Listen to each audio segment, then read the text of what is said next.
Please welcome Moreland Arts and Health Sciences Magnet School 3rd and 4th graders to lead us in the Pledge of Allegiance.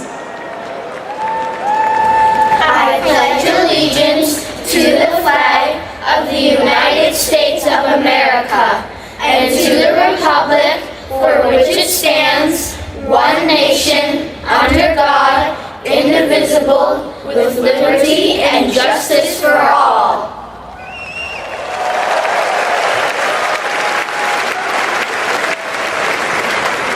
Please welcome 2019 Minnesota Teacher of the Year, Jess Davis, to sing our national anthem.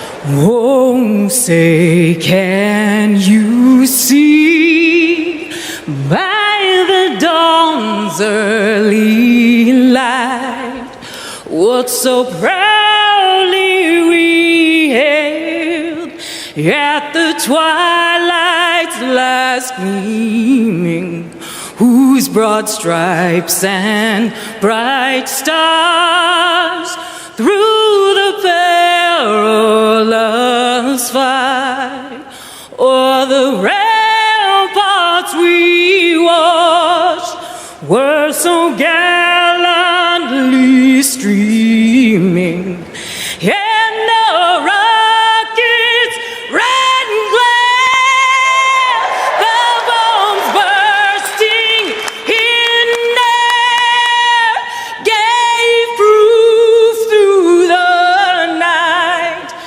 that our flag was still there. Oh, say does that star-spangled banner yet wave o'er the land of the free and the home of the brave?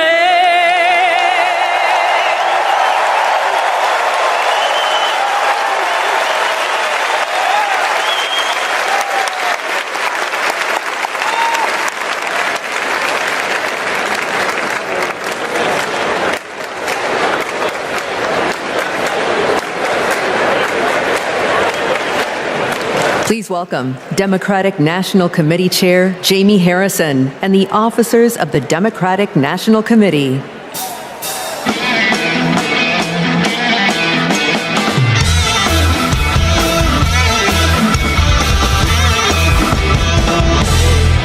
Hello, hello. So my friends, for the past 3.5 years, I'm fortunate to have worked with some amazing Democrats to strengthen and rebuild this Democratic Party.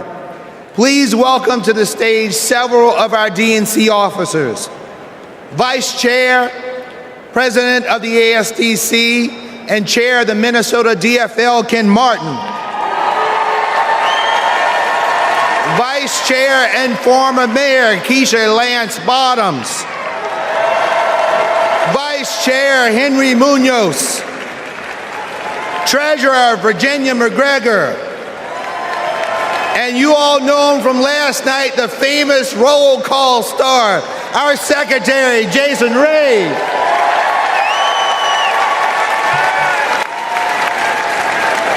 Fellow delegates, we now ask that you approve 3 honorary resolutions conveying our appreciation for those in Chicago who have set the stage for this convention's success. Our first resolution thanks the great city of Chicago, its mayor, governor, host committee, and residents for their unwavering dedication to organizing this historic convention. Our second resolution thanks the first responders who are working to protect every citizen and visitor of the Windy City. Our third and final resolution thanks the federal delegation of Illinois, its 14 U.S. representatives, and Senators Durbin and Duckworth for their continual support of the convention. We move that the convention approve these honorary resolutions. Delegates, you have heard the motion to approve these honorary resolutions. Is there a second? All in favor, please say aye. All opposed, say nay. The ayes have it, and the motion is passed.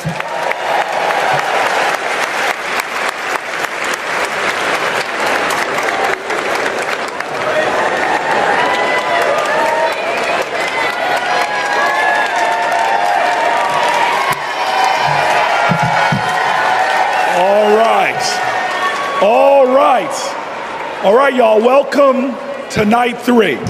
And tonight is about freedom. But first, I want to acknowledge a loss today. A man who always fought for freedom.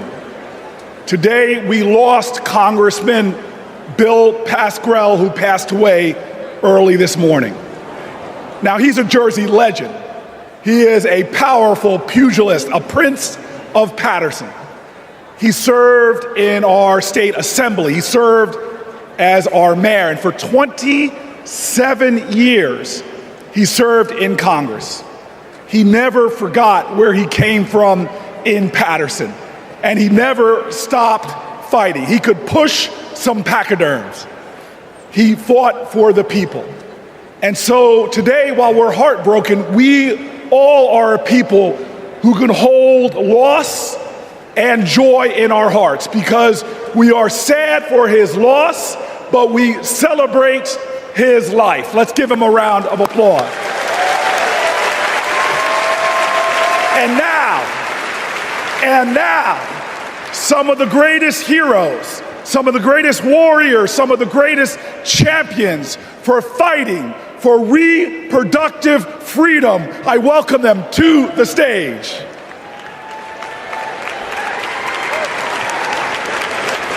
Don't know why, but I feel like In America, women's reproductive rights are in jeopardy. Former President Trump has a record of restricting abortion access and putting women's lives at risk. The government should not have a say on if a woman can choose to have an abortion. As a woman who has personally experienced the life-saving benefits of abortion, I know firsthand how important it is. I want to make sure that access to contraception is not only available, but expanded, and that every person has the right to choose when, where, how, and if they want to start a family. To limit everywhere, it's your body. Don't put someone in office who only wants to control it. This election is about our health care, our rights, and our lives. Let's stand together and vote for a better future. My body, my right. Please vote for Kamala Harris.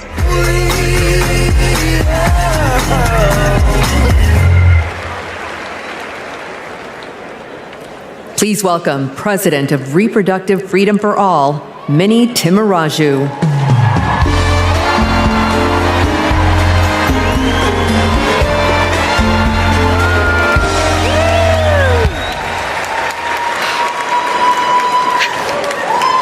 When abortion is on the ballot, we win.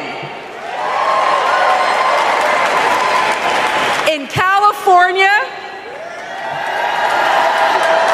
Kansas, Kentucky, Michigan, Montana, Ohio, and Vermont. Voters sent a message. You come for our rights, we're going to come roaring back. And it seems like every day another state gets added to the list. So let's hear it for Arizona, and Montana. The latest states to announce that the people will get to have their say this November. Because voters who support reproductive freedom, we're not the minority, we're the majority.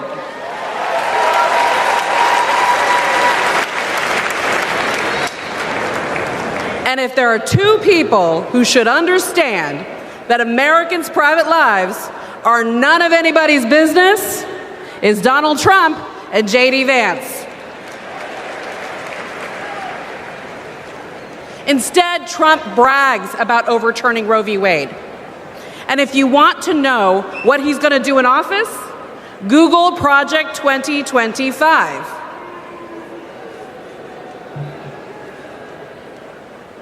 Kamala Harris has her own project for 2025, restoring reproductive freedom.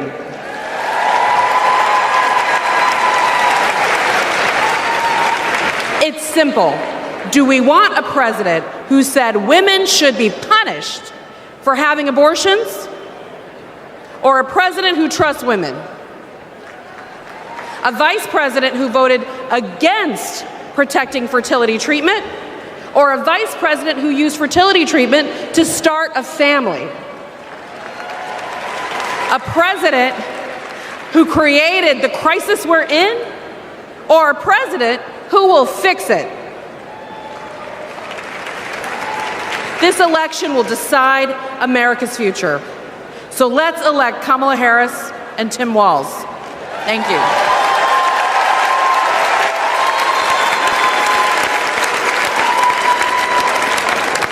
Please welcome President and CEO of Planned Parenthood, Alexis McGill Johnson.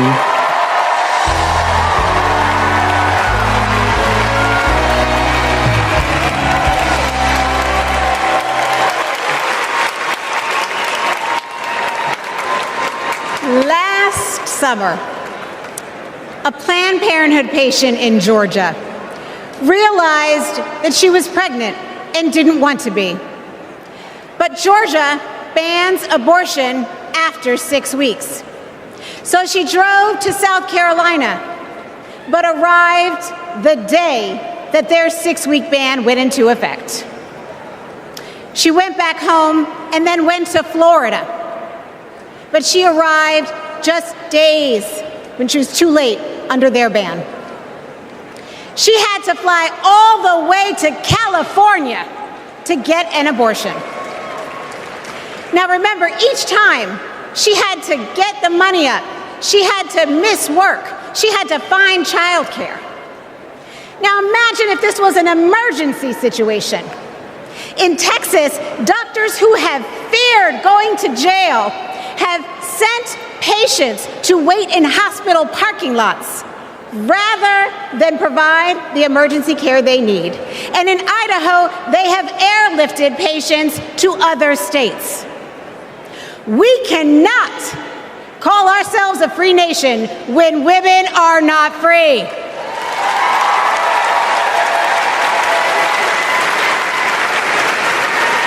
More than 1 in 3 women and nearly half of all Black women live in banned states. Donald Trump wants women to be less free and pregnancy to be more dangerous. But I'm here to tell you, in no way are Donald J. Trump and J.D. Vance more qualified than doctors and women to make these decisions. We decide.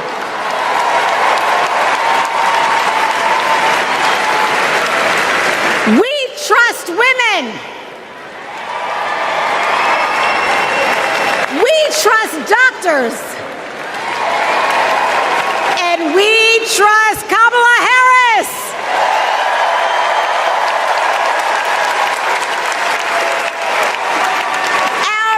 Our future is on the ballot. Our bodies are on the ballot. And come November 5th, we will decide this election.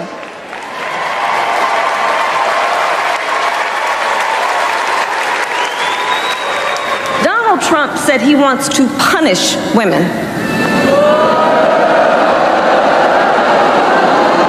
And as a result of his actions, today in America, 1 out of 3 women live in a state with a Trump abortion ban. 1 out of 3. Some of these bans go back to the 1800s, even before women had a right to vote. Think about that. Well, Tim and I have a message for Trump and others who want to turn back the clock on our fundamental freedoms. We're not going back.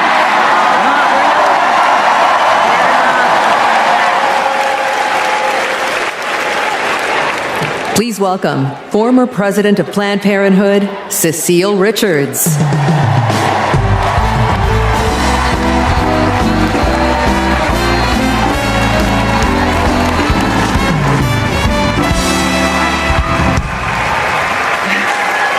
last few weeks have been a celebration of women, from cheering on Team USA to supporting Kamala Harris for her president. As my mother, Governor Ann Richards, would say, I hear America singing. When women are free to make their own decisions about their lives and to follow our dreams, we are unstoppable.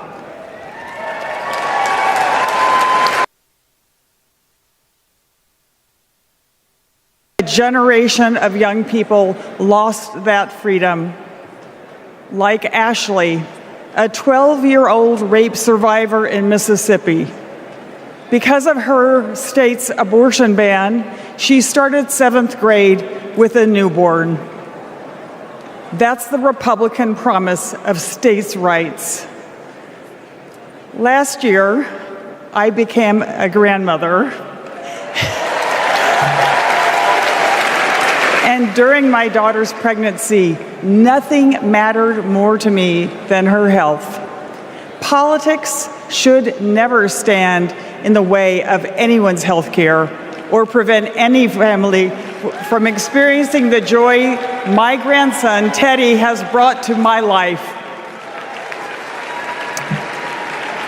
One day, our children and grandchildren may ask us, when it was all on the line, what did you do? And the only acceptable answer is everything we could.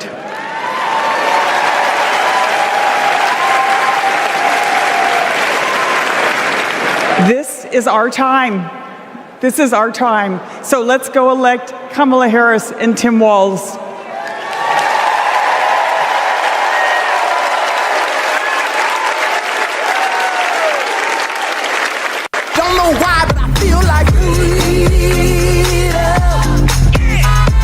We were so lucky. We got to be the first couple married in California, in San Francisco, City Hall, no less. So we arrived at City Hall and were so thrilled to find out that Attorney General Harris wanted to come and officiate our wedding. She not only walked across, but she ran across the lawn to join us just in time to be married. And she brought such joy to the space and to us, and has ever since, because Attorney General Harris, now Vice President Harris, soon to be President Harris, believes in all families, and she believes in our family. We were so happy last year to get to join Vice President Harris at the White House for the Equality Act signing, and she invited our entire family, and it was a very joyful occasion because Kamala believes in family, and we can't wait to meet Madam President next time.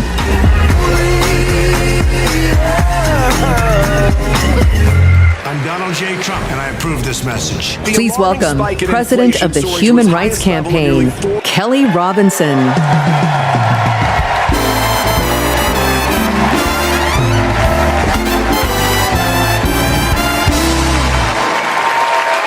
The story of America is the story of progress towards freedom.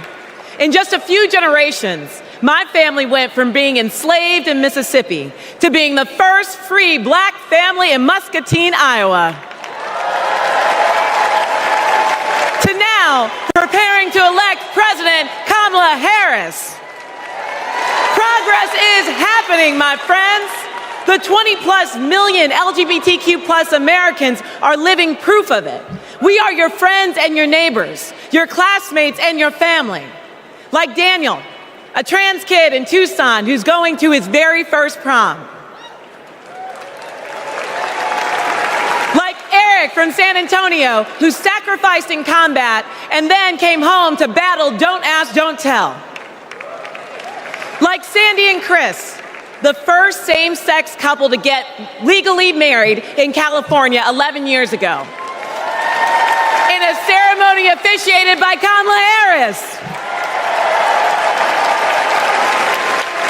Donald Trump wants to erase us. He would ban our health care, belittle our marriages, bury our stories, but we are not going anywhere. We are not going back.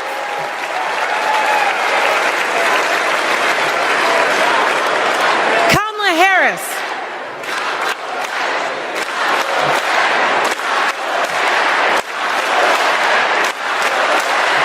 Kamala Harris and Tim Walz, they are champions for LGBTQ plus freedom, y'all. So tonight, we're fighting for lesbian, gay, bisexual, queer, and trans freedom without exception. We're fighting for equality for all without exception. We're fighting for joy. Somebody say joy. Somebody say joy. Without exception. And when we fight,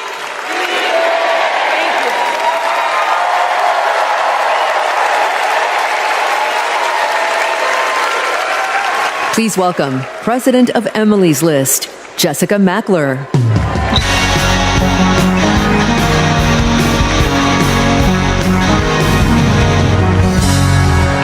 Donald Trump took away our rights, but he can never take away our power. Republican attacks on abortion didn't begin with the end of Roe, and they didn't end there either. Millions of women across this country are living with the devastating consequences of Republican abortion bans.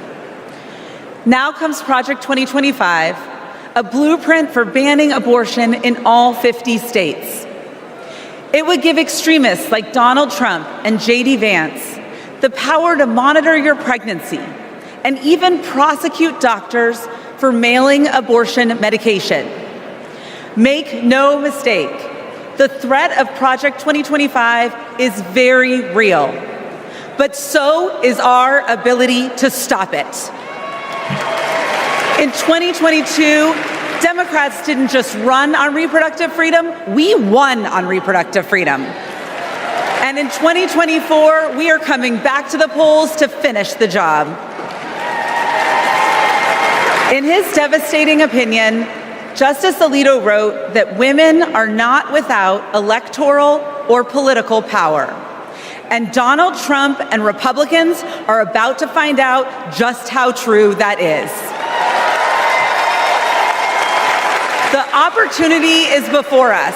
The power is in our hands, and the time is now.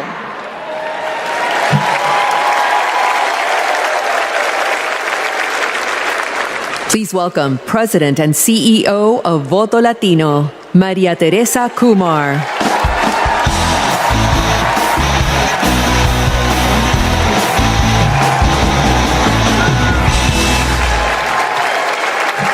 Hello, Chicago! Here's a fact. When Latinos vote, Democrats win. Now, not everyone believes it, so I brought receipts. We flipped Nevada and Colorado in 2008. We delivered in 2020. Joe Biden and Kamala Harris won Georgia by 12,000 votes.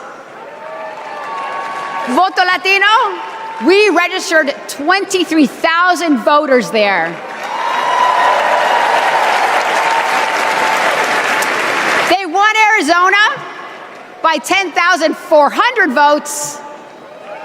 We registered 34,000 voters there. Because we proved that when Latinos vote, Democrats win. Now, they're trying to suppress our vote. Boo. Our sacred and universal right as Americans. So let me be clear. Voto Latino has registered 1.5 million voters. And we are just getting started. Because since 2020, 4 million young Latinos have become eligible to vote this election. And I couldn't be prouder because we are registering them faster than any time in our history. This year, we will prove it again. Would Latinos vote? You guys got the memo. Another fun fact, this year, more Latinos will vote than any time in our history. So that means, sí se puede, se está haciendo, sí se puede. So that means that together, we will make history and elect Kamala Harris president. Vota!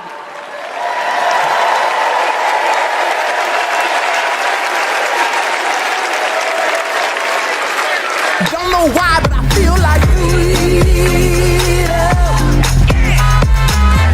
My name is Scott from Tennessee. I'm a former Trump voter. My name is Matthew. I'm from Pennsylvania, and I'm a former Trump voter. My name is Mike.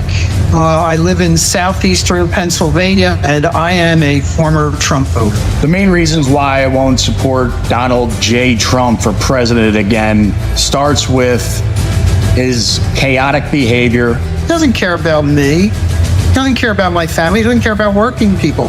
34 counts, felony counts that he was found guilty of. That's not who we want running our country. Trump scares the hell out of people. 2024 will be the first time that I have not voted for a Republican. I will be proudly voting for Kamala Harris.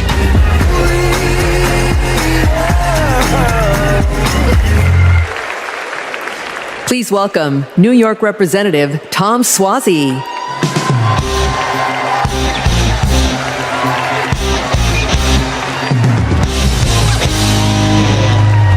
I'm Tom Suozzi, and early this year, I flipped the seat from red to blue. My father came from Italy as a boy. He was the first kid in the neighborhood to go to college. He served as a navigator during World War II, came home, and at 28 was elected the youngest judge in the history of New York State. What a country. The immigrant experience, e pluribus unum, out of many, one. My family's experience, Kamala Harris's experience, the American experience. That's why the polarization on immigration is so painful. Let's be clear, the border is broken. But this year, when Democrats and Republicans worked together to finally write new border laws, we were blocked. We all know who sabotaged us. We reject the divisiveness. We reject the dysfunction. We reject the deception. My Italian grandfather used to toast new couples. He'd say marriage sometimes is hard, but in the end, non ci sono rose senza spine. You can't have the roses without the thorns. You have to work for it. To be a nation of immigrants is hard sometimes too. You have to work for it. Tonight, we celebrate the roses of life. We come together from every state, from every ethnicity, from every race and religion. We come together tonight to celebrate our candidate, Kamala Harris, who knows America is worth it, who knows this nation, built by immigrants, is a rare and beautiful thing, and who joyfully accepts the challenge to work across party lines, to secure our border, to treat people like human beings, and to move our country forward.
Don't know why, but I feel like freedom.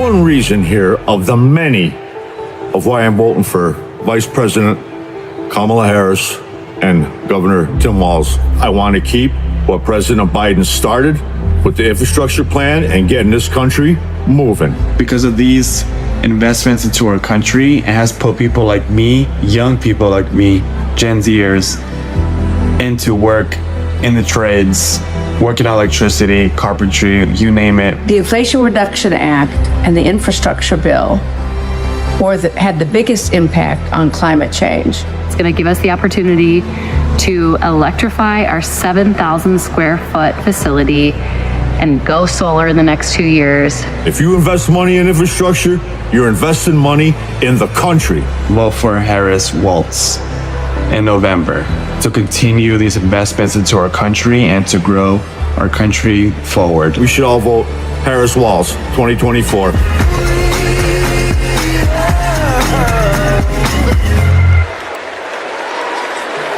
Please welcome Cincinnati Mayor Aftab Pureball and Milwaukee Mayor Cavalier Johnson.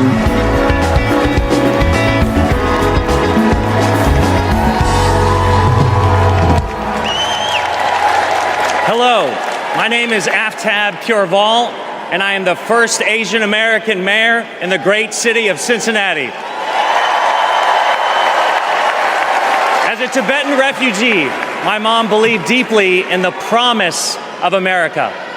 And when I was growing up, she and my dad, who is from India, taught me that when you make a promise, you keep it. For years, politicians came through my city and promised to fix the Brent Spence Bridge, which connects Ohio to Kentucky. Donald Trump was one of them. He did what they all do, press conference here, photo op there, but nothing changed until Kamala Harris and Joe Biden. Joe Biden told Cincinnatians, we're gonna fix that damn bridge. And 4 months later, he signed the bipartisan infrastructure law. It gave our city the biggest infrastructure investment in history. It will stitch our communities back together, and it will fix that damn bridge once and for all. That's what leadership looks like. Not hollow promises, but solid progress. Not lip service, but true, honest-to-God public service. And under Kamala Harris, the progress will only continue.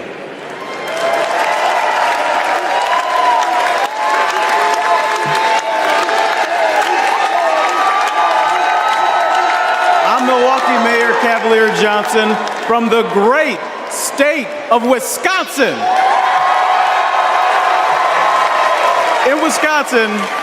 In Wisconsin, keeping promises is important. So is making amends for your mistakes.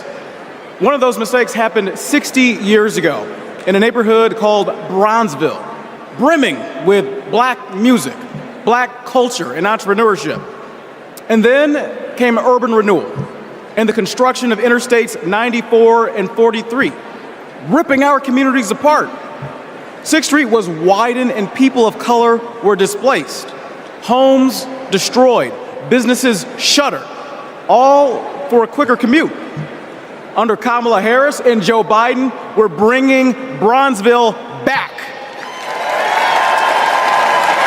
With more green space, bike paths, and walkable streets to serve people who actually live there. The music is coming back. The culture is coming back. And thanks to the bipartisan infrastructure law, the opportunities are coming back. It's now my privilege to introduce two Milwaukeeans who know firsthand the power of reconnecting our communities, Rashawn Spivey and Deanna Branch.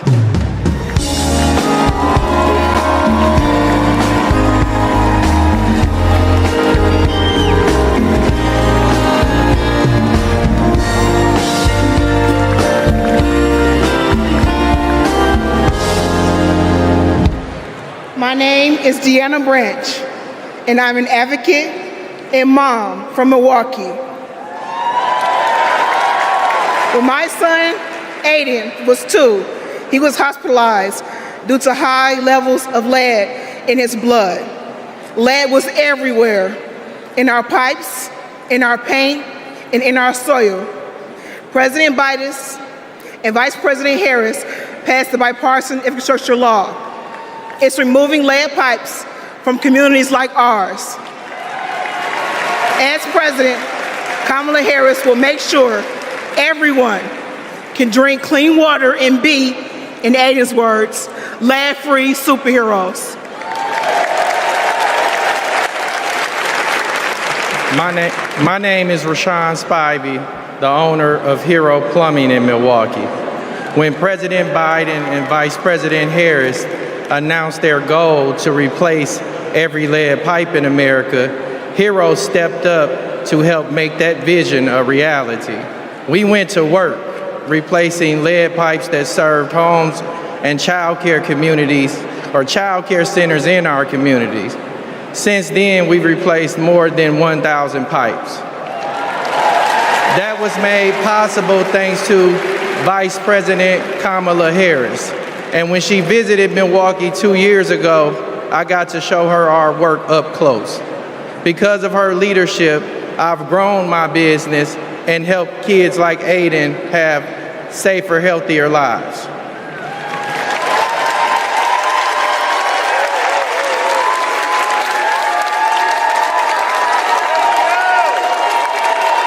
Don't know why, but I feel like Vice President Harris came and visited my restaurant. She understands immigrant-owned businesses. She understands women-owned businesses. She understands the important role of small businesses and sees business owners not just as the backbone of our economy, but as community leaders. She has a proven track record of advocating for policies that support small businesses and push for economic equity. The sueño americano está vivo. The American dream is alive. The last 4 years have been positive, and we've experienced growth. I am truly excited to have Kamala Harris as a presidential candidate. In this election, we have another opportunity to prosper, to connect, and to unite under the American dream. I'm proud to support her for president because I believe she will lead us to a brighter future.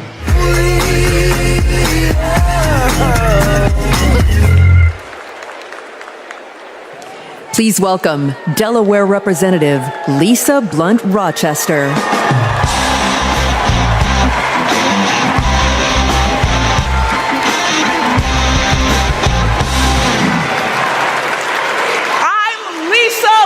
Rochester, mother, grandmother, and congresswoman, and hopefully the next senator from the great state of Delaware.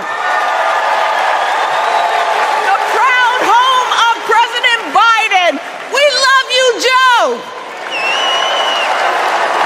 In Delaware, we know that when small businesses thrive, communities thrive. We know that when our roads and our bridges are strong, communities are strong. When everyone has a fair shot at a better future, America is limitless. Now, Democrats, we know this, but you know who doesn't know it? Donald Trump. He has, with his friends, said the quiet parts out loud. But not only said them out loud, he wrote a book about it. What's it called? Project 2025. So with so much on the line, we've got to turn our biggest challenges into our greatest and brightest of hope. For me, Bright Hope was the name of the church that my grandmother attended for 70 years in Philadelphia. It's not just a name. It's how I approach my life. It's how I'll lead as Delaware Senator. And it's how Kamala sees the future of America. Now, there are some who think our politics are too broken for Bright Hope. But if you want to see hope, just look.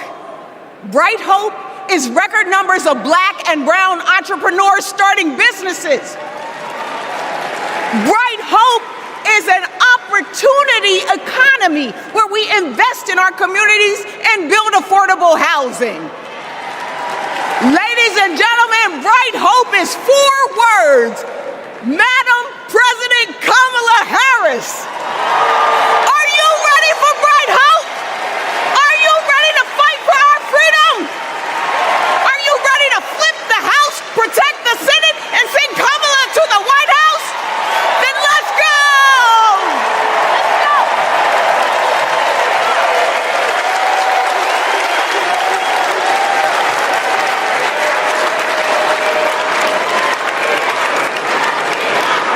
Wow. Wow. Oh my gosh.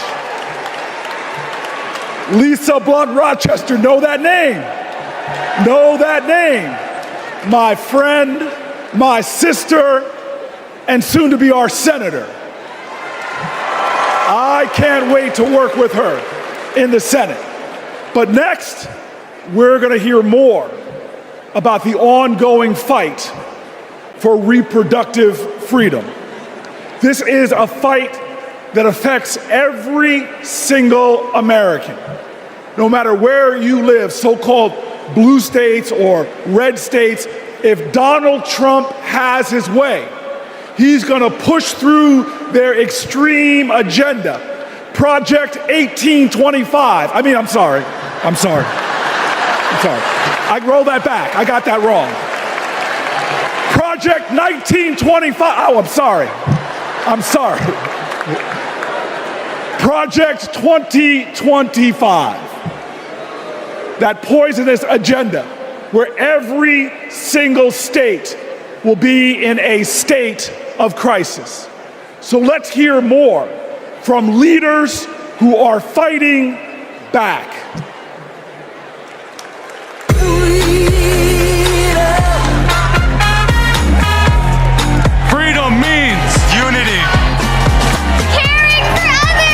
Being able to feel safe. My choice to vote. The freedom to read what I want to read. Freedom. Oportunidad para todos. I'm gonna get the freedom to love. Be who I want to be. For all to be equal. Live my life. Let me see you walk. Freedom means my choice. IVF. Union strong. Basic human rights.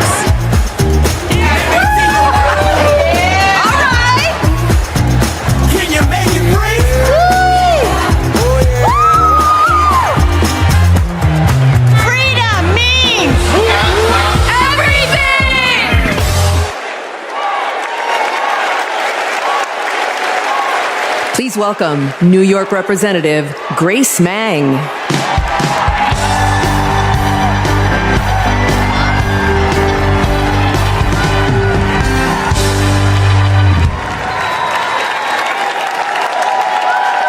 Generations of women fought for our rights, our right to vote, our right to financial independence, and our right to reproductive freedom. Our mothers and grandmothers marched for us. Because of them, my husband and I were able to choose if and when to start a family. And we have two energetic boys running around at home. Now it is our turn to take the torch for our children and grandchildren. All across our country, women are being denied life-saving health care and the right to determine their futures. And a second Trump term will be even worse.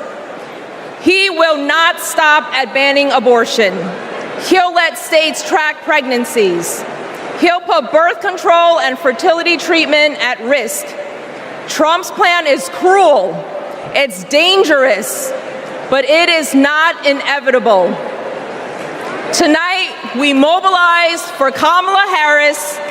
November 5th, we move forward with Kamala Harris because we are not going back.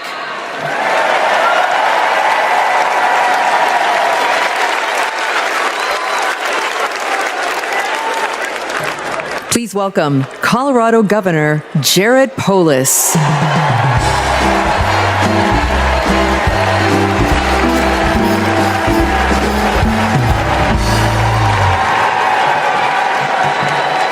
Tonight, let's talk about freedom, including our most intimate freedom, choosing when and if to have children and have a family.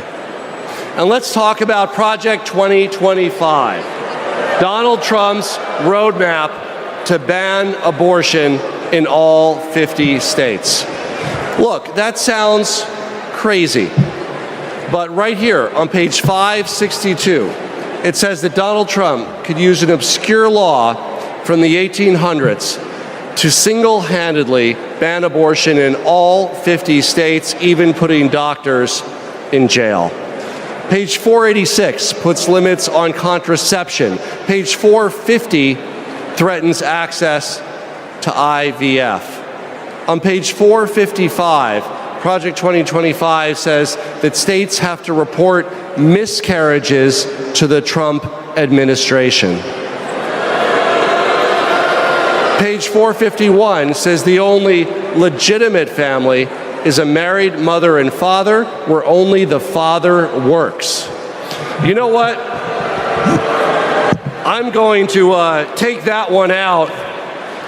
I'm going to put that in my pocket so I can share it with undecided voters so they better understand what's at stake this election.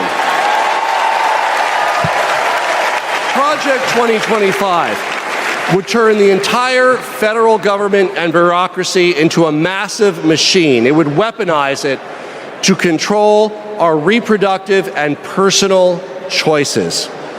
Look, as a Redditor, gamer, entrepreneur, and Swiftie from the free state of Colorado, I'm excited by Kamala Harris's vision for protecting and expanding our personal freedom, internet freedom, and economic freedom.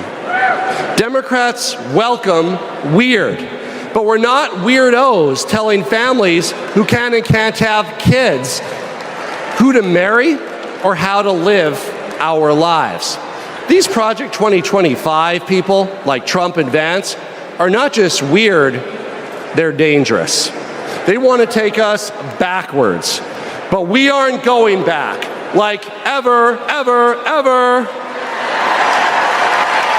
Let's stop Project 2025 and elect Kamala Harris president this November.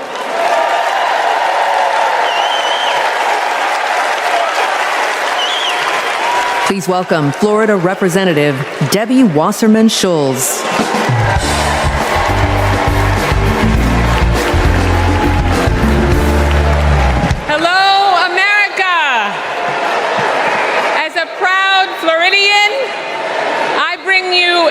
cautionary tale. For the people of my state, Project 2025 isn't just a threat. It's a reality that we battle every day. From the classroom to the emergency room, Governor DeSantis turned Florida into a testing ground for the right's most egregious, dangerous policies. I can tell you firsthand, it's been devastating for families in my district and across the state.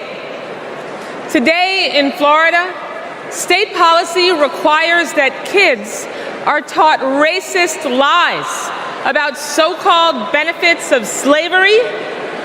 Books are banned. Teachers are censored.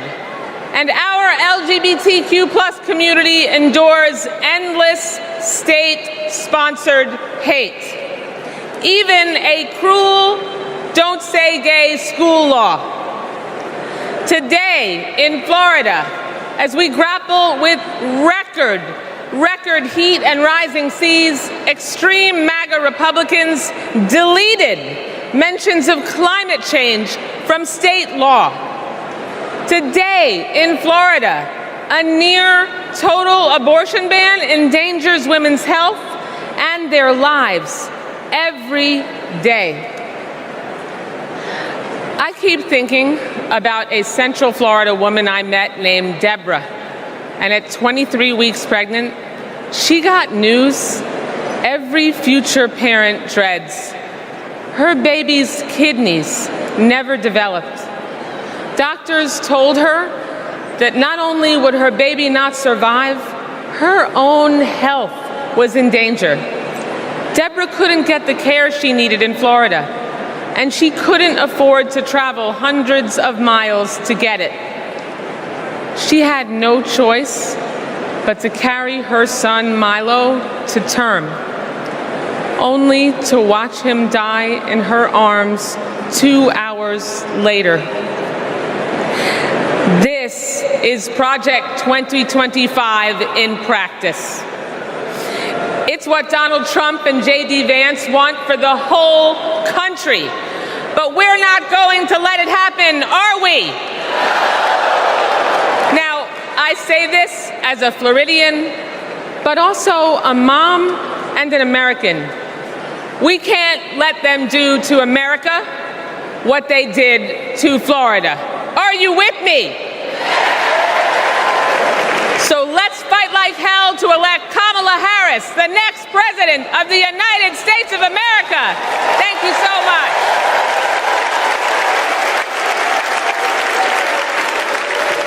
Please welcome Chair of the Democratic Congressional Campaign Committee, Susan DelBene.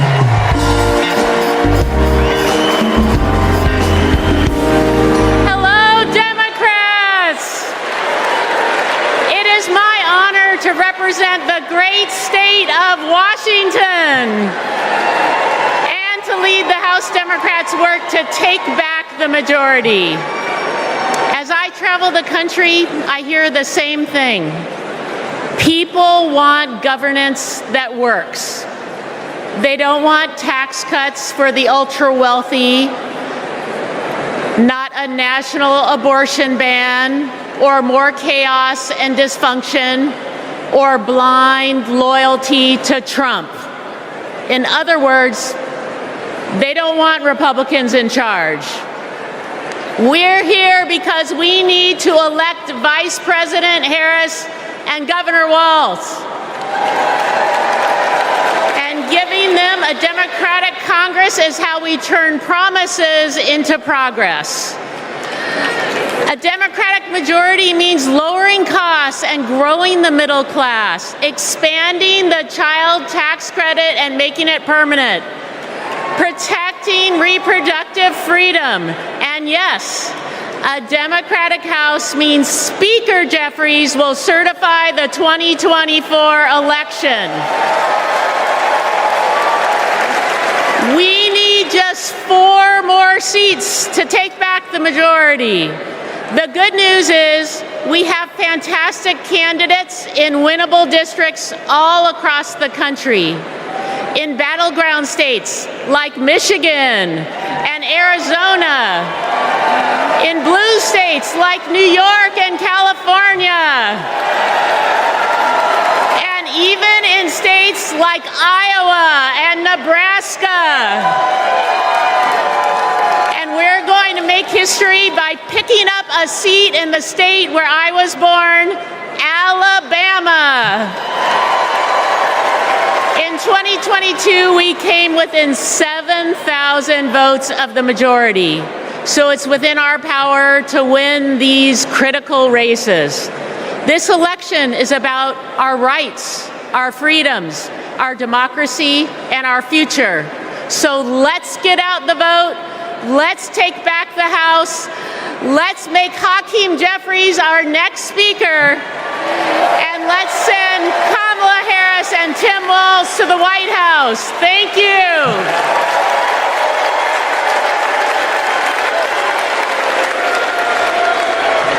Please welcome Minnesota Attorney General Keith Ellison.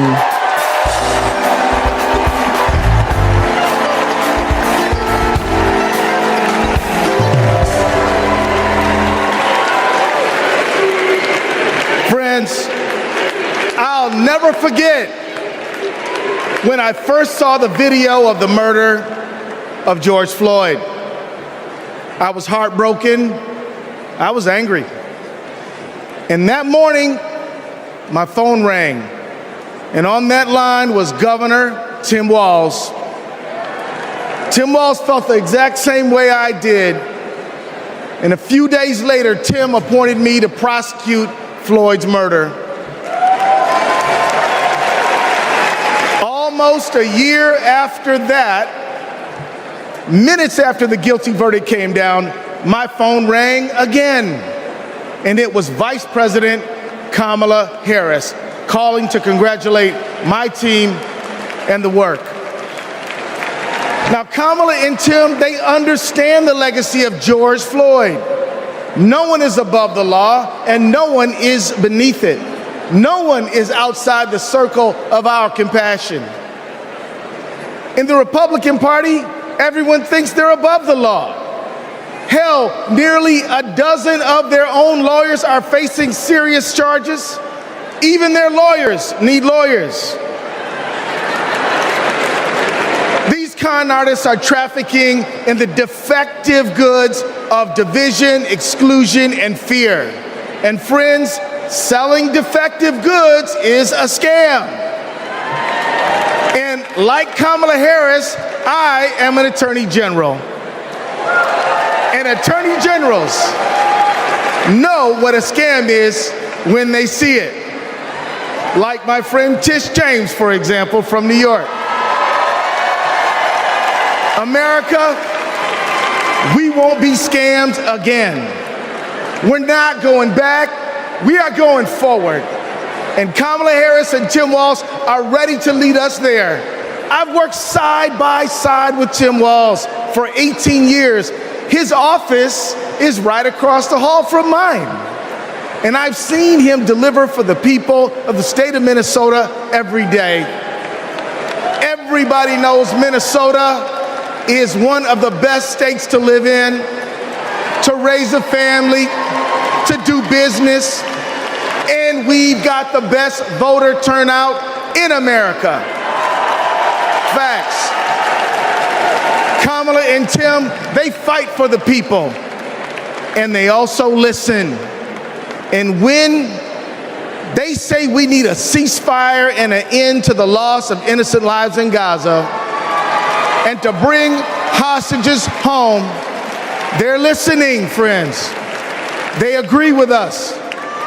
There are people watching tonight, and maybe even here tonight, who aren't sure yet about Kamala Harris and Tim Walz. If you want to know where they stand on some of the most urgent issues facing our country and the world, let me assure you, Kamala and Tim hear you. They listen, they care, and everyone is included in their circle of compassion. They believe that everybody counts and everybody matters. Let's put a stop to the scam of Donald Trump once and for all. And let's put Kamala Harris and Tim Walz in the White House. Let's go win.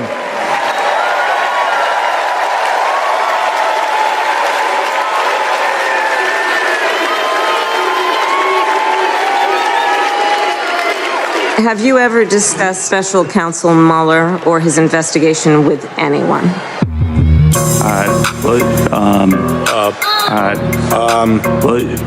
Could you repeat that question? Has the president or anyone at the White House ever asked or suggested that you open an investigation of anyone? Yes or no, please, sir?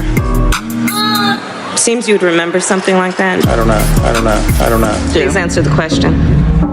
Senator, I think I've answered the question. No, you've not. I'm not able to be rushed this fast. It makes me nervous. Can you think of any laws that give government the power to make decisions about the male body?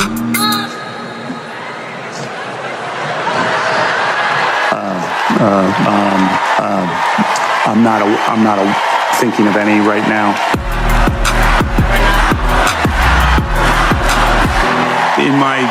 Never mind. Let's move on. Okay.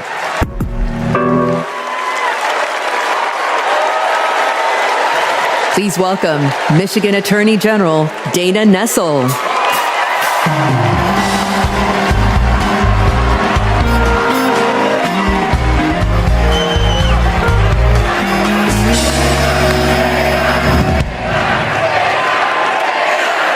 Hello, Chicago. I'm Michigan Attorney General Dana Nessel. Let me tell you, being Attorney General is a tough job, right? But as California's Attorney General, Kamala Harris never shied away from a good fight. She's held accountable environmental polluters, sexual abusers, and transnational gangs. But what really stands out is when she stood up and protected her constituents' freedoms.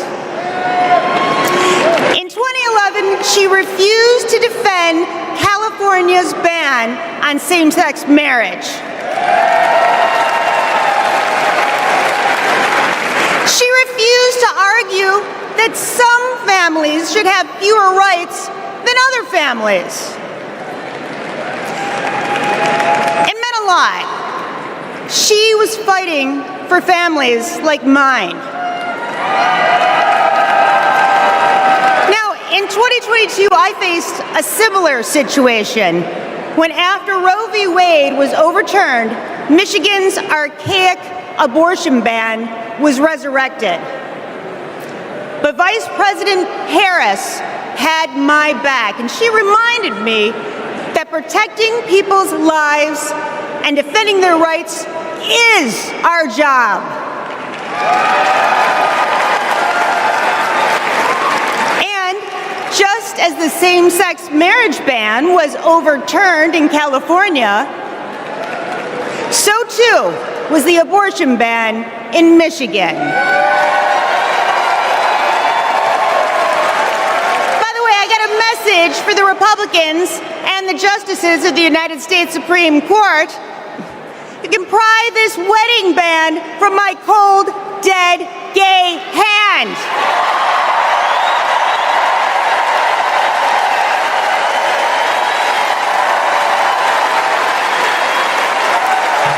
And I'm retaining a lot of water, so good luck with that.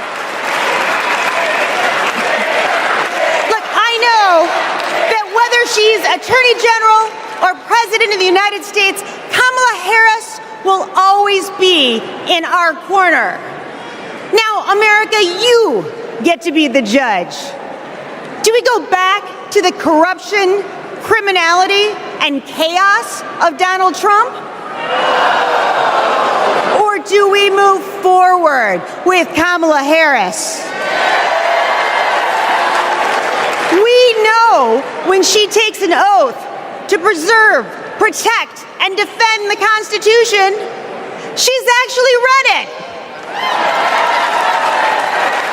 We know that she'll appoint Supreme Court justices who will protect our freedoms. And let me tell you, Kamala knows you go from the courthouse to the White House, not the other way around. Ladies and gentlemen, I rest my case.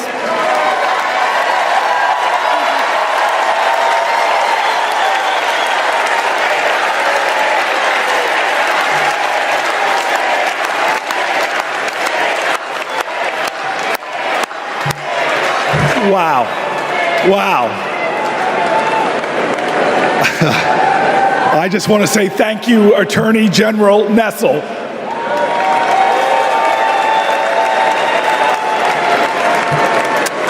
So coming up, we have John and Rachel, proud, loving parents of 3. On October 7th, their son Hirsch, a U.S. citizen, was at a music festival when Hamas attacked. He was taken hostage, and he is still being held today, an American citizen. Rachel and John want what every parent wants: to hold their child close, to love on them, and keep them safe. I'm honored to introduce the 2 of them tonight.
This moment, 109 treasured human beings are being held hostage by Hamas in Gaza. They are Christians, Jews, Muslims, Hindus, and Buddhists.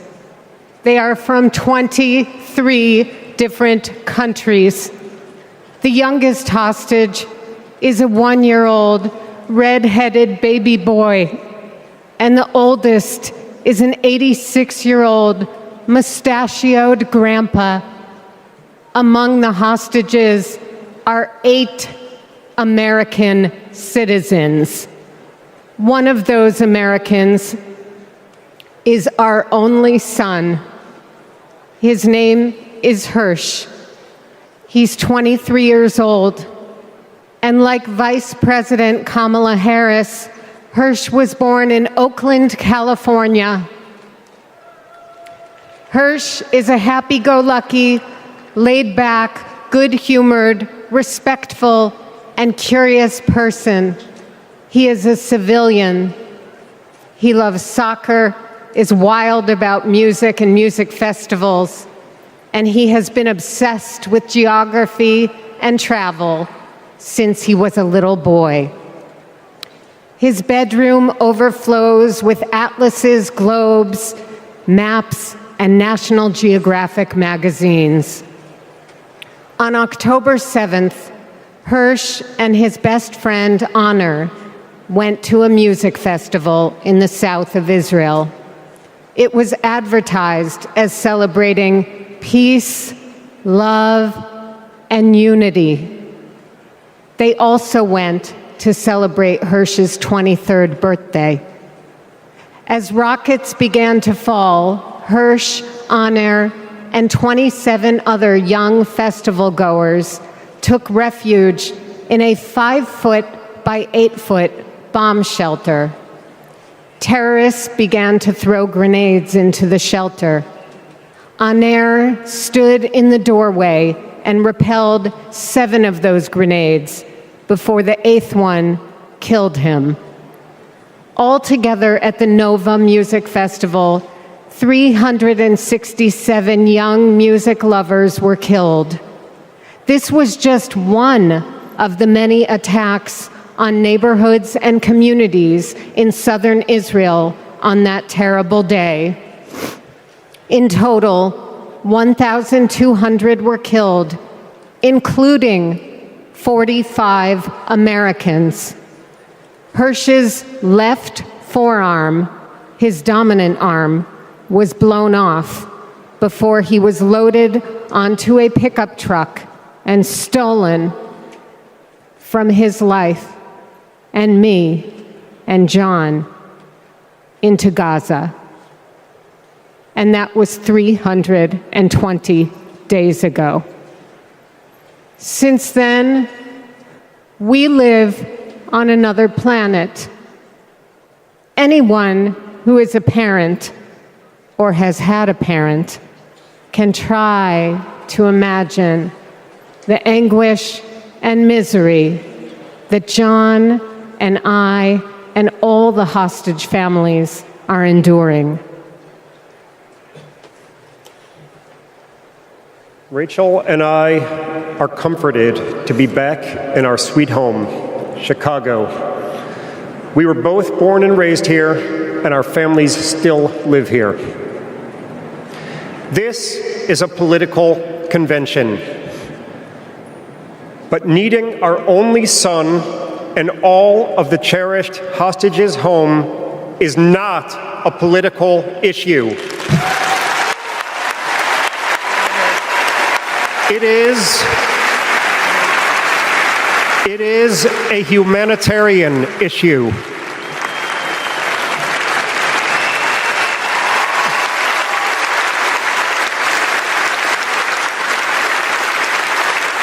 The families of the American 8 hostages meet every few weeks in Washington. We're heartened that both Democratic and Republican leaders demonstrate their bipartisan support for our hostages being released. We've met with President Biden and Vice President Harris numerous times at the White House.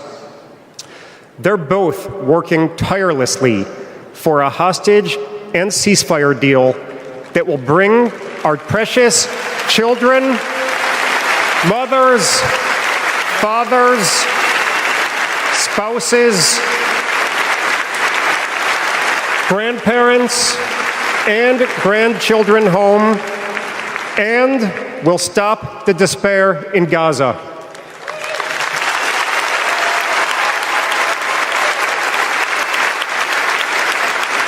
We are all deeply grateful to them.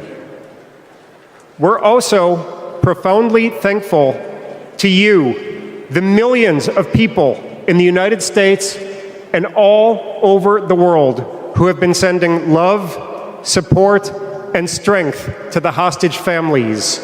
You've kept us breathing in a world without air.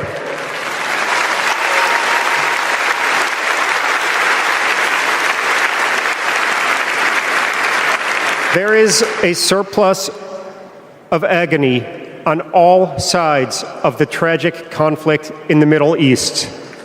In a competition of pain, there are no winners.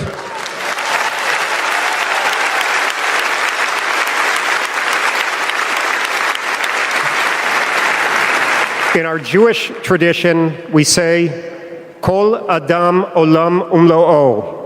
Every person is an entire universe. We must save all these universes.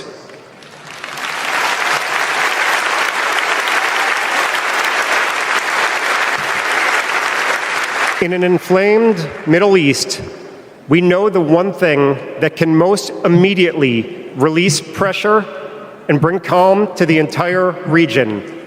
A deal that brings this diverse group of 109 hostages home and ends the suffering of the innocent civilians in Gaza.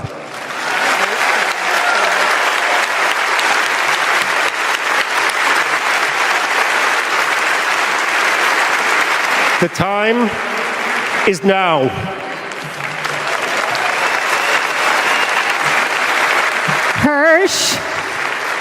Hirsch, if you can hear us, we love you. Stay strong. Survive.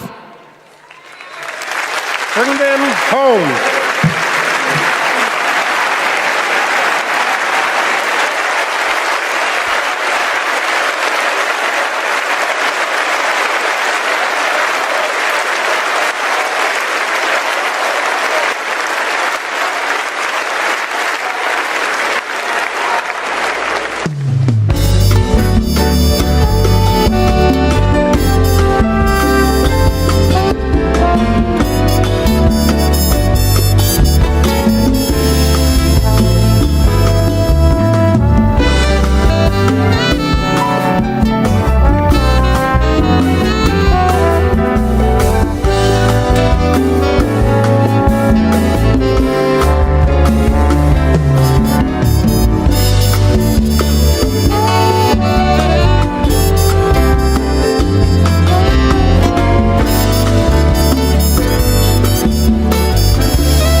Now, some of you may have the wrongful impression that I'm about to sing with this man. That ain't gonna happen. But I'll tell you what, I want to bring you all to a street in Newark, New Jersey called Martin Luther King Boulevard. On that street was this incredible housing project called Brick Towers. We never mistaked wealth with worth. In those towers was a tenant president named Miss Virginia Jones. Her son was murdered in the 1980s in the lobby of one of those buildings, but she was a woman of invincible joy.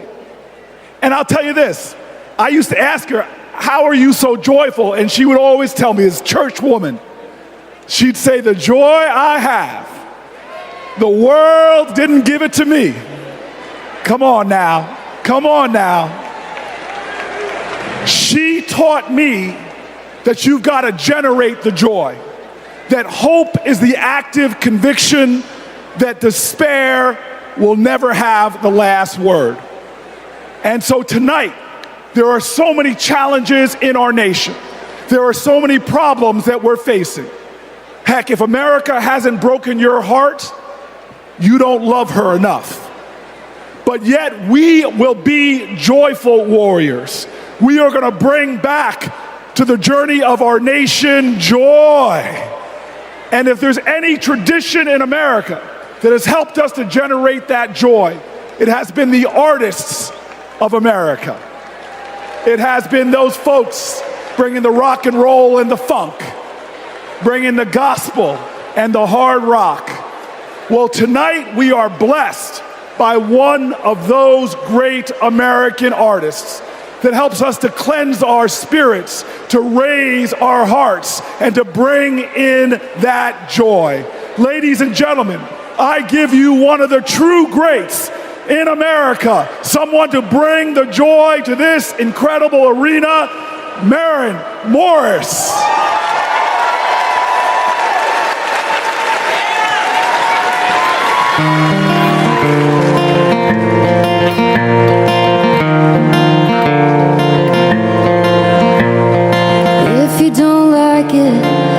the hell out.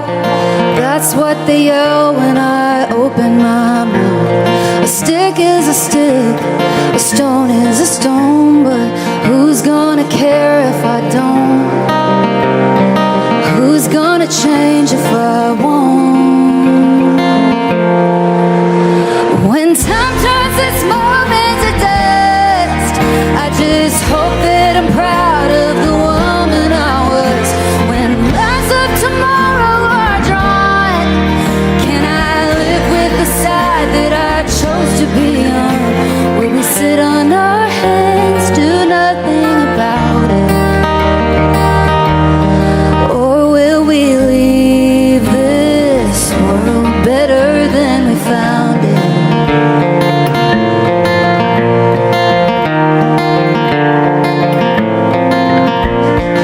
Over and under and above the law, my neighbor's in danger.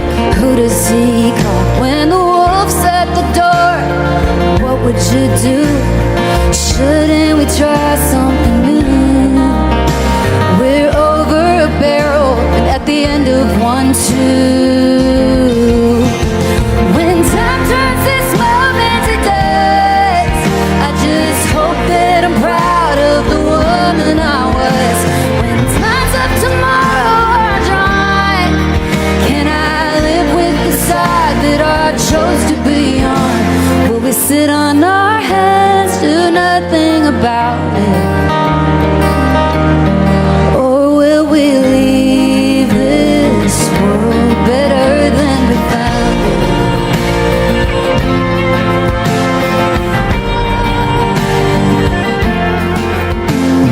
America, America, divided we fall.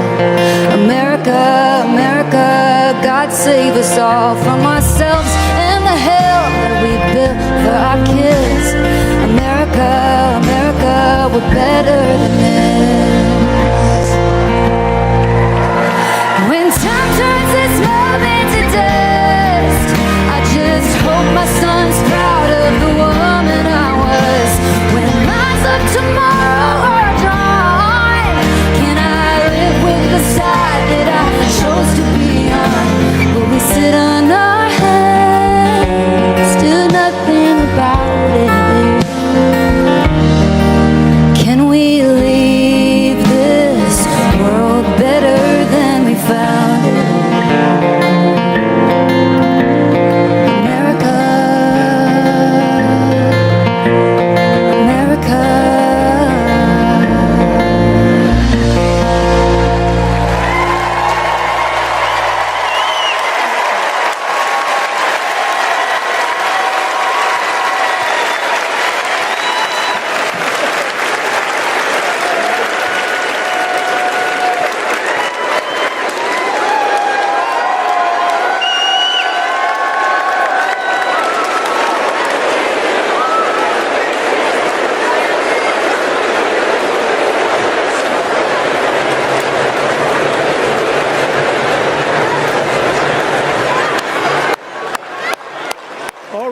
All right, you know what? I'm inspired. Maybe I will sing a song. To Donald Trump, a little B.B. King classic, The Thrill Is Gone.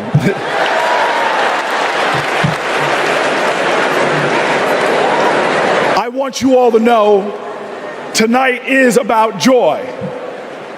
American history, our common history, is a testimony to taking on the insurmountable and achieving the impossible. That should bring us joy. Our progress never ever came easy. But in America, we do hard things. We built labor unions and small businesses. We created great public education and world-changing innovation. We nurtured the best athletes and artists humanity has ever seen, and we kept the promise of Medicare and Social Security for our seniors. Look at who we are. Against bigotry and hate, we advanced equal rights for all Americans, civil rights, workers' rights, LGBTQ rights, reproductive rights, the right to marry who you love, the right to be free. We did all of this in a way that didn't pit American against American. We did this by healing rifts, by bridging divides, by pulling people together. And all the while, we in this nation lived up to our calling and our creed to be a more perfect union, to make this one nation under God a little more indivisible. Now, you all know this. Trump betrays these ideals. He viciously attacks Democrats and Republicans. His put-downs know no shame. John McCain's military service, Nikki Haley's heritage, women, people with disabilities, trans people, our veterans. He is indiscriminate in his put-downs. His is the politics of smear and fear, not inspiration and elevation. Donald Trump speaks more of American carnage than American compassion. But in America, you can't lead the people if you don't love the people. All the people. Now, our nominees, Kamala Harris and Tim Walz, they bring the joy. Think about it.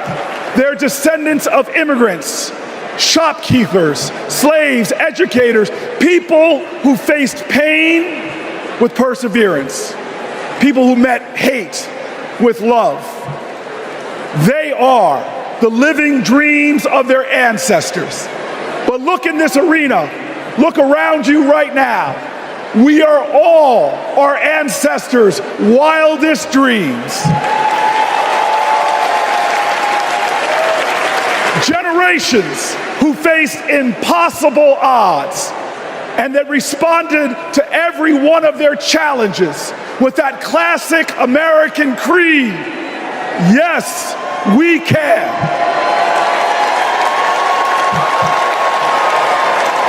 So there are doubters out there. There are people that doubt our collective strength. They want to tell us how bad we are. They want to say that they alone can save us. Well, we know that the power of the people is greater than the people in power. And we're not going to lose our faith. Look, I want everybody in here to let us all say it together. I believe in America. Let me hear you. I believe in America. I believe in America because our elders told us that no matter what the obstacle, like the gospel says, we shall overcome. I believe in America because our soldiers died on beaches and battlefields. They died at sea and in the air so that we could be free today and say together, I believe in America. I believe in America because our fighters fought at Stonewall. Our marchers marched in Selma. Delegates met at Seneca Falls. Every single one of them believed in America, even when America didn't believe in them. Say it with me now. I believe in America because King dared to dream the impossible dream, because Neil Armstrong went to impossible heights, and because when we elect Kamala Harris, there is not a boy or girl in America from any creed, color, or heritage that will ever think being President of the United States is impossible again. Say it with me. I believe in America, the land of hope and heroism. I believe in America, the land of courage and compassion. I believe in America where we share common ground and common cause and one common destiny. And let me tell you, if you believe in America, if you love in America, then you will work for America. And when we work together, when we stand together, when we organize together, when we vote together, I will tell you this, when we fight, we win.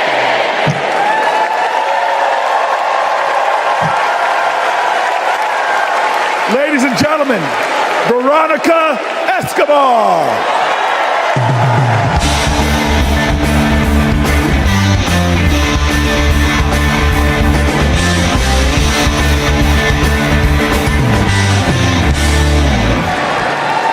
Buenas noches. Like countless Texans, I grew up going back and forth across the border from El Paso to Ciudad Juarez. My family would shop, have dinner, go to the doctor, pick up medicines. The border is my beloved home, the place where my children grew up. Forget what you hear on the news. I'm from there. When it comes to the border, hear me when I say, you know nothing, Donald Trump. He and his Republican imitators see the border and immigration as a political opportunity to exploit instead of an issue to address. Congress hasn't passed comprehensive immigration reform in nearly 4 decades. The 3 times they tried, Republicans blocked legislation that would have funded border security and created a more humane immigration system. They are not serious people. You know who is serious? Kamala Harris. I met the vice president when she visited El Paso. I saw firsthand how she engaged with law enforcement, migrants, and human rights advocates. She was curious, she asked questions, she listened, and she didn't care if the cameras were on.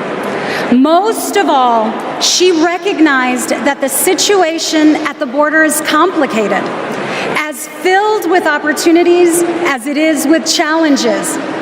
All Republicans have to offer is demonization and bluster. Democrats have solutions.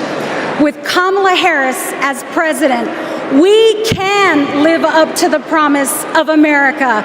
We can strengthen legal pathways to immigration. We can secure our borders, and we can treat with dignity those who seek a better future within them.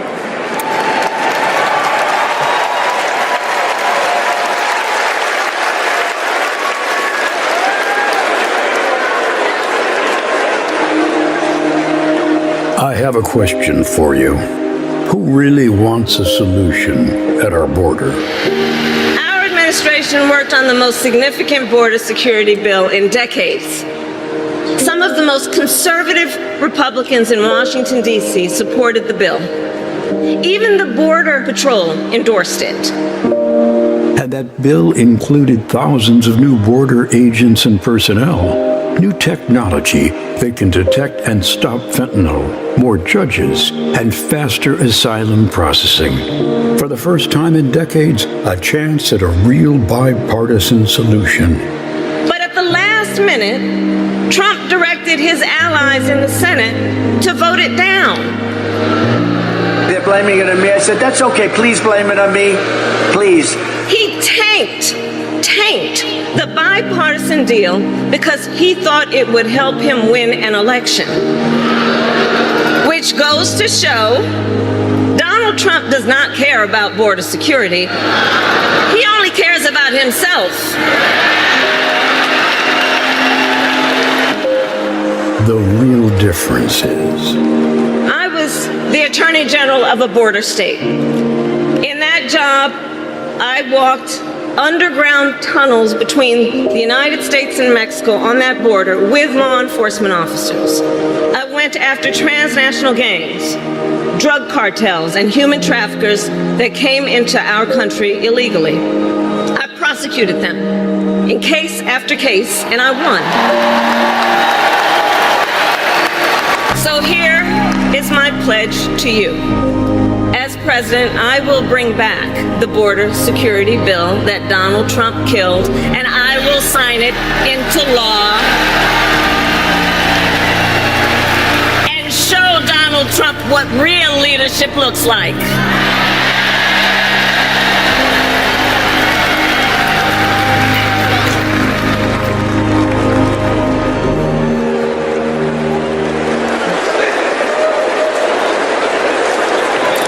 Please welcome Connecticut Senator Chris Murphy.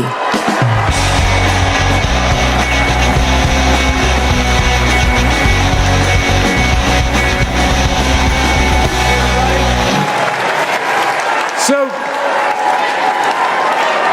I just want to let you know, that everything that you just saw in that video, that's exactly what happened.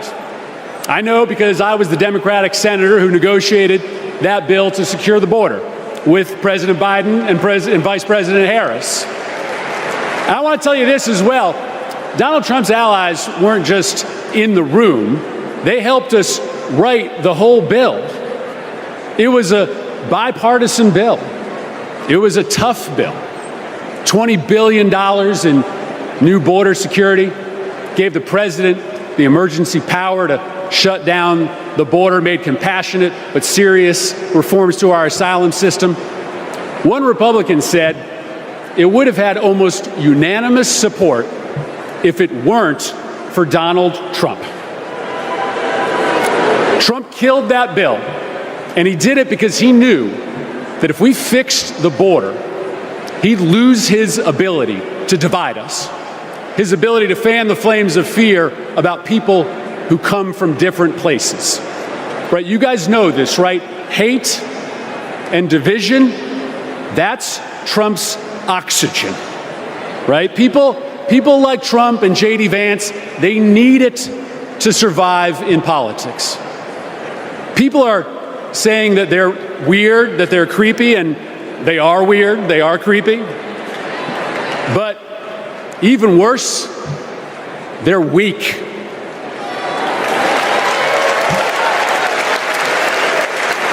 Kamala Harris is not weak. For 20 years, Kamala Harris has been tough as nails when it comes to securing our border. When she was a California prosecutor, she went after drug smugglers, human traffickers. She put 100 gang members away in a single sweep. Trump says that a safe nation can't be an immigrant nation. That's flat wrong, and Kamala Harris knows it. She knows this too. Engraved on the Statue of Liberty is a poem. The last line reads, "I lift my lamp beside the golden door." For generations, that lamp has called people to start a brave new life in America. My ancestors, your ancestors, and the parents of the next president of the United States of America. Kamala Harris knows that we can be a nation of proud immigrants and a nation of strong immigration laws. That's why when she's president, she will bring that border bill back, and Kamala Harris is going to pass it.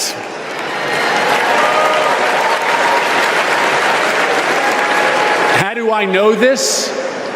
Because in this race, there is only one candidate who has ever been willing to do the worthy, redeeming work of making our country better, of recognizing that we do not have to choose between celebrating our heritage and enforcing our laws, right? The beautiful thing about America is that we can be both. We can be a nation of immigrants who love their country and a nation with a secure border. And there is only one candidate. There is only one candidate who can deliver that vision of America, and it's Kamala Harris. Thank you very much, Democrats.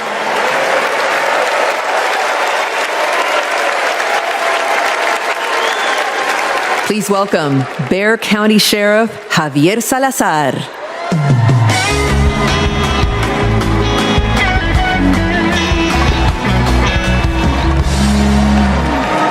On the other side of the border, the traffickers, they pack migrants into 18-wheelers like cattle, 50, 100 at a time. Then they seal the doors. That's when the 911 calls come. We hear them, desperate, terrified, gasping for air. Now, sometimes we get there in time. Sometimes, despite our best efforts, we can't. When Donald Trump comes down to Texas, stands next to officers in uniforms just like mine, he's not there to help us. Don't think that, not for a second. He is a self-serving man.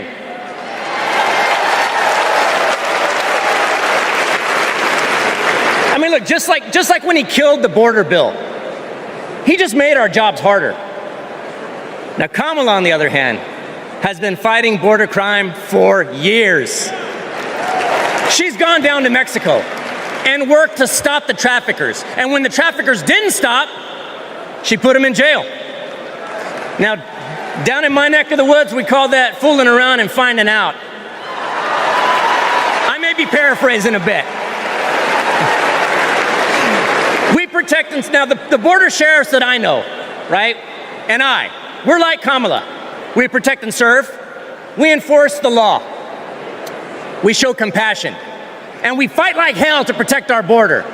Because as we've always known in Texas, cuando luchamos, ganamos. When we fight, we win.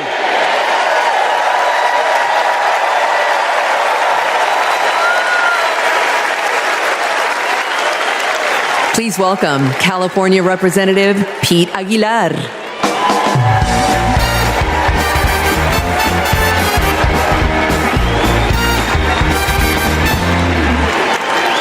I'm Pete Aguilar, chair of the Democratic Caucus. For 4 generations, my family has called California home. I grew up in San Bernardino, a working class community defined by family, faith, and hard work. These values, shared by Latino families across this country, are what made my family's American dream possible. And only Kamala Harris and Tim Walz will protect the American dream so that every family can earn a living, own a home, and reach their full potential. This is a vision for America that Donald Trump will never understand. All he knows is chaos and division. He talks about tearing American families apart, pitting neighbor against neighbor, community against community. Compare that to what Kamala Harris has done as vice president. Almost 500,000 people who live here and are married to a U.S. citizen can now apply for lawful permanent residence. DACA recipients who graduated college have easier access to work visas. And we would have much more security at the border if Donald Trump hadn't tanked the bipartisan bill. Folks, we don't have to choose between a secure border and building an America for all. Under President Harris, we can and will do both. As a prosecutor, she took on transnational gangs and cartels. As president, she will fight for pathways to citizenship. And I can tell you, as the highest-ranking Latino in Congress, our community understands the stakes in this election because we believe in the promise of this country. We believe our nation is stronger when we keep families together. We believe our union is more perfect when dreamers become doctors, teachers, construction workers, and military service members. Latinos believe in that American dream and a brighter future. One where we secure our border, fix our broken immigration system, and unlock economic opportunity for all. And together, we will win. Thank you.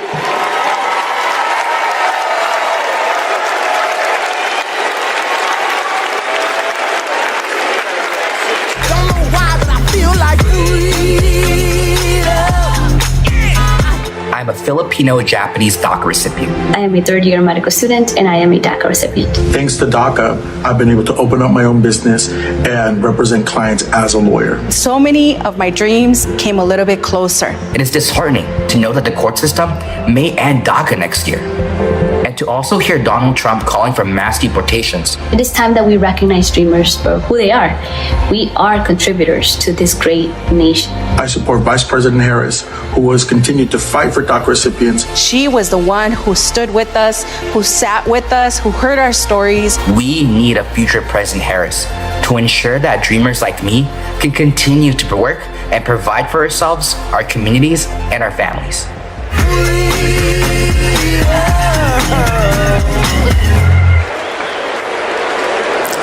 Please welcome United States Marine Corps veteran Carlos Eduardo Espina.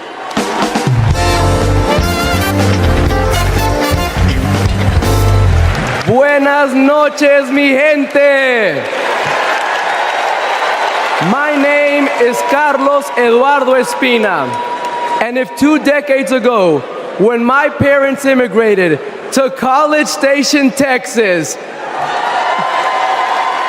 you told them that one day their son would reach 14 million followers on social media, graduate law school, and speak at the Democratic National Convention, they might not believe you.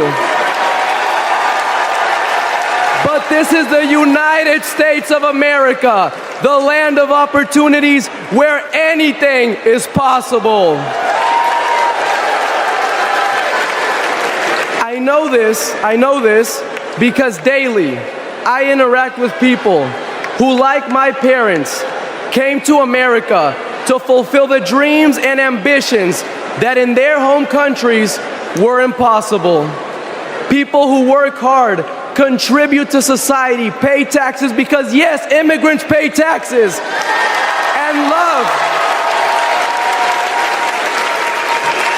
love this country deeply. The same people Donald Trump wants you to believe are poisoning the blood of our country. This is dangerous, and it is outright anti-American. Because as Ronald Reagan, a Republican, once said, we lead the world because unique among nations, we draw our people, our strength from every country and every corner of the world. Reagan knew that welcoming immigrants is not a Democratic or a Republican value, it is an American value. To be pro-immigrant is to be pro-America. And that's why Kamala Harris understands this too. And that's why, once elected, she will reject hate and find solutions that make our nation stronger. So let's get her elected. Let's get her elected. And ensure that our country remains a beacon of freedom and opportunity for all. Thank you, God bless you, and God bless the great state of Texas.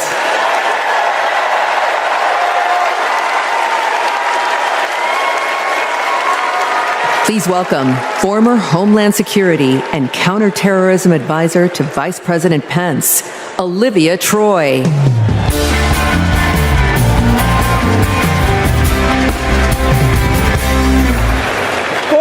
ago, I resigned from the Trump administration. As a Republican who dreamed of working in the White House, it was a hard decision. But as an American, it was the right one. I saw how Donald Trump undermined our intelligence community, our military leaders, and ultimately our democratic process. Now, he's doing it again, lying and laying the groundwork to undermine this election. It's his MO to sow doubt and division. That's what Trump wants because it's the only way he wins. And that's what our foreign adversaries want because it's the only way they win. As a national security expert y como latina y hija de una inmigrante mexicana que realizó el sueño americano, being inside Trump's White House was terrifying. But what keeps me up at night is what will happen if he gets back there. The guardrails are gone. The few adults in the room the first time resigned or were fired. I grew up in the kind of working family that Trump pretends to care about. Conservative, Catholic, Texan. July 4th was our most sacred holiday. Those values made me a Republican. And they're the same values that make me proud to support Kamala Harris. Not because we agree on every issue, but because we agree on the most important issue: protecting our freedom.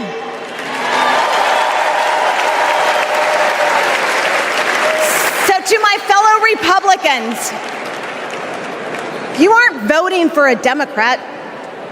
You're voting for democracy. You aren't betraying our party. You're standing up for our country. Thank you.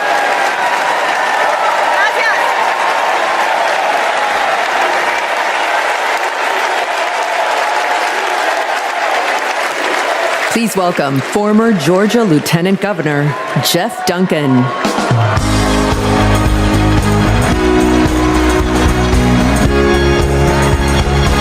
Good evening. Good evening. I bring greetings from the great state of Georgia. So let's get the hard part out of the way. I am a Republican. But tonight, I stand here as an American.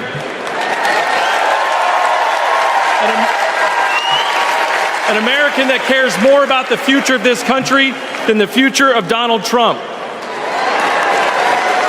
My journey started to this podium years ago when I realized Donald Trump was willing to lie, cheat, and steal to try to overturn the 2020 election. I realized Trump was a direct threat to democracy, and his actions disqualified him from ever stepping foot into the Oval Office again.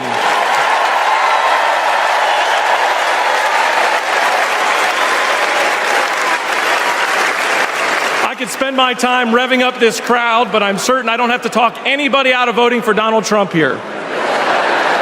So I'm going to focus my attention on the millions of Republicans and independents that are at home that are sick and tired of making excuses for Donald Trump.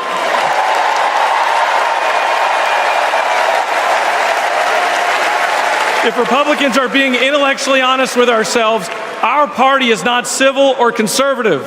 It's chaotic and crazy, and the only thing left to do is dump Trump.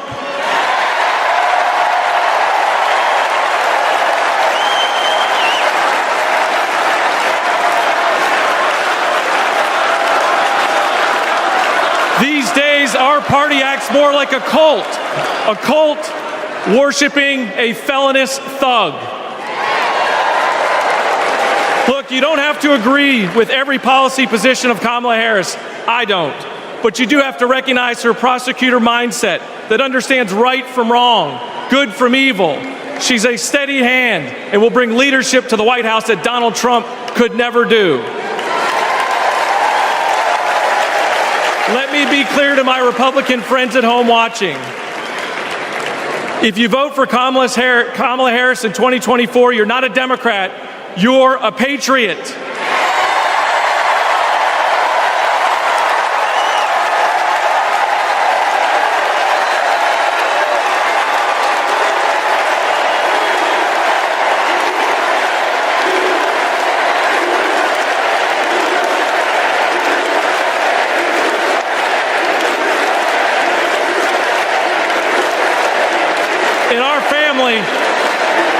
In our family, my wife Brooke and I are raising 3 boys, and we have a family motto. And it says, doing the right thing will never be the wrong thing. During 2020, during just the lowest of lows, when we had armed officers outside our house protecting us from other Republicans, Donald Trump had targeted us. My son came downstairs, and he handed me this coaster that I'd given him years before at a father-son retreat for our church. And he said, hey, Dad, doing the right thing will never be the wrong thing. Stay strong.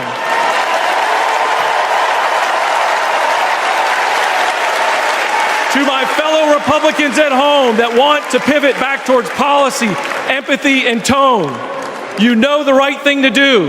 Now let's have the courage to do it in November. Thank you, and God bless you.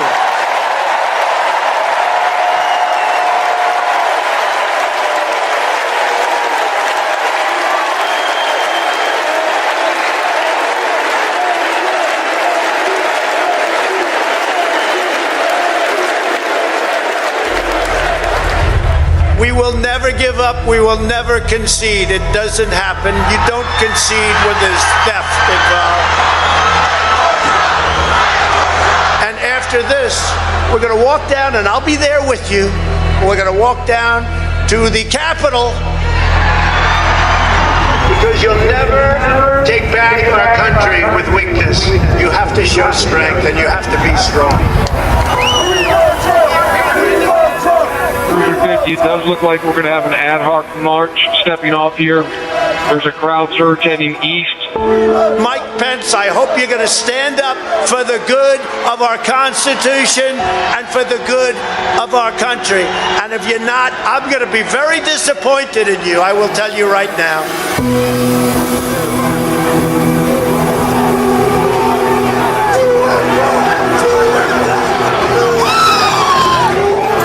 Give riot warnings. Yeah, we're out of here. We're going to give riot warnings. We're going to try and get compliance, but this is now effectively a riot.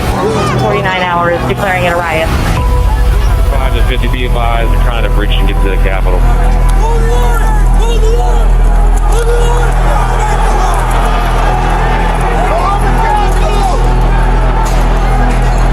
We have a breach of the Capitol. Breach of the Capitol to the upper level. Didn't have the courage to do what should have been done to protect our country and our Constitution. Bring out Pence. Bring out Pence. Bring out Pence.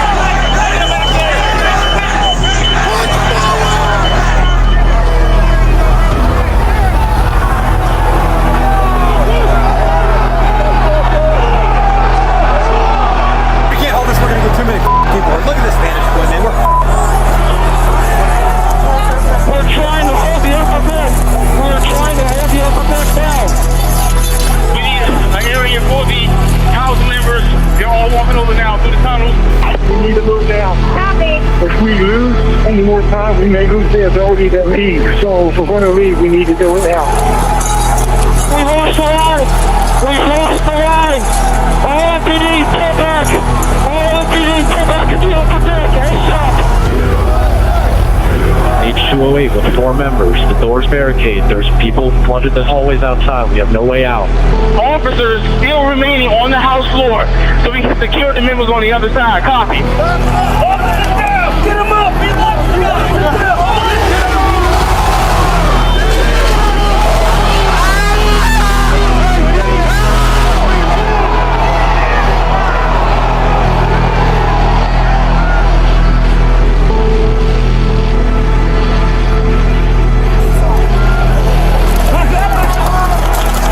And if I win, I will be looking very, very strongly about pardons. And I mean full pardons with an apology to many, an apology.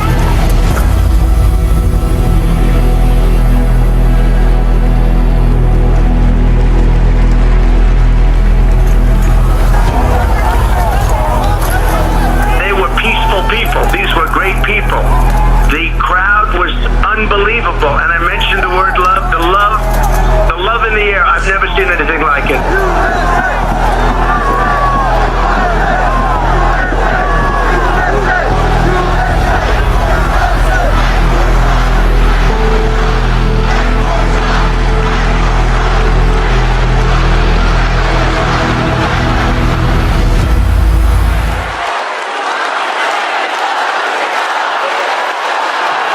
Please welcome Mississippi Representative Benny Thompson.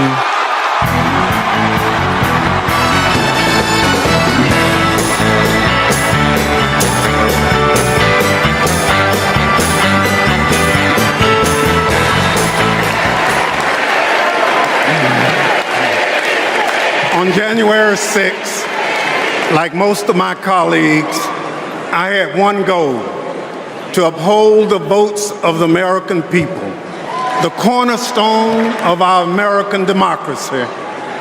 But as what you've just witnessed, let me remind you that the members of that violent mob had another goal. They wanted to stop the peaceful transfer of power for the first time in American democracy.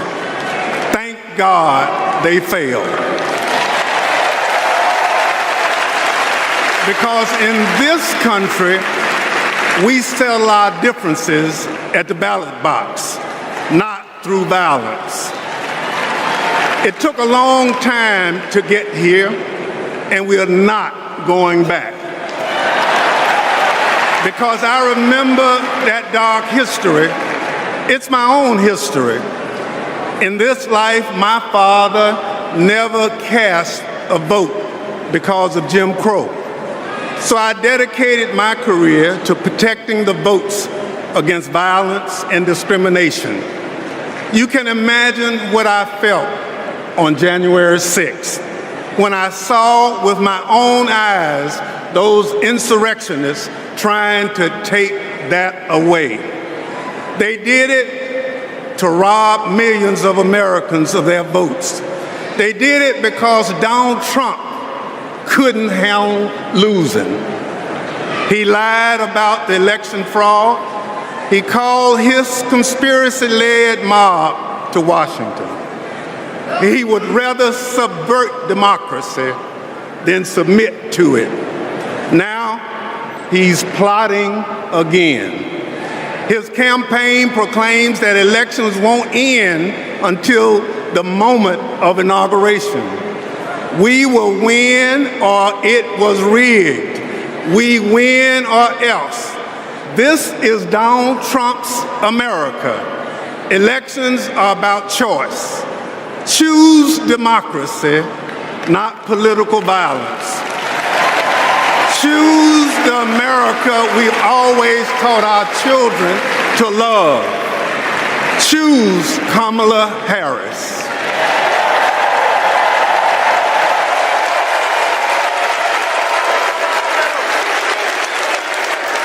Please welcome former United States Capitol Police Sergeant Aquilino Ganell.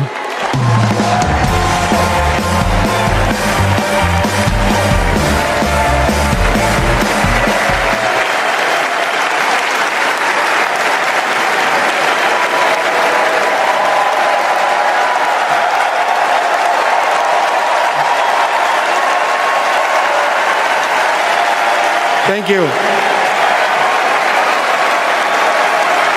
Thank you.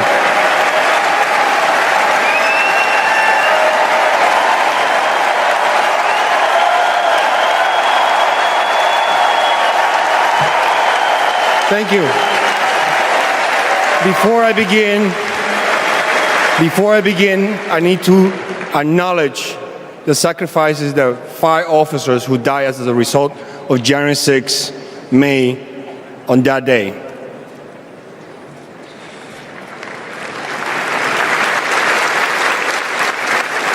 My name is Aquilino Gonell. I immigrated to the U.S. from the Dominican Republic when I was 12. I became an American citizen. I was a sergeant in the U.S. Army and a Capitol Police officer. I had seen violence while serving in Iraq, but nothing prepared me for January 6. We officers risked everything to protect innocent people. We were beaten and blinded. I was assaulted with a pole attached to the American flag. President Trump summoned our attackers and sided with them. He betrayed us. When I joined the Army and Capitol Police, I took an oath to defend the Constitution. I did so with duty in my soul, and I still feel it. To Donald Trump, I ask, why don't you?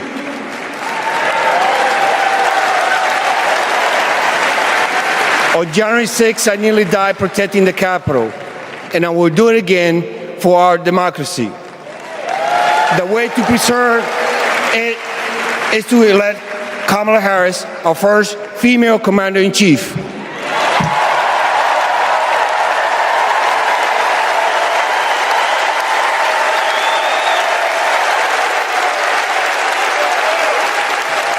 Please welcome New Jersey Representative Andy Kim.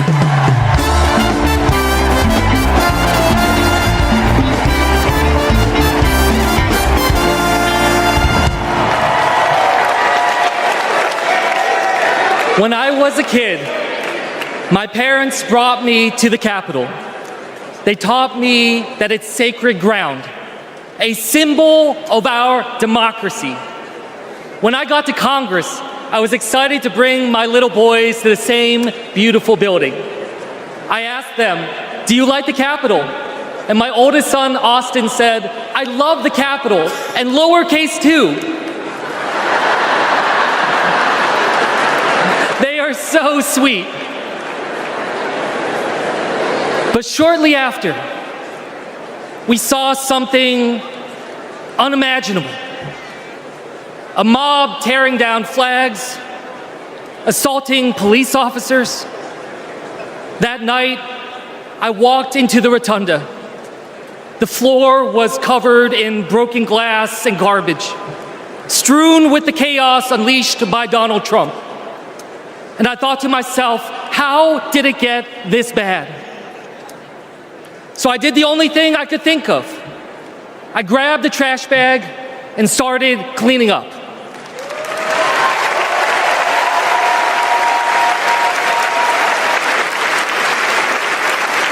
What I learned on January 6th is that all of us are caretakers for our great republic. We can heal this country, but only if we try. Many of you are doing your part through your voices and your votes. Always remember, this chaos that we see, it doesn't have to be this way. As a father, I refuse to believe that our kids are doomed to grow up in a broken America.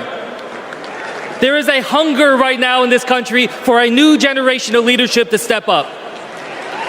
Let's choose Kamala Harris and Tim Walz. Let's do this for our kids and our grandkids. Thank you.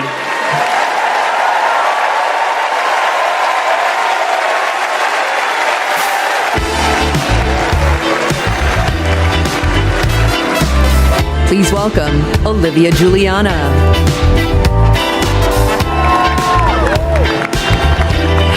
also from a proud Texas Democrat. This November, I'll cast my first vote in a presidential election ever. The fact is, our right to vote is under attack. I've seen it. Long wait lines. People blocked from registering to vote. Texans denied our voice. Donald Trump's Republicans are making it harder for us to vote, but we won't let them get away with it. And Kamala Harris won't let them get away with it either. She's fought for our freedoms. She's fought for our voice, but we will only be heard if we vote. As the saying goes, if you're not at the table, you're on the menu.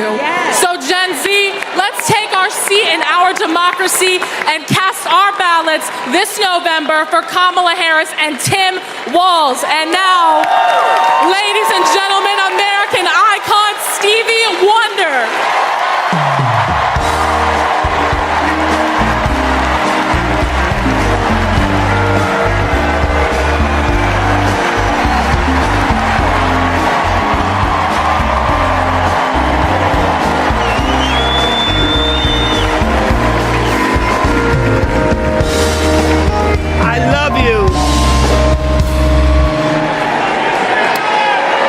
I just want to say, I love you. I love you. And every song that I've sang, every song that I've written, it's because of my love for you right here.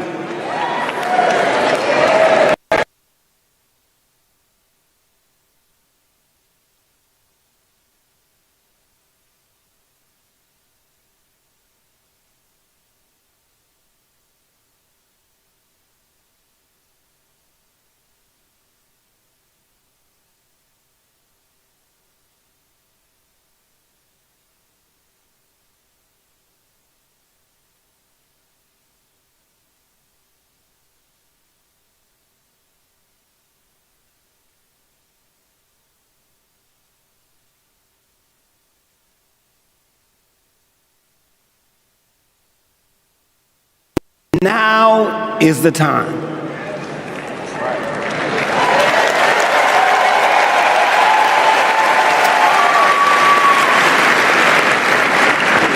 This is the moment to remember when you tell your children where you were and what you did. As we stand between history's pain and tomorrow's promises, we must choose courage over complacency.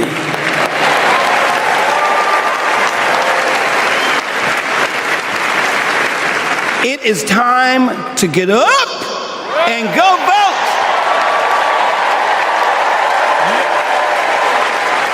Listen, the choice is clear than anyone else is saying. Did you hear me? Clear than anyone else is saying. You feel me? Yeah. We need to choose joy over anger, kindness over recrimination, and peace over war. Every time.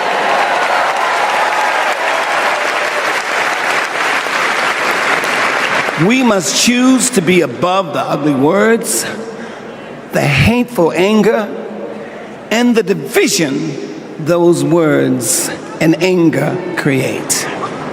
We must keep on keeping on until we truly are a united people of these United States. And then we will reach our higher ground. Are y'all ready? Are y'all ready to reach a higher ground? Are you ready to reach a higher ground? Tell me. I want to hear you again. Are you ready? Are we ready? Because you know we need Kamala Harris. Yes, we do. And we need a great man, as we do have, as a future vice president. You know that. So you know what? I'm depending on you to do, as Spike Lee would say, the right thing. Are y'all ready? Are y'all ready? Are you ready? Monsky, are you ready? I'm ready, Steve. Kansas, are you ready? Let's do it. All right, we need everybody. Clap your hands like this. Everybody clap your hands. Clap, clap, clap, clap. Now somebody scream.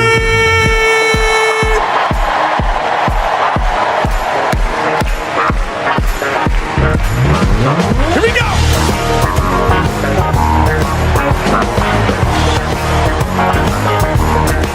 Are y'all ready? Oh, you're gonna have to get louder than that. I want y'all to sing with me. Come on. People. People. You sing. Keep on lying. Soldiers. Y'all said keep on one. Yeah. Whoa. Keep on turning. 'Cause it won't be too long. Are y'all with me?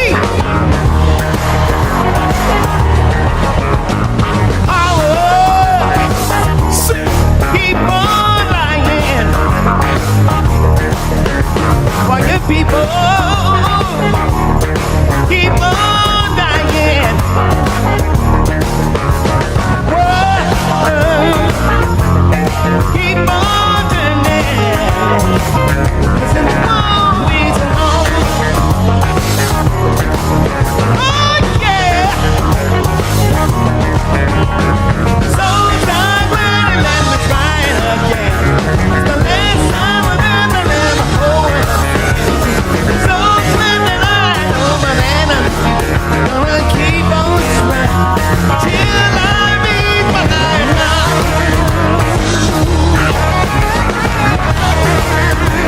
Till I meet my life. Oh no, no one's gonna make me now.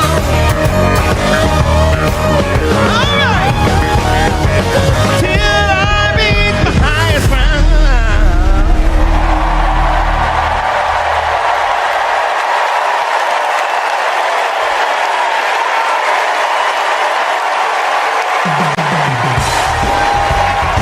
Somebody scream.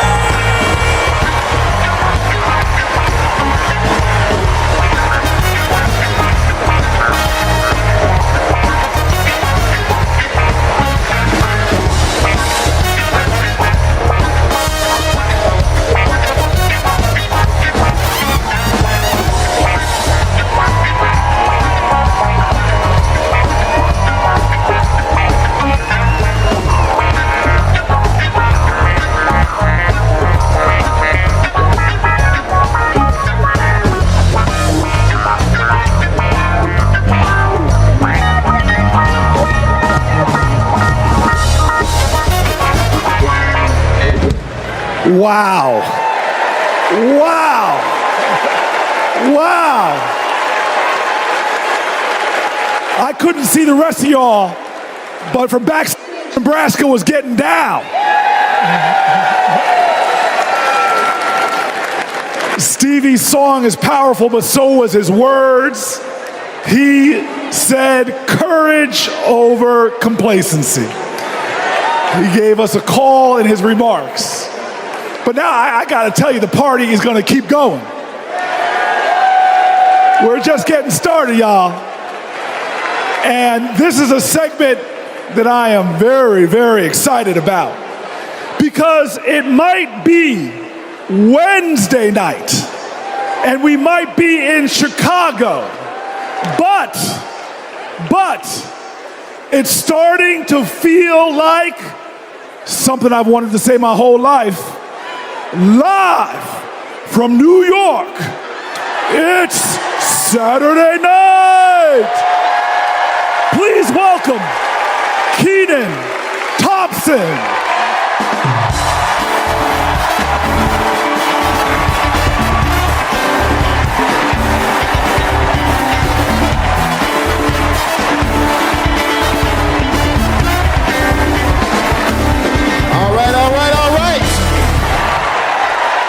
What's up, DNC?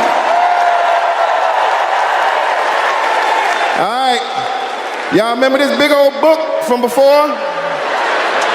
When Colorado Governor Jared Polis ripped a page out of it?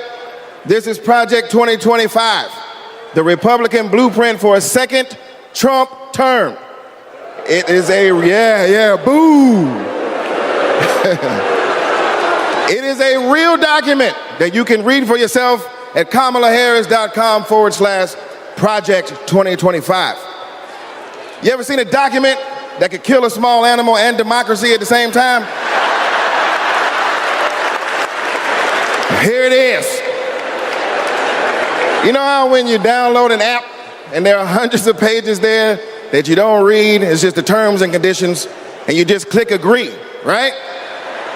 Well, these are the terms and conditions of a second Trump presidency. You vote for him, you vote for all of this. Let's take a look. All right, do we got Matt here with us tonight? Is Matt here? Hey, there he is. Matt, how are you, sir? All right, Matt. Now, Matt, I understand that you work as an AV tech in Nevada, and you make a decent hourly wage, is that right? Oh, I don't know if we can hear Matt. Can we hear Matt? So who's gonna fix it? Keep speaking, Matt, till we can hear you. Okay, that's good. I guess we're gonna move on from Matt. And this is Becky. Becky, can we hear you? Hi, Keenan. It's great to be here. Thank you. All right, good. Now, Becky, you're married, correct? I am. Me and my wife have been together for about 8 years. Oh, that's amazing. Very, very cute. Thanks. But I have got some bad news for you. I hate that. On page 584, Project 2025 calls for the elimination of protections for LGBTQ plus Americans.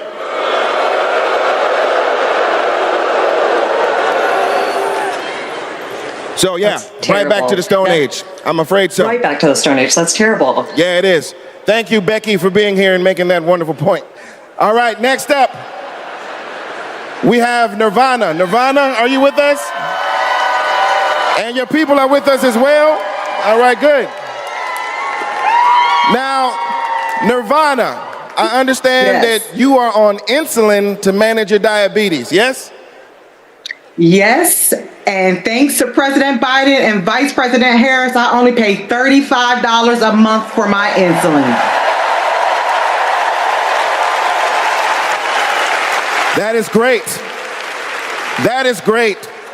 But on page 465,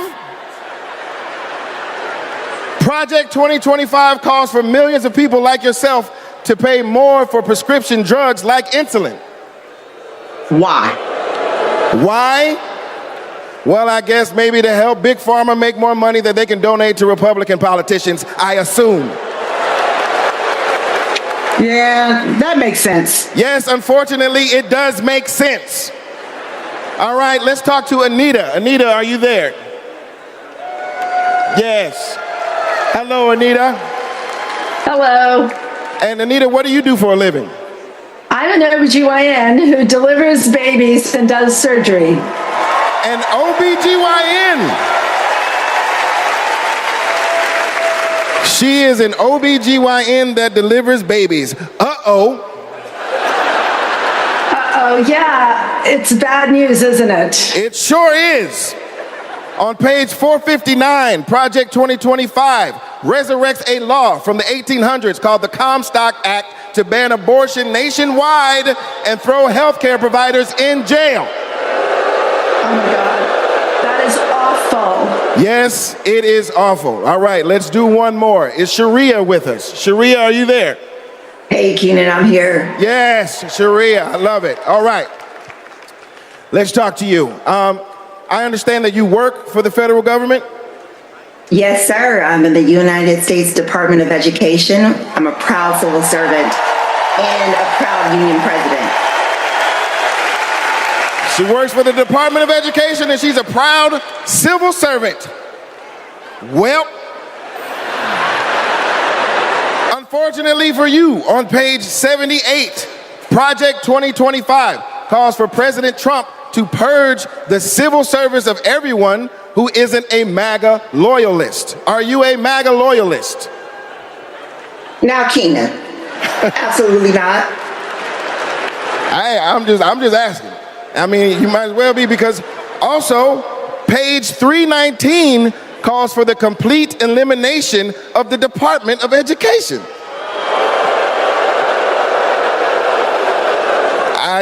There's a bunch of stuff in here, but that's all we have time for at the moment.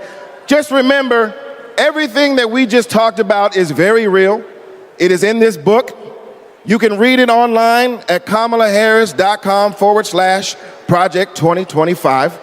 And most importantly, you can stop it from ever happening by electing Kamala Harris as the next president of the United States.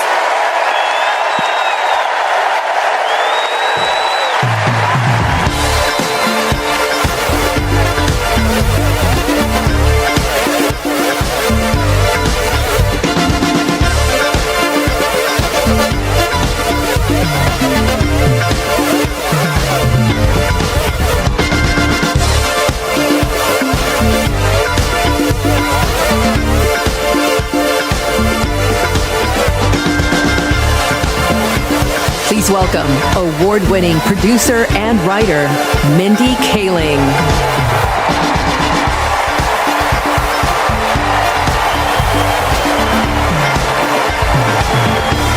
Good evening, everyone. Hello. Hello and welcome. Welcome to the third night of the Democratic National Convention. My name is Mindy Kaling.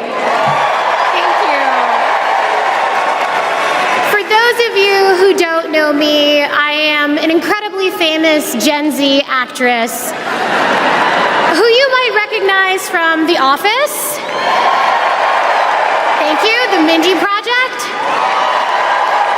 Or as the woman who courageously outed Kamala Harris as Indian in an Instagram cooking video. You're welcome. I am so proud to be here supporting my friend. But the real reason I am here is that deep down, I truly believe that as a woman of color and as a single mother of 3, it is incredibly important that I be appointed ambassador to Italy. This works, right? That's like why I'm here. I've never been, I'm dying to go. And guys, I just really need a break. I know it's not the priority tonight, but just think about it. I am actually here because I have known the Vice President for a long time. And I want to tell you a story about one of the first times I ever met her. She wasn't Madam Vice President then. She was my senator. And we were filming a video where she came to my home to cook dosas, a South Indian dish. Yes. It's not every day that a senator comes over, and I was pretty nervous. But when she arrived, we immediately hit it off. We talked about the love we have for our moms, who had both passed away from cancer. Both of our mothers were immigrants from India who came to America and committed their lives to serving others. My mother, Swati, became an OBGYN. Thank you. Kamala's mother, Shaimala, became a scientist with a PhD who dedicated her life to trying to find a cure for cancer.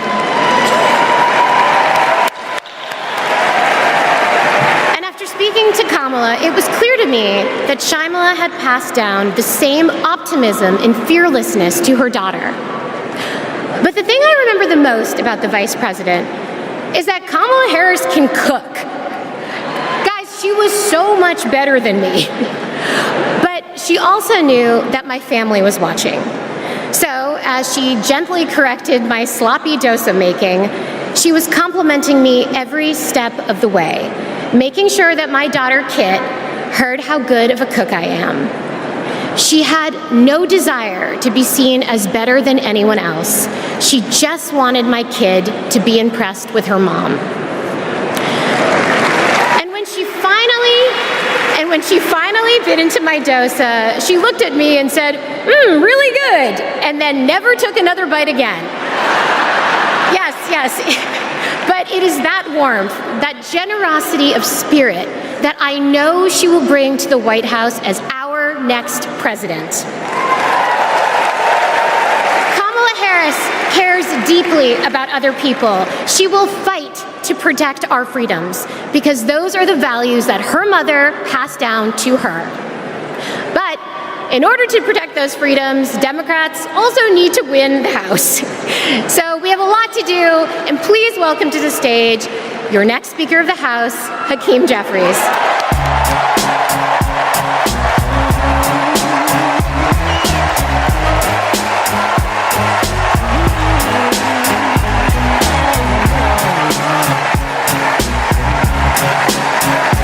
Good evening, Democrats. It's a high honor and a distinct privilege as a Brooklynite, New Yorker, and as an American to stand before you today and unequivocally express my support for Kamala Harris and Tim Walz to be the next President and Vice President of the United States of America. Over the last few years, House Democrats have been hard at work, and we could not have asked for a better leader to partner with than President Joseph Robinette Biden, who will go down as one of the most consequential presidents of all time. Last month, President Biden selflessly passed the torch to Vice President Kamala Harris, who is ready, willing, and able to fight for the people. Kamala Harris is a courageous leader, a compassionate leader, and a common sense leader who will deliver real results for everyday Americans. Kamala Harris is fighting for our freedom. Kamala Harris is fighting for our families. Kamala Harris is fighting for our future. Together, let's make Kamala Harris the 47th President of the United States of America.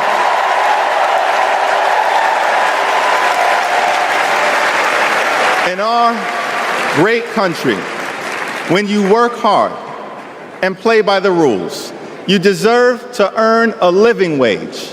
You deserve to have an affordable place to call home. You deserve to educate your children in a great public school that is free from gun violence. And you deserve high quality, affordable health care, and you deserve the chance to one day retire with grace and with dignity. But for far too many people in our great country, they are struggling to live paycheck to paycheck. And as a result, the American dream is out of reach. Here's the thing. Extreme MAGA Republicans don't care about everyday Americans. They only care about themselves. Our approach, led by Kamala Harris and Coach Walz, is very different. We care about you, the American people. And we will fight hard to make sure that the American dream is alive and well in every single community. Now, the road ahead will not be easy, which brings me to you-know-who. Donald Trump is like an old boyfriend who you broke up with, but he just won't go away. He has spent the last 4 years spinning the block, trying to get back into a relationship with the American people. Bro, we broke up with you for a reason.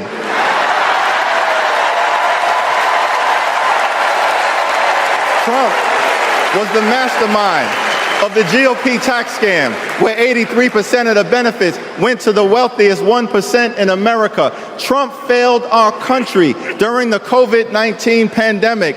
Trump is a chaos agent who is focused on himself, not the American people. Trump tried to destroy our democracy by lying about the election and inciting a violent mob to attack the Capitol. Trump put 3 extreme justices on the Supreme Court who destroyed Roe v. Wade. We broke up with you for a reason. Donald Trump can spin the block all he wants, but there's no reason for us to ever get back together. Been there, done that, we're not going back.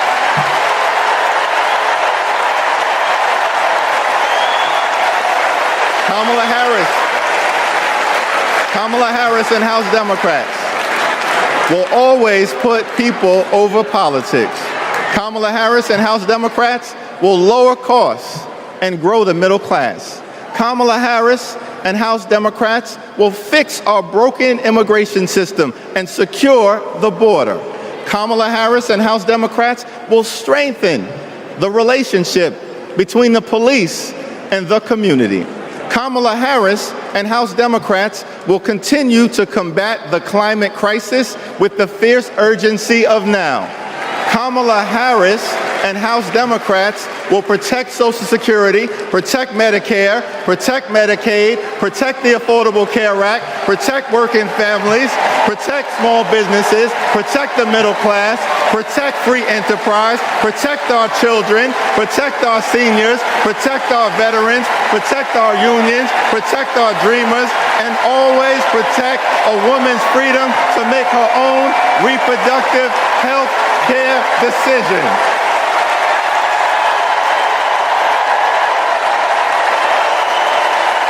The extreme MAGA Republicans want to divide us. But the Constitution promises equal protection under the law. We are one nation, under God, indivisible, with liberty and justice for all. Together, let's build a brighter future for our children and our grandchildren. In the Old Testament, book of Psalms, the scripture tells us that weeping may endure during the long night, but joy will come in the morning. Here's how we do it. Strategize on Sunday. Meet the moment on Monday. Take it to them on Tuesday. Work it out on Wednesday. Thank the Lord on Thursday. Fight the power on Friday. Set it off on Saturday. Get a few hours of sleep. Wake up the next day and do it all over again until joy comes in the morning.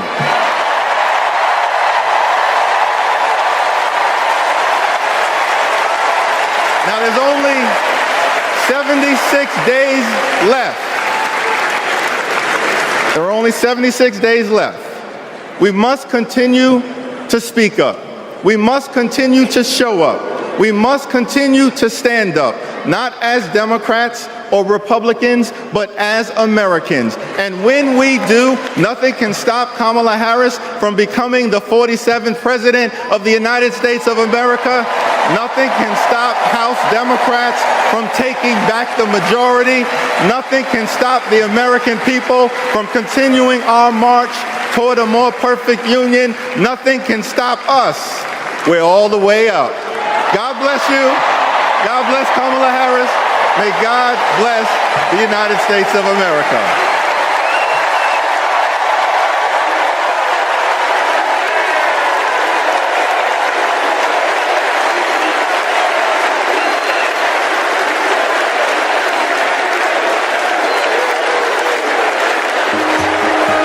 You want to go outside today? Yeah. Want to go put your shoes on? Yes. Let's go outside. Ruby is 2 years old. I'm starting to think, will she be an iron worker like her dad? Hate to break it to you, but I'm not a billionaire. Donald Trump talked a big game about bringing jobs back to America, but it was all talk, like Foxconn. This is the eighth wonder of the world. Foxconn, by most estimates, has not even come close to meeting expectations. This whole project was a scam. He is not looking out for the residents. He's looking out for himself. You know what Trump delivered? $2 trillion in tax cuts focused on his billionaire buddies and big corporations. You're rich as hell. It makes me angry. Billionaires don't pay their share of the load. And he wants to do that again. Trump talked a massive game about infrastructure. What a joke. We call it Infrastructure Week. Infrastructure is the easiest of all. We're going to get this infrastructure going. Trump was too incompetent to get it done. Who's he looking out for? Not us, not my family. You know who got it done? Joe Biden and Kamala Harris. Biggest infrastructure package in history. Infrastructure is just a fancy word for jobs. Not just union workers, but for everyone. Small businesses are booming. Communities are starting to thrive again. I wish it was faster, but prices are easing.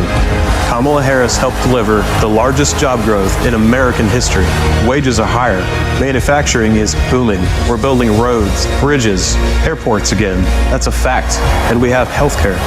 When our middle class is strong, America is strong.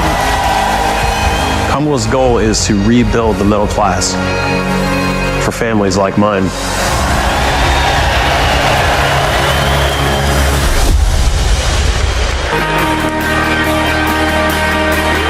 Please welcome the 42nd President of the United States, Bill Clinton.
After the last 2 days, aren't you proud to be a Democrat? And I am very grateful to the Republicans and independents that have joined us, have been up here on the stage, and I hope they feel better about it now. Because I've seen all these things that even I have to be reminded of from time to time when I get my spirits down. I love seeing the Obamas here. I love seeing President Biden. And I thought Hillary gave a great speech, too. And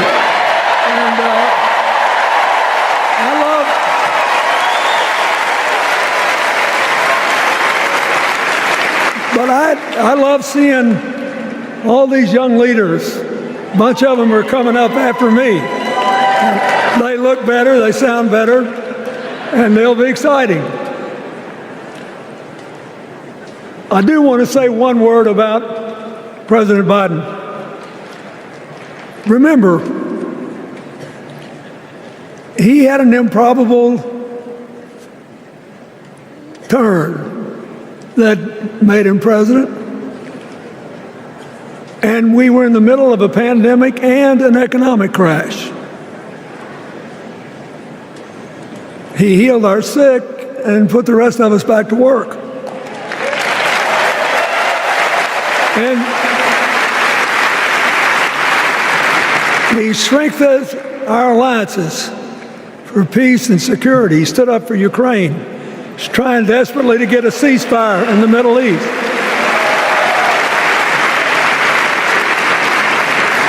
And then he did something that's really hard for a politician to do.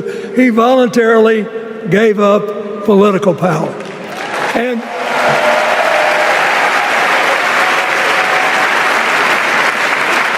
George Washington knew that, and he did it. And he set the standard for us serving 2 terms before it was mandatory. It helped his legacy, and it will enhance Joe Biden's legacy.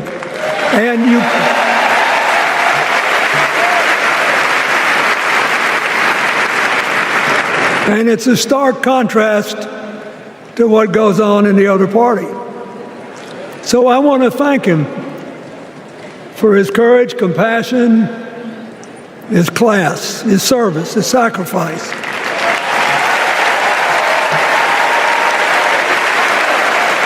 Joe Biden, thank you. And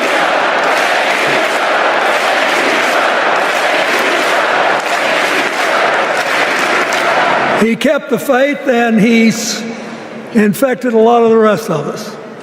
Now let's cut to the chase. I am too old to gild the lily. 2 days ago, I turned 78, the oldest man in my family of 4 generations. And the only personal vanity I want to assert is I'm still younger than Donald Trump.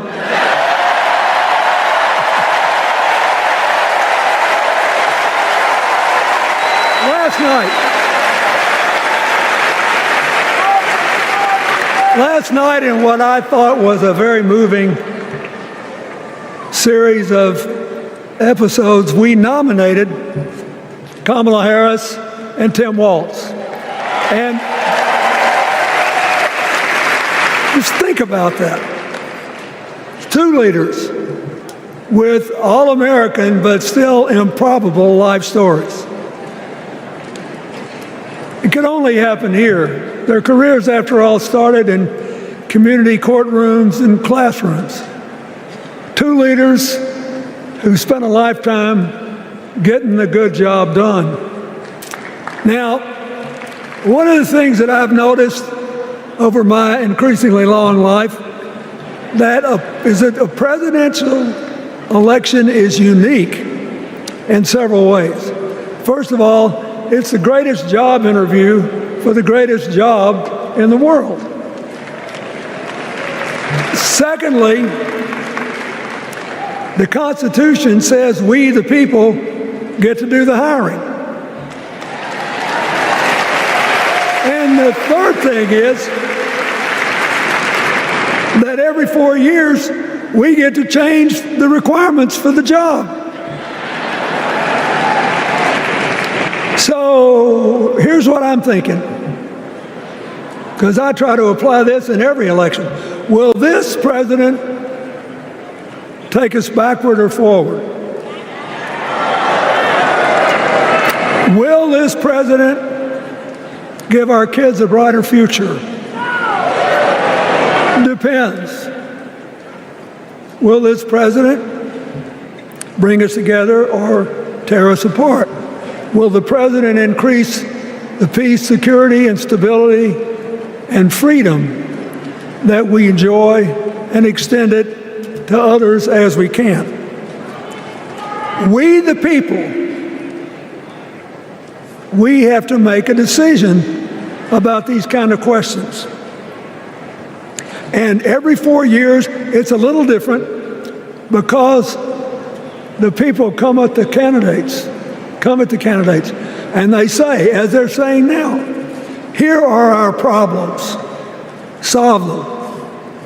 Here are our opportunities, seize them. Here are our fears, ease them. Here are our dreams, help them come true.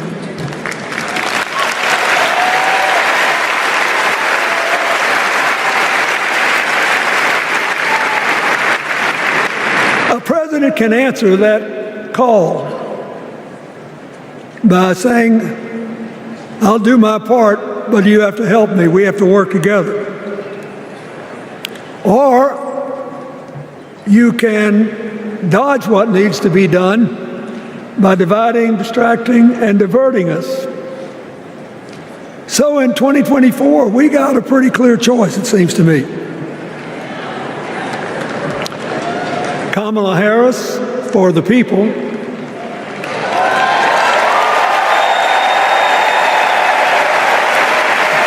and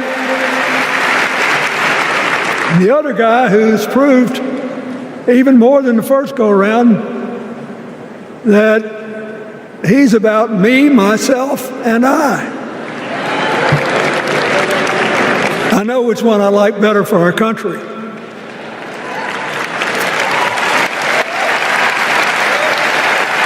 Kamala Harris will work to solve our problems, seize our opportunities, ease our fears, and make sure every single American, however they vote, has a chance to chase their dreams. You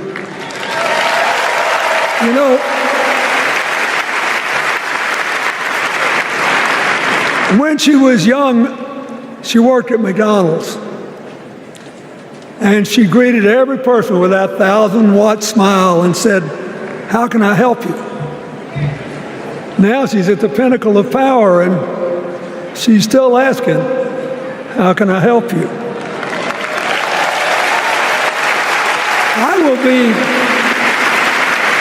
I'll be so happy when she actually enters the White House as president, because she will break my record as the president who spent the most time at McDonald's.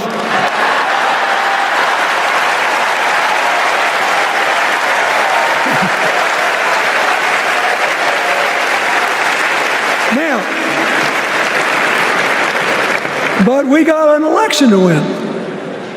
And remember, we've got a guy that's pretty good at what he does. Donald Trump has been a paragon of consistency. He's still dividing, he's still blaming, he's still belittling other people.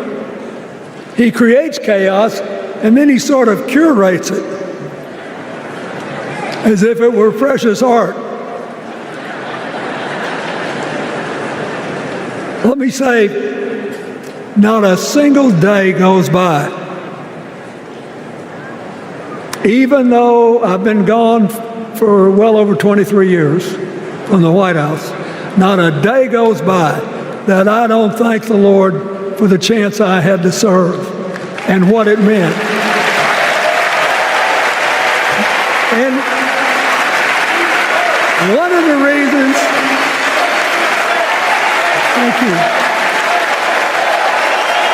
Wait.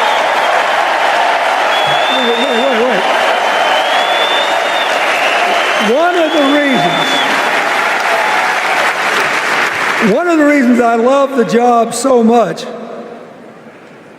is that in the toughest times, even on the darkest days, if you tried hard enough, there was always something good you could do for somebody else.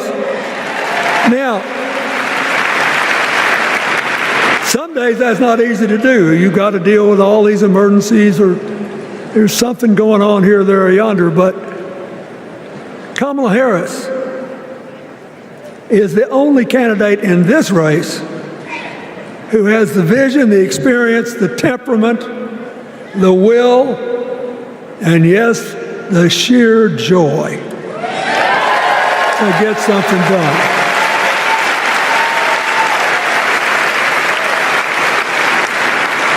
I mean, look, what does her opponent do with his voice? He mostly talks about himself, right? So the next time you hear him, don't count the lies. Count the eyes.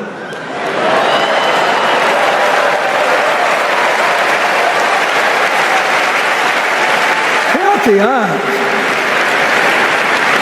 His vendettas, his vengeance, his complaints, his conspiracies. He's like one of those tenors opening up before he walks out on stage like I did, trying to get his lungs open by singing me, me, me, me, me, me.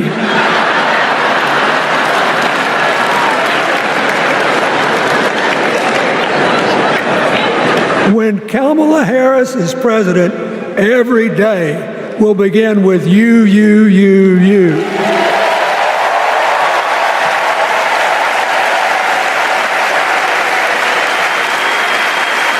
So, we got to ask ourselves the questions if we're going to hire a president. Do you want to build a strong economy from the bottom up and the middle out? Or do you want to spend the next 4 years talking about crowd size?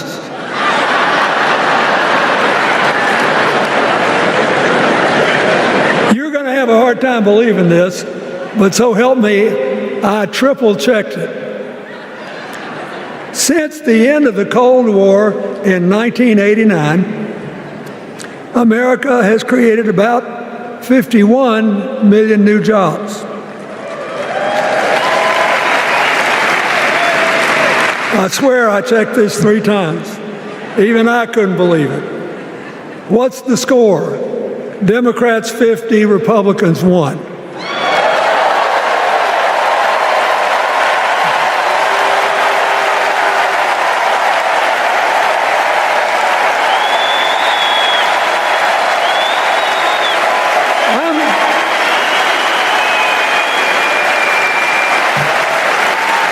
I'm glad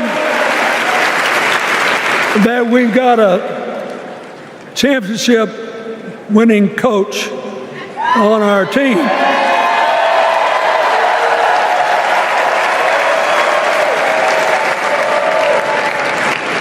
But even the most limited of us in what we know about football or any other sport knows that if you're got 50 and the other side's got 1, you're ahead.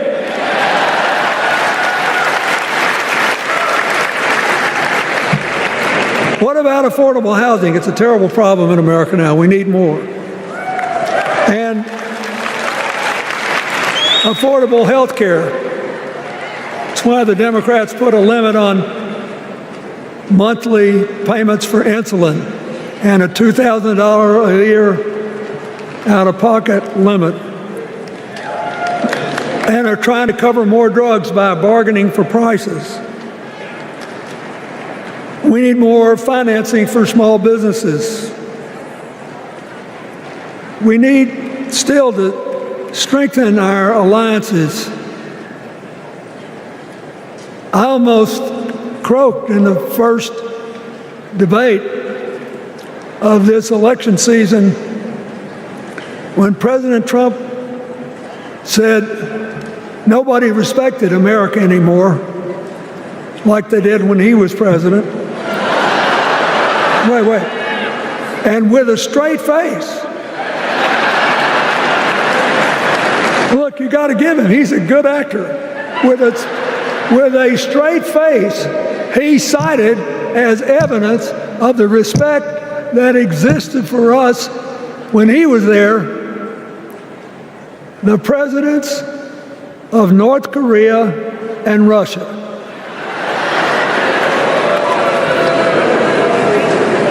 I'd rather have the people who respect us now.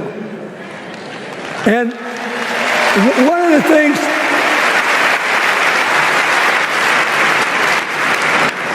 is when you send a signal to the other countries, you want them to know whether they agree with you or not, at least that you're on the level. Here's where you are and what you believe.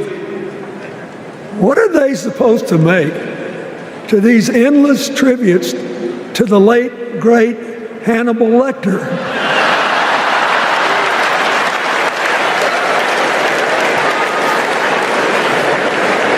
I mean, President Obama once gave me the great honor of saying I was the explainer-in-chief. Folks, I've thought about it, and I don't know what to say.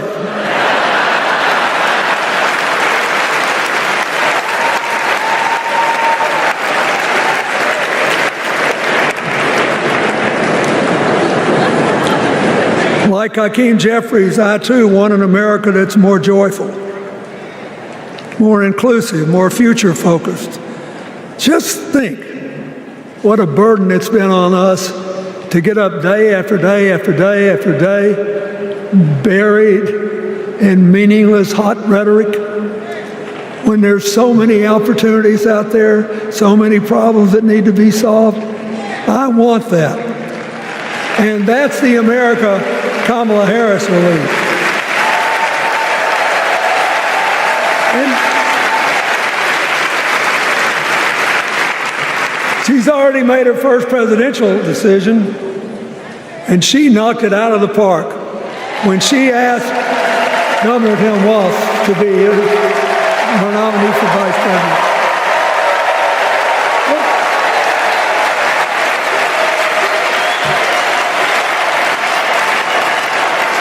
As they used to say when I was a young man growing up in Arkansas, you do not have to be all broke out with brilliance. You just look at Tim Walz, listen to him, follow his record as a teacher, as a coach in the National Guard,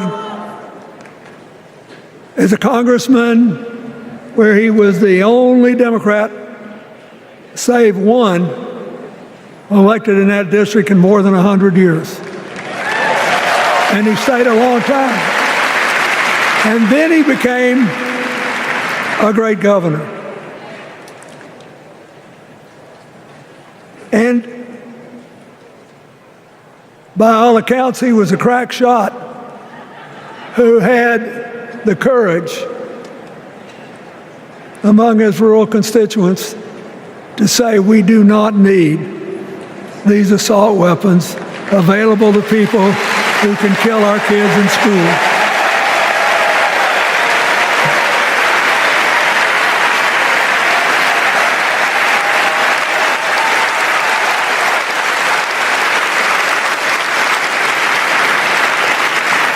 So, armed with her first decision, Kamala Harris confronts an interesting dilemma. We're going to walk out of here feeling pretty good, I think. We've got energy, we are happy, we feel like a load's off our shoulders. And we know we're just being asked to fight the same fight that the forces of progress have had to fight for 250 years.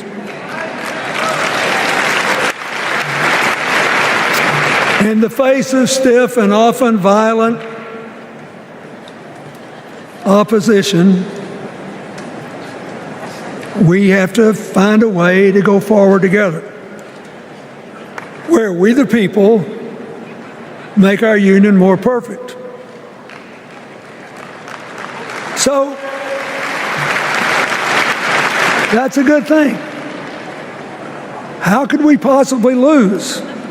Kamala Harris has fought for kids her whole life that were left out and left behind. She's taken on gangs trafficking across the border.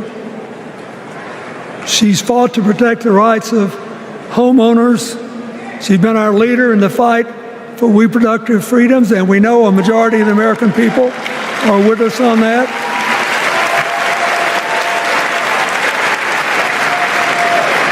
And she's gained an invaluable amount of experience as vice president, advancing our values and interests around the world. She's already said she's going to work really hard to make sure that no American working full-time lives in poverty or has to worry about their children living in poverty. He says that we got to make home ownership an achievable dream for everyone, not just a privilege.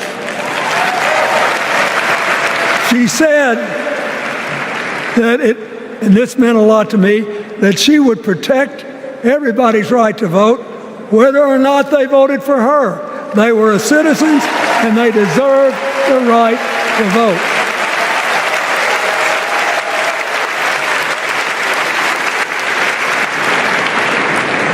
The other day, her opponent, implied that as his people voted one more time, they'd be able to rig it from now on and they wouldn't have to vote again.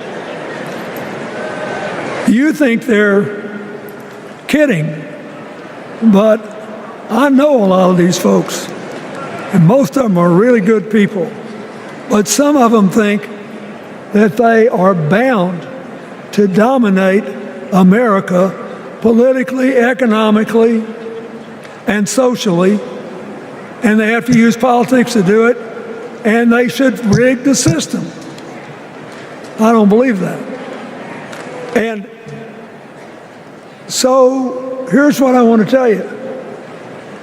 We've seen more than one election slip away from us when we thought it couldn't happen, when people got distracted by phony issues or overconfident. This is a brutal, tough business. I want you to be happy.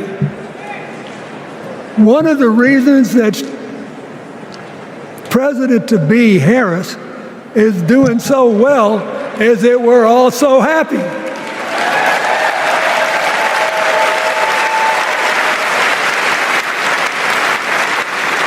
But you should never underestimate your adversary.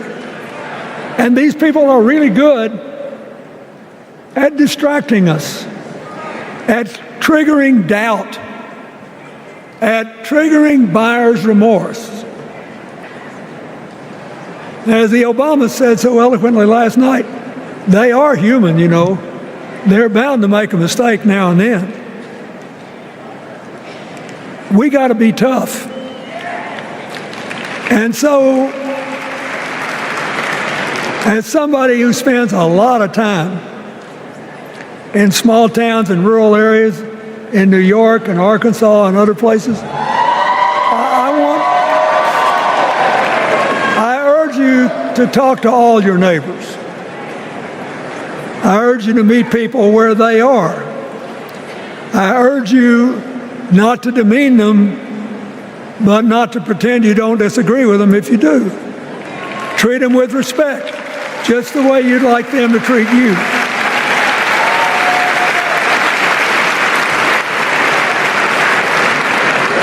Ask for their help and then follow our leader, Kamala, and ask them, how can I help you? We Democrats right now have a lot of hay in the barn. We've got massive achievements, massive advances, but there's still a lot of slips between today and Election Day that we have to navigate. And so I want to say this from the bottom of my heart. I have no idea how many more of these I'll be able to come to. I started in '76, and I've been to every one since. But no, 72. Lord, I'm getting old. But here's what I want you to know. If you vote for this team, if you can get them elected, and let them bring in this breath of fresh air, you will be proud of it for the rest of your life. Your children will be proud of it. Your grandchildren will be proud of it.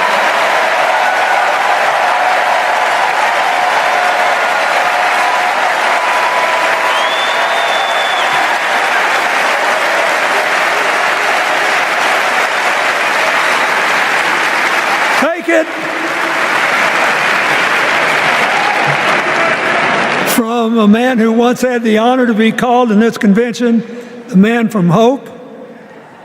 We need Kamala Harris, the president of joy, to lead us. So,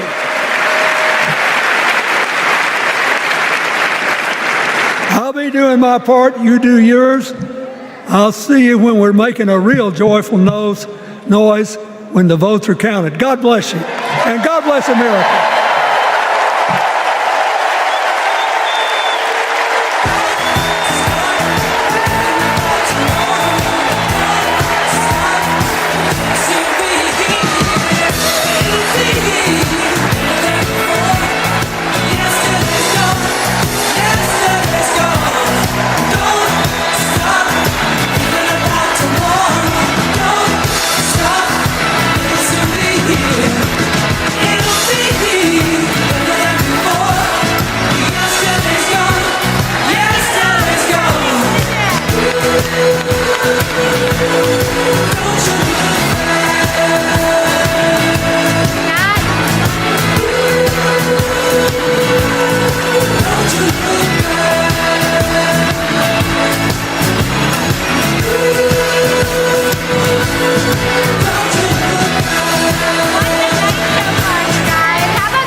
To the amazing delegation from my home state, Massachusetts. I love you, Massachusetts. Everyone is always hating on us, but they just don't get it. Go Sox! Go Jason Tatum! Ben Affleck, hang in there! Dunkin' Donuts is the best coffee in the world. Okay. Our next speaker needs no introduction. She was the first woman to ever serve as Speaker of the House. Yes, you know what's coming. This woman was doing Brat before Brat was Brat. The mother of dragons. Please welcome Nancy Pelosi.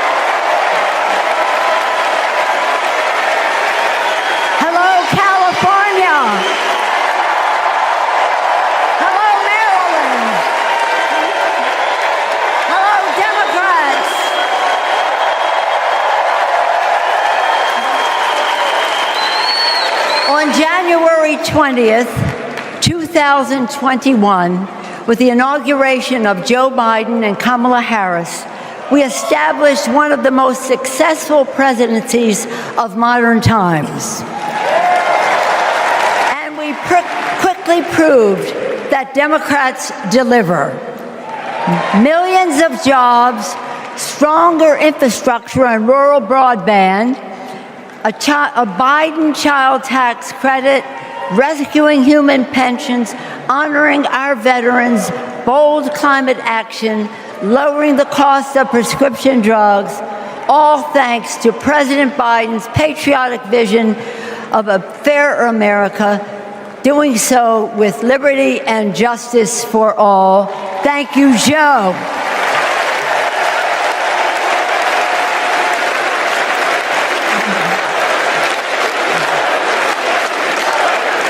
And I know that Vice President Harris is ready to take us to new heights. I've known Kamala Harris for decades. Personally, I know her a person of deep faith, which is reflected in her community care and service. Officially, she is a leader of strength and wisdom and eloquence on policy, most recently demonstrated fighting for women's right to choose. Politically, she is astute and strategic in winning difficult elections, quickly securing the nomination with dignity and grace, and choosing Tim Walz as our vice president. I had the honor of serving with Tim for 12 years in the Congress. He united Democrats, Republicans, and independents to turn a red district blue.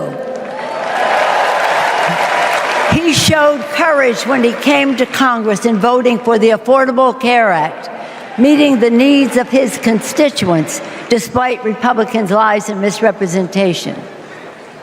When he went home, won the election, he returned to Congress, he fought for our Americans' heroes as the Democratic leader of the Veterans Affairs Committee. Thank you, Tim.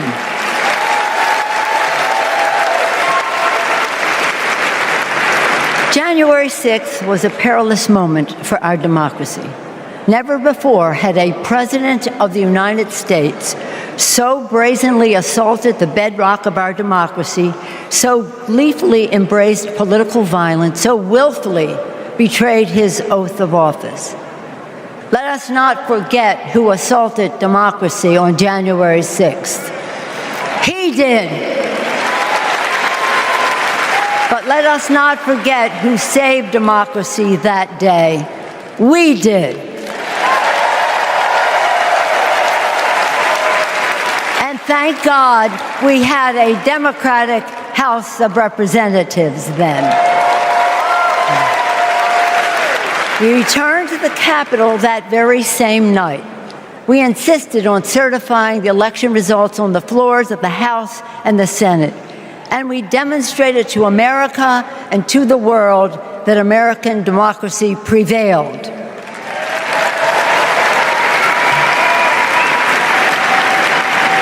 The parable of January 6th reminds us that our democracy is only as strong as the courage and commitment of those entrusted with its care. And we must choose leaders who believe in free and fair elections, who respect the peaceful transfer of power. The choice couldn't be clearer. Those leaders are Vice President Harris and Governor Walz.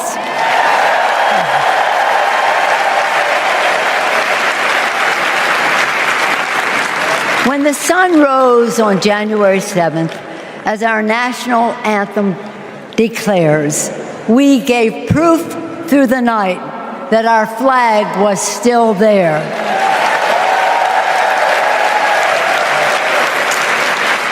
Now, in this election, we are called upon to do the same, to stand together, to reject autocracy, to choose democracy, and we will do so by electing a Democratic House with Hakeem Jeffries as Speaker of the House,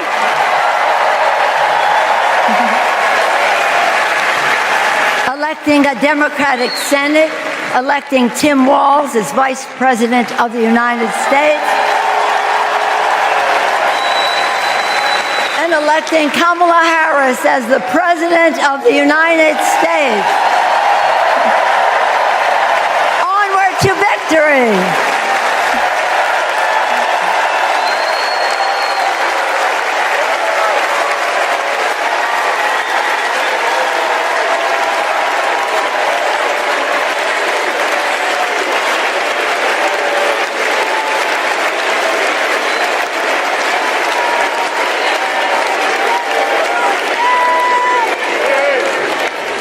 Please welcome Alexander Hudlin, Jasper Emhoff, and Arden Emhoff.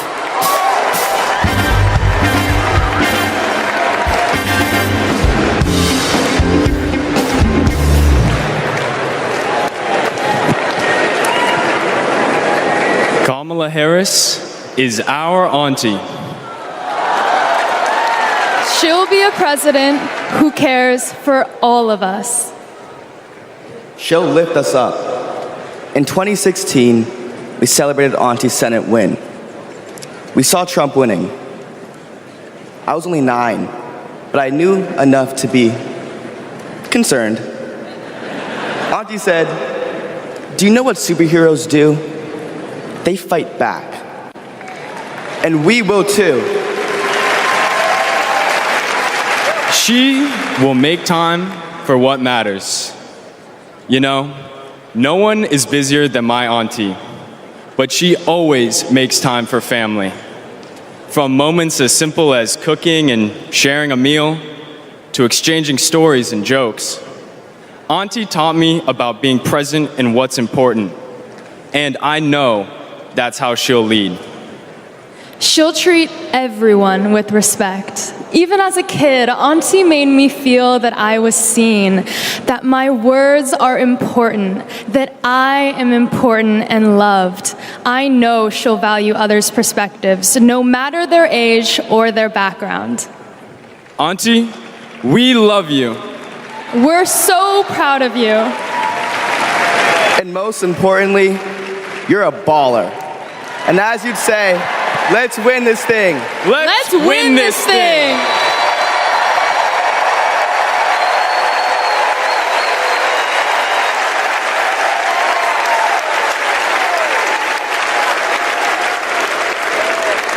Please welcome nominee for U.S. Congress in California, Latifah Simon.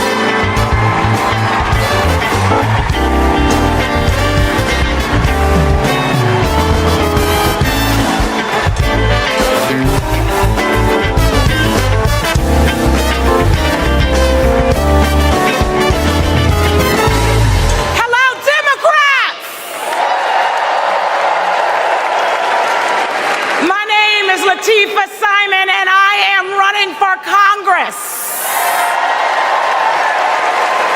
And I'm here tonight to tell you all about the Kamala Harris that I know. I'm gonna tell you. When Kamala Harris was the district attorney in San Francisco, California, teen mother running an organization working to end sex trafficking among beautiful young women and girls, to build the self-determination and power among those girls. And Kamala learned about the work that I was doing, and she asked me to join her team. Joined her team. She saw my potential, my commitment, and the good work that we could do together.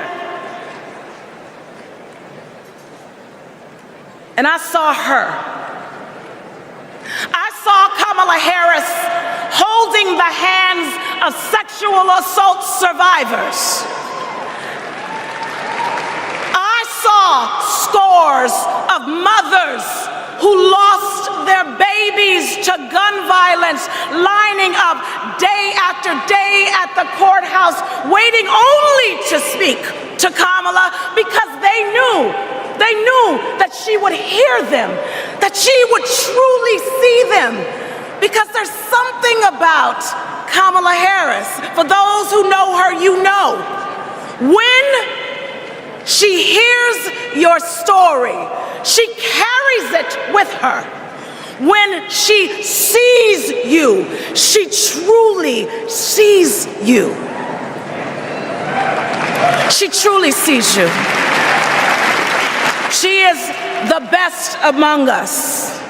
After working with Kamala Harris day in and day out for 5 years to create programs that supported young people to get out of the criminal justice system once and for all with good jobs, with opportunity. She wanted to get to the root cause of a broken criminal justice system. I saw her chip away. She came early and she left late every single day because, you know, like those mothers, like those sexual assault survivors, when she goes into that Oval Office, when she goes into that Oval Office, I guarantee you she will take all of us with her. All of us. The single mothers, the disabled veterans, the low-income folks who are dying to survive, the immigrants who are trying to work towards the promise of America. She will take us all. The farm workers, she will take us all with her. All of us.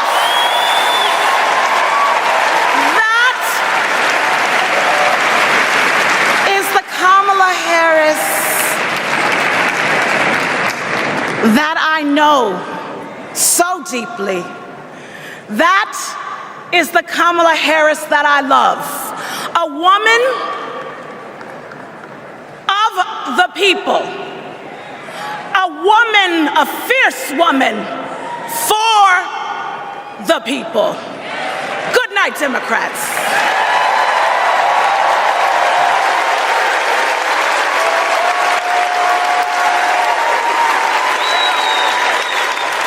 'Please welcome former U.S. Associate Attorney General of the United States and the Vice President's brother-in-law, Tony West.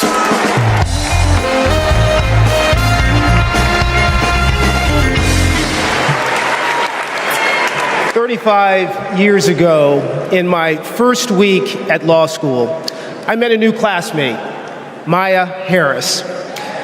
We became best friends, but the way Kamala tells the story, we'd already fallen in love by graduation day. And when Maya and I married, I not only gained a life partner I love, a daughter I adore, and a mother-in-law I revered, someone I affectionately called Mother Harris, I also gained a sister I cherish, Kamala. Now, Maya, Kamala, and I each pursued different legal careers, but we were motivated by the same values: a belief in equal opportunity, a yearning for fairness, a passion for justice. Values Mother Harris taught those two little girls, values that powered Kamala's public service from the very beginning.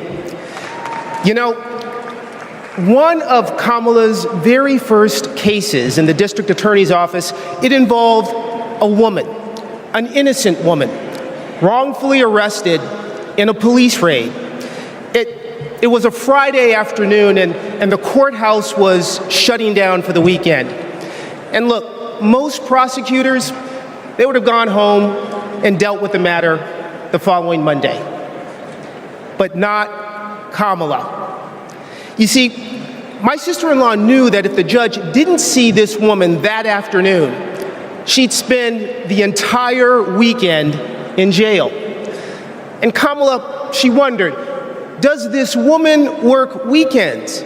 Would she lose her job? Does she have young kids at home? Who'd feed those kids? So Kamala pleaded for the judge to return to the bench and to hear the matter. And the judge agreed.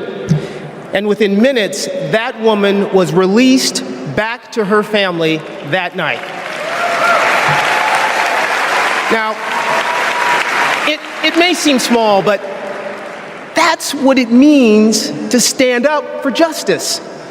That's what it means to stand for the people. And as Kamala says, when you know what you stand for, you know what to fight for. And look, believe me when I tell you, as a sister, a daughter, an auntie, and a mother, I've seen Kamala fight for her family. As district attorney, attorney general, U.S. Senator, and Vice President of the United States, I have watched her fight in the halls of power for those who have no voice there. And as president, I know she'll fight for you. She'll fight for all of us. Because, friends, when Kamala fights, we win. Thank you. God bless you.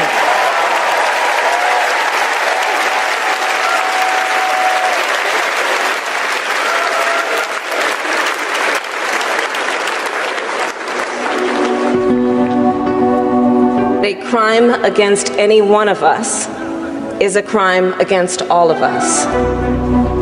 The work that she did as Attorney General was taking on issues to help people who were trying to make a life for themselves and their families. When Kamala Harris came into office in 2011, the most urgent economic crisis facing communities throughout California was the foreclosure crisis. For too many Californians, hopes for lasting home ownership have been dashed.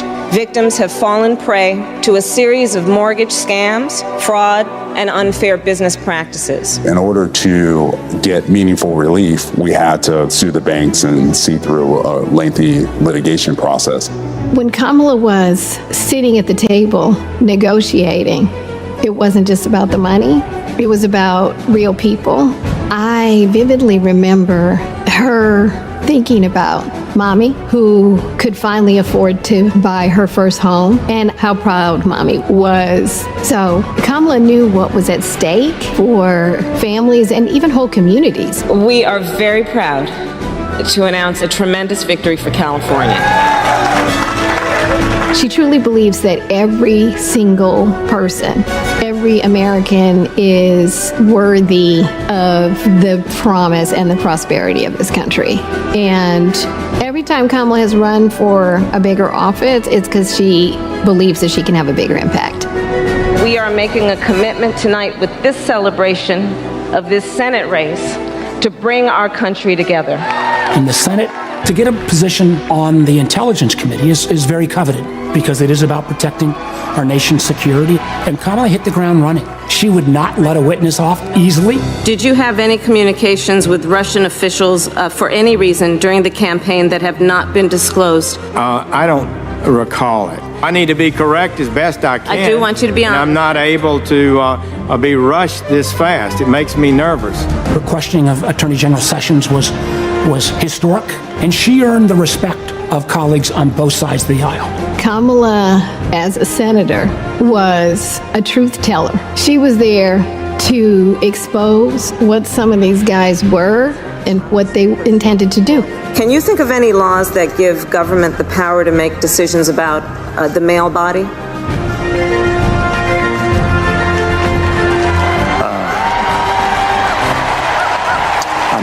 I'm not thinking of any right now, Senator. They didn't know what hit them. And in those moments, so many people saw her for the first time and saw how tough she was. Would you accept them recommending a charging decision to you if they had not reviewed the evidence? Well, that's a question for Bob Mueller. He's the U.S. attorney. I think you've made it clear, sir, that you've not looked at the evidence, and we can move on. When she's on a mission, she is determined and relentless. When our fundamental values are being attacked, do we retreat or do we fight? I say we fight. If you want to go forward in this country, not go backward, then there is only one choice.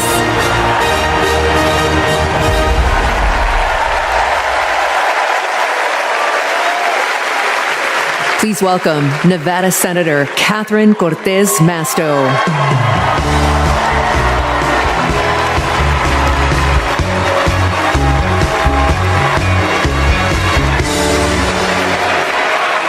Hello, Chicago. You know, before I was senator, I was Nevada's Attorney General. And that's when I met Kamala Harris, my colleague in California. Now, we bonded over many things. And working together, I quickly learned what kind of person she is. She is a strong leader. Here's how I know. As AGs, we took on the big banks after the foreclosure crisis. And let me tell you, Kamala did not settle for less than homeowners deserved. Her leadership helped win billions for working families nationwide. Delivering for families, that's Kamala Harris. Kamala and I also worked to protect our southern border. During that time, Kamala invited a group of AGs across the border to meet with Mexican officials. Now, we worked together to put transnational criminals and drug smugglers behind bars. Holding criminals accountable, that's Kamala Harris. Listen, and when we took on human traffickers, Kamala had us meet with survivors so that we could understand who we were fighting for. Standing up for justice. That's Kamala Harris. So trust me when I say I know she will fight for our families and our freedoms. Now we must fight for her. Every vote matters. I know. In 2016, Nevadans elected me, the granddaughter of a baker from Mexico, to serve as the first Latina in the United States Senate. I'll tell you what. And in 2022, my re-election came down to 7,928 votes. Because of voters in Nevada, the Democrats won the Senate majority. And I'm here to tell you, we can do it again. We can send Kamala Harris and Tim Walz to the White House. Are we ready to do it? Are we ready to fight? Let's get it done, Chicago. Thank you, everyone.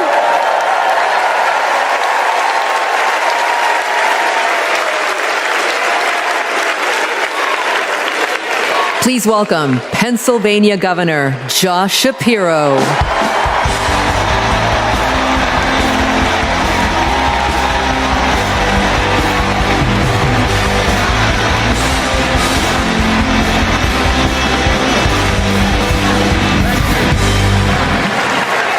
Thank you.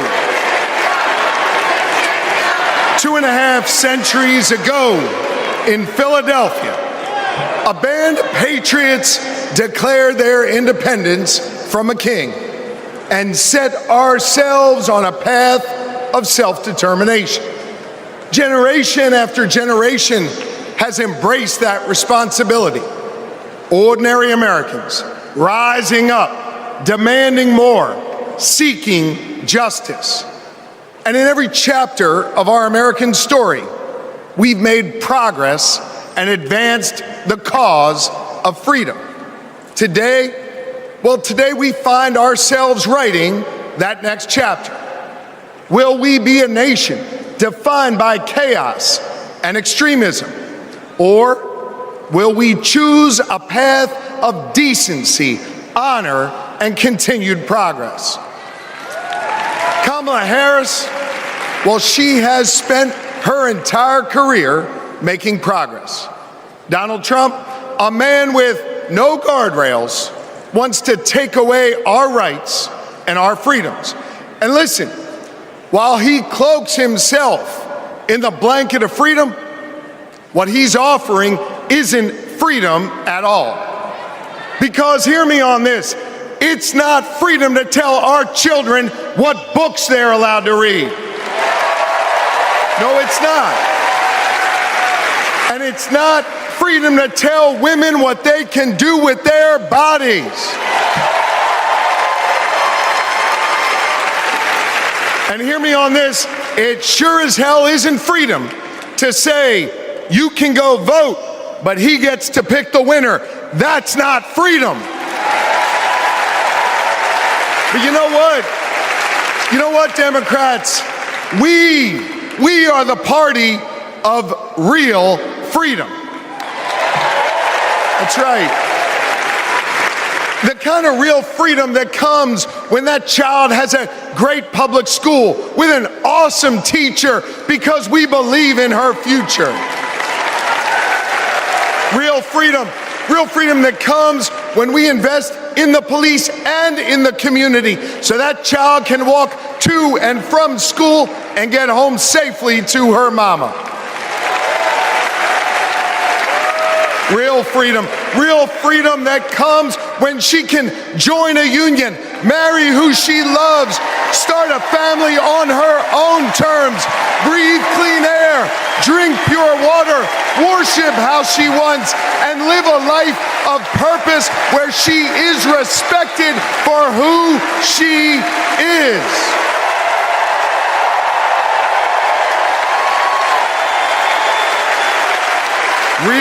freedom. Real freedom that comes when she can look at Madam President and know that this is a nation where anything and everything is possible. That is real freedom, and that is what we are fighting for.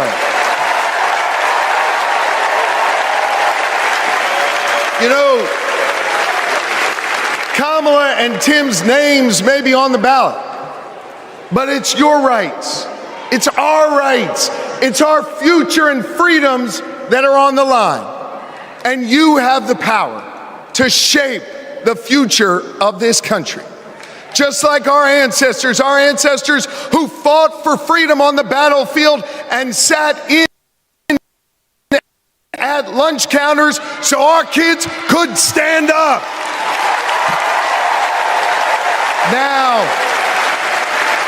Now it's on us. It's on us, my friends, to organize in our communities and on our For You pages around three basic American principles. We value our freedom, we cherish our democracy, and we love this country. And listen,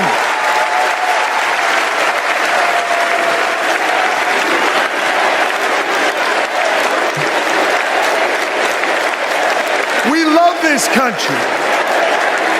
And listen, despite our challenges, hear me on this, I want you to know I have never been more hopeful because I see in all of you the enduring promise of America.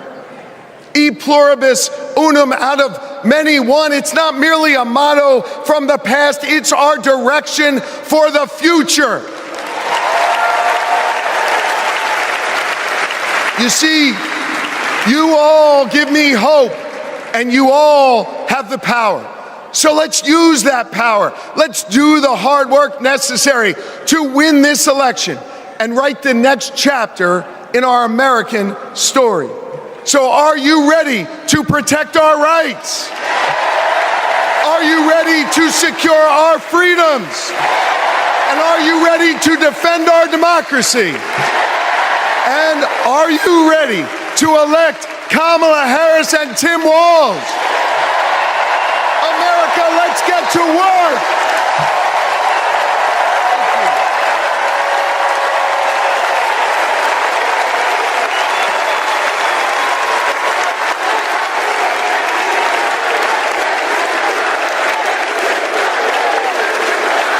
Please welcome author, activist, and youngest presidential inaugural poet in American history, Amanda Gorman.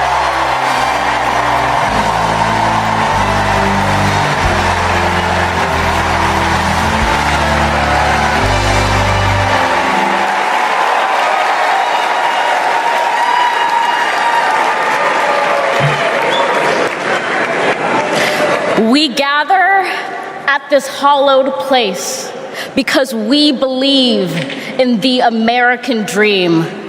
We face a race that tests if this country we cherish shall perish from the earth, and if our earth shall perish from this country.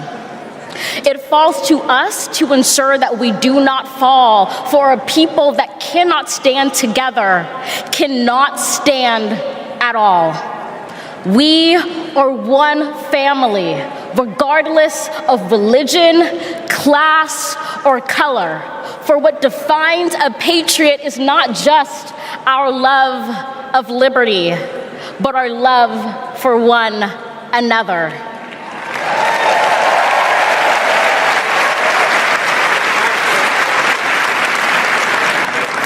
This is loud in our country's call because while we all love freedom, it is love that frees us all.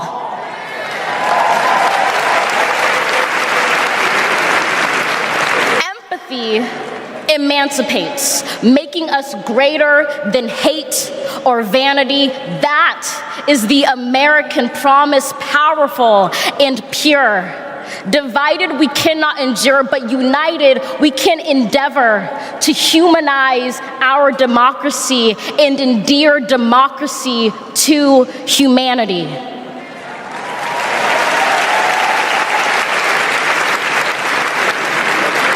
And make no mistake, cohering is the hardest task history ever wrote. But tomorrow is not written by our odds of hardship, but by the audacity of our hope, by the vitality of our vote.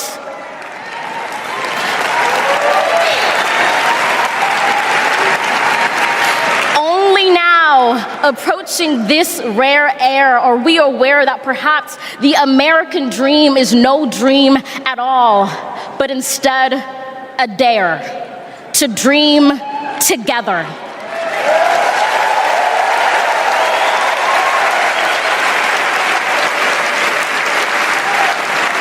Like a million roots tethered, branching up humbly, making one tree. This is our country, from many won, from battles won, our freedoms sung, our kingdom come has just begun.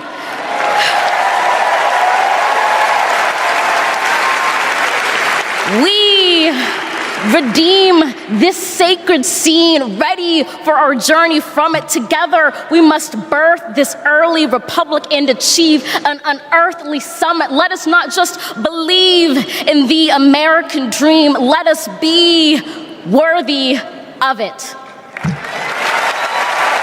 Thank you.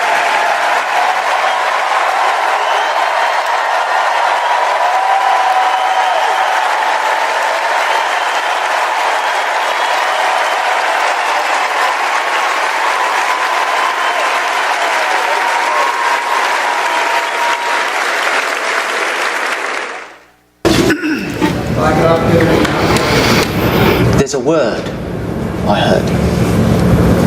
The word is called freedom. Can you tell me what it means? Interesting. Let me think about that for a second. The spirit of freedom. For me? Oh, yeah. Freedom, to me, means choice. The ability to laugh with friends. Be who you want to be. Go where you want to go. Living your life day to day. Having new chapters in that life. I believe in having your own words and being able to do what you want to. The freedom to raise our family in healthy communities. The idea that I can turn to my partner, my husband, and say I love you with every being of my soul. Being able to start a family when I want to, being able to, support the missions that I want to go to the church that I want to. Not everyone has the same opportunities, but the United States is, of anywhere I've ever been, just the one place where you can accomplish more. The big, fantastic thing about America is that it is the land of opportunity. I know it sounds trite, but it's the truth. I grew up with a single mom, and she really imbued in me these qualities that you just really have to care about your neighbors and your family and your friends. I feel like the American dream is having opportunities, having opportunity to go to college if you want to, having opportunity to get any job you can, no matter who you are or where you come from. The American dream is about having the ability to make choices about your medical care and do whatever you want to do with your life without anybody telling you if it's good or not.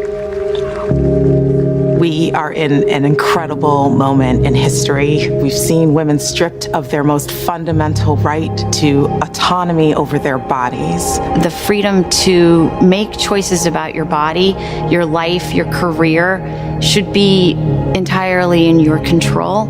But I have found that good people want to do good things. That you find a way to move forward under ugly and scary circumstances. The work that lies ahead is to make America live up to its highest ideals. And, we're proud to go to work. The work to build a better future really depends on all of us coming together. We have to bring back that respect for everyone. I don't think we're as divided as we seem. Let's come together as one big nation. I feel like we are on the verge of something very amazing in this country. It makes me want to fight for our children and future generations to ensure they have just as many, if not more, freedoms than we had. I believe in a future where my mom can feel safe no matter where she is in the country. A future that is filled with a healthy and vibrant planet where families are not separated by fences or jail bars. A future in which we all get what we need. I want to see that for people who are younger than me. Hopefully the kids I teach can chase their dreams and believe in what they want to be. I want a future for him that he knows that he's covered and protected. Everyone should think about what we can leave to the next generation. It's our responsibility. It's what we have to do. My name's Tyler. My name's Yvette. And we believe in love. I'm Alex. I'm Kiara. My name is Steven. My name is Charlie. I'm a proud 7th generation Texan. I am from Waterford, Michigan, just north of Detroit. I'm from East Tennessee. And we believe in the American dream. We believe in a better world for our child, and we believe in this country. My name is Karen, and I believe in justice. My name is Nancy. My name is Thoreau. My name is Jennings. My name is Dana. My name is Todd. And we believe in freedom. My name is Gina, and I believe in freedom. My name is Pat, and I believe in the freedom to work together.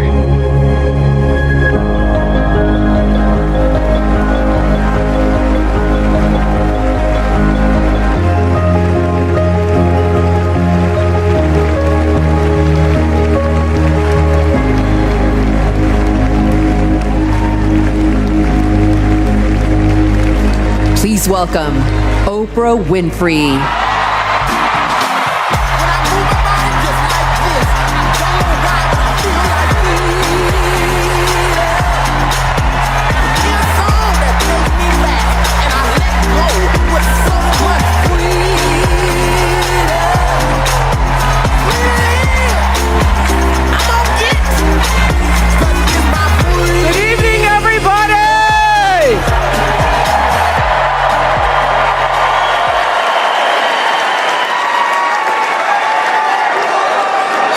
You can't go home again.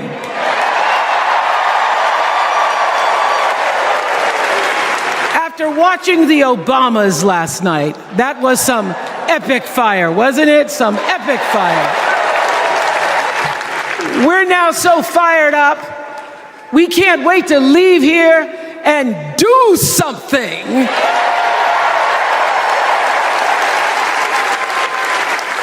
And what we're going to do is elect Kamala Harris as the next president of the United States.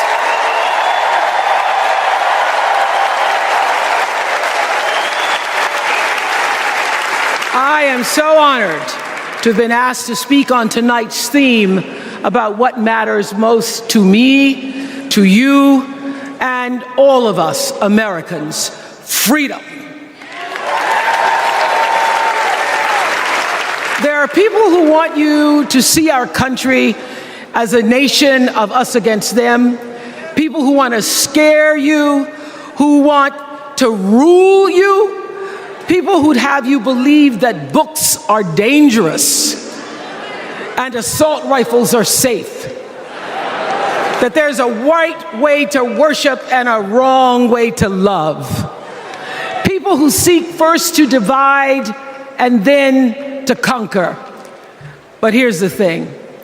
When we stand together, it is impossible to conquer us.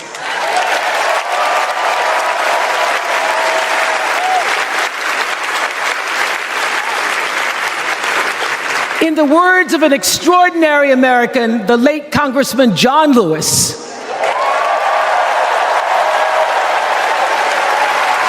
He said, no matter what ship our ancestors arrived on, we are all in the same boat now. Congressman Lewis knew very well how far this country has come because he was one of the brilliant Americans who helped to get us where we are. But he also knew that the work is not done. The work will never be done because freedom isn't free. America is an ongoing project. It requires commitment. It requires being open to the hard work and the heart work of democracy. And every now and then, it requires standing up to life's bullies.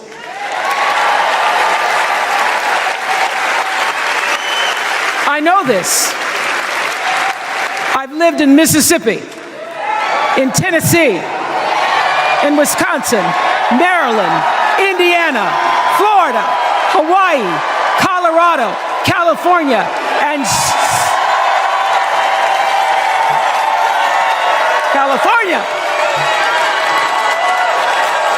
sweet home Chicago, Illinois.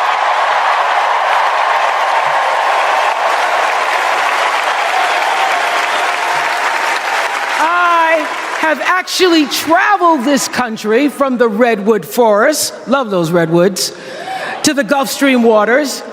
I've seen racism and sexism and income inequality and division. I've not only seen it, at times I've been on the receiving end of it.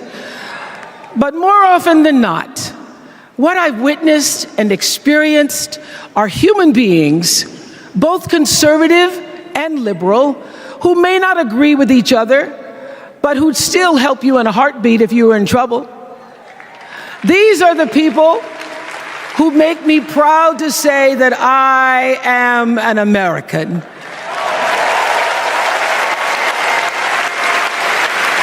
They are the best of America. And despite what some would have you think, we are not so different from our neighbors. When a house is on fire, we don't ask about the homeowner's race or religion. We don't wonder who their partner is or how they voted. No. We just try to do the best we can to save them. And if the place happens to belong to a childless cat lady,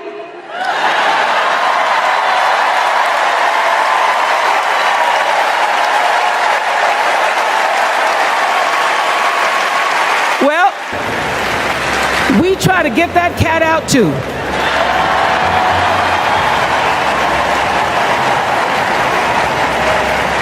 Because we are a country of people who work hard for the money. We wish our brothers and sisters well and we pray for peace. We know all the old tricks and tropes that are designed to distract us from what actually matters, but we are beyond ridiculous tweets and lies and foolery. These are complicated times, people, and they require adult conversation. And I welcome those conversations because civilized debate is vital to democracy, and it is the best of America.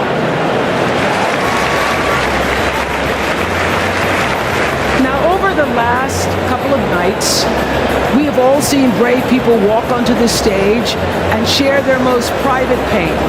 Amanda and Josh, Caitlin, Hadley, they've told us their stories of rape and incest and near-death experiences from having the state deny them the abortion that their doctor explained was medically necessary. They've told us these things for one reason, and that is to keep what happened to them from happening to anybody else. Because if you do not have autonomy over this, if you cannot control when and how you choose to bring your children into this world and how they are raised and supported, there is no American dream.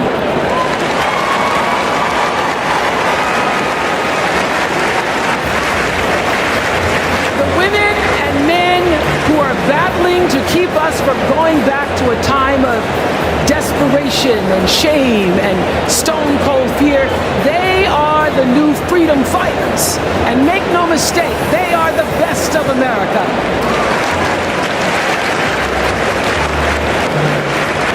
I want to talk now about somebody who's not with us tonight.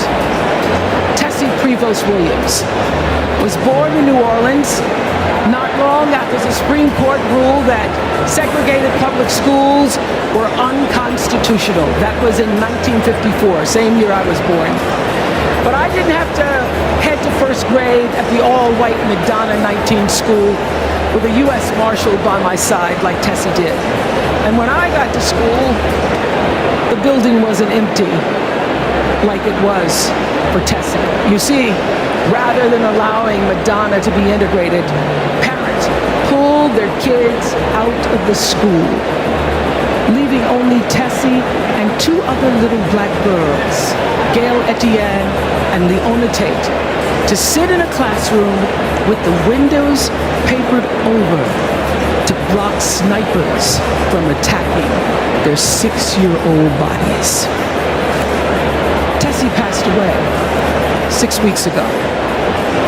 And I tell this story to honor her tonight because she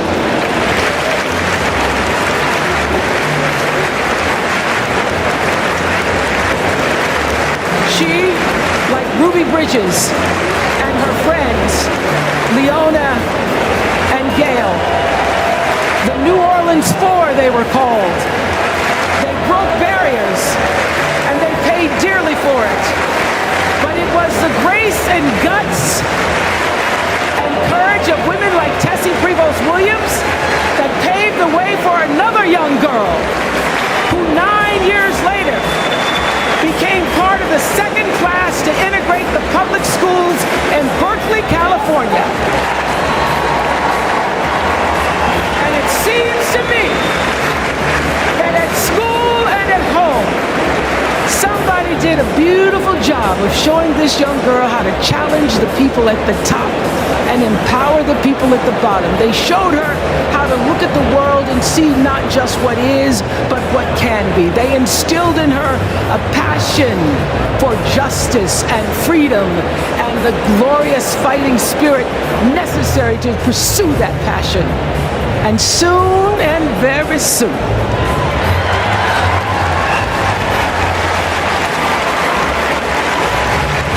and very soon, we're going to be teaching our daughters and sons about how this child of an Indian mother and a Jamaican father, two idealistic, energetic immigrants,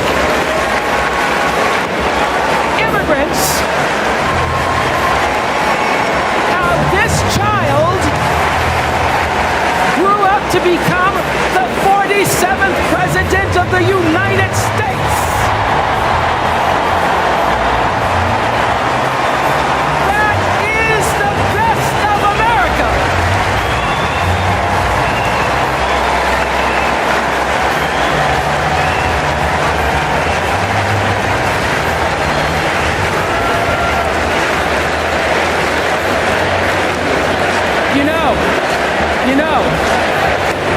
Let me tell you this.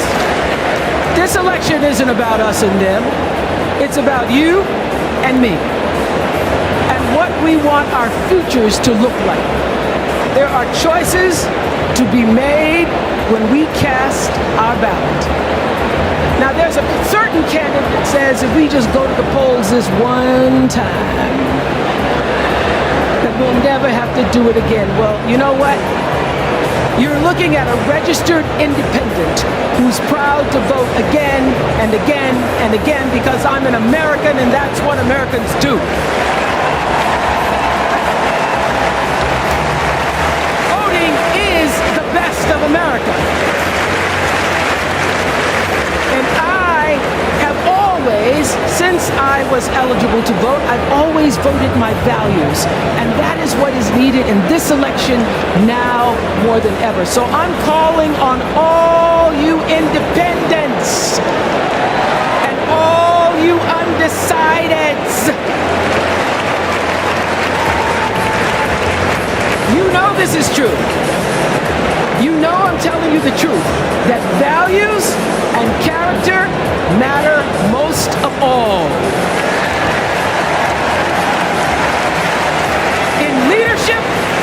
in life, and more than anything,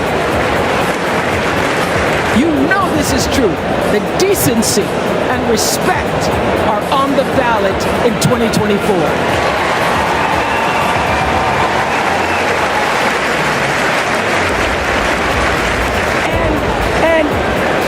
Just plain common sense. Common sense tells you that Kamala Harris and Tim Walz can give us decency and respect. They're the ones that give it to us. So, we are Americans. We are Americans. Let us choose loyalty to the Constitution over loyalty to any individual. Because that's the best of America. And let us choose optimism over cynicism, because that's the best of America. And let us choose inclusion over retribution. Let us choose common sense over nonsense.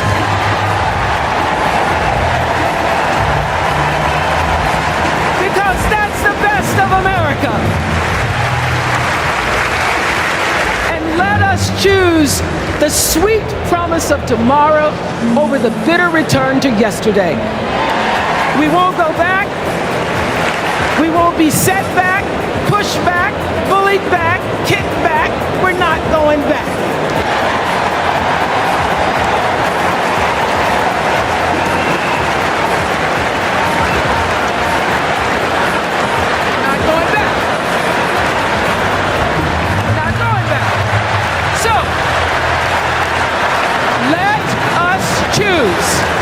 Let us choose truth, let us choose honor, and let us choose joy.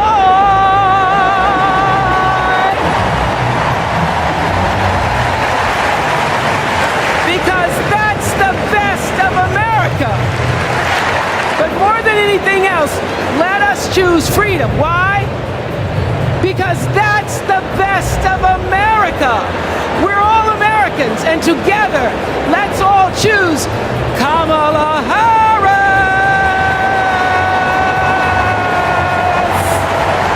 Thank you, Chicago!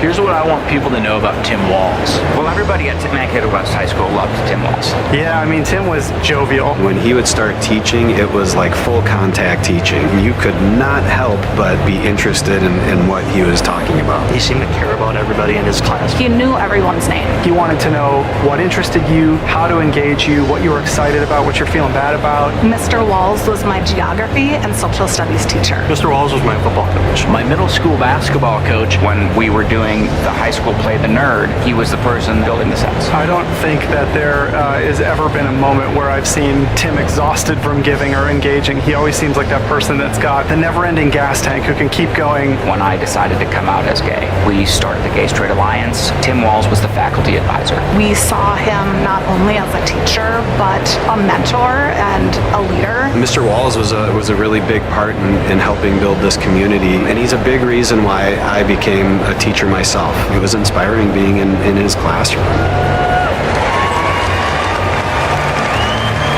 Please welcome Maryland Governor Wes Moore.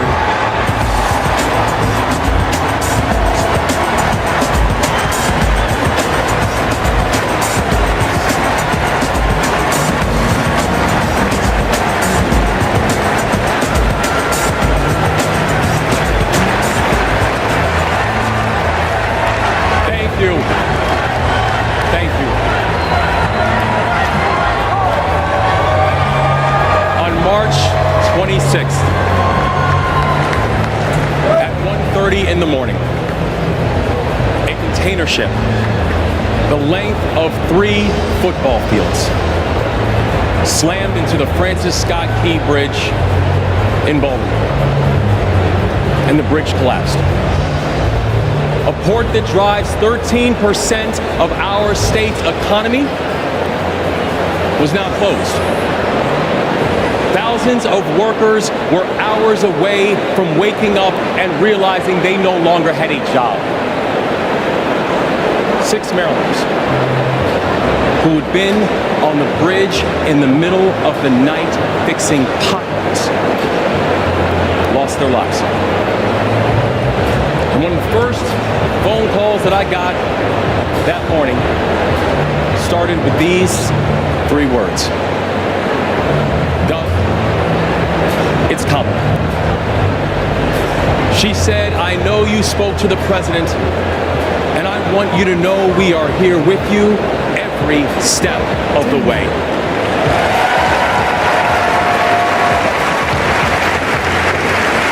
Now, I joined the Army when I was 17. In fact, I was too young to sign the paperwork. I had to ask my mom to sign the paperwork for me because I don't have bone spurs.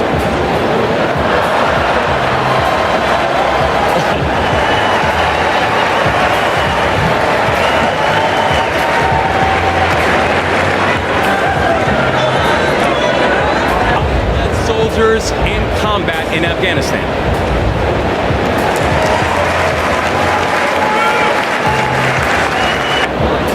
My training taught me that you never learn anything about anybody when times are easy. You learn everything you need to know about somebody when times are hard and when the temperature gets turned up. And America, I saw that Kamala Harris is the right one to lead in this moment firsthand.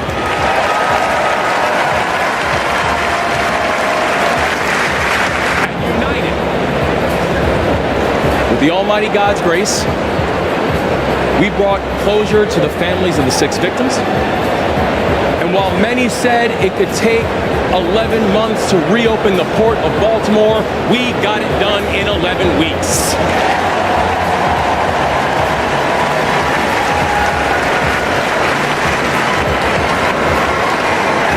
Because that is the story of America. We are a nation of patriots who serve when the mission is hard and who serve when the destination is uncertain. And I know our history is imperfect. The unevenness of the American journey has made some skeptical. But I'm not asking you to give up your skepticism. I just want that skepticism to be your companion and not your captor.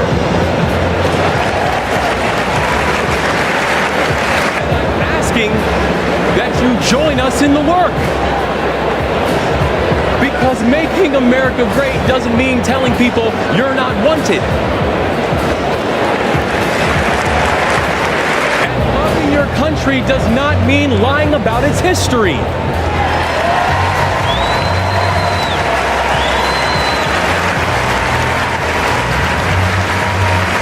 Making America great means saying the ambitions of this country would be incomplete without your help.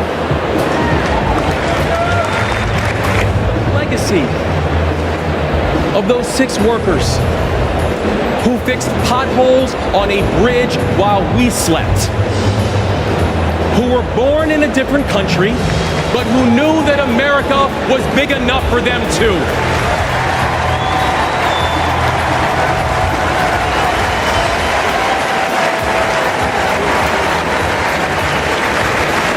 It's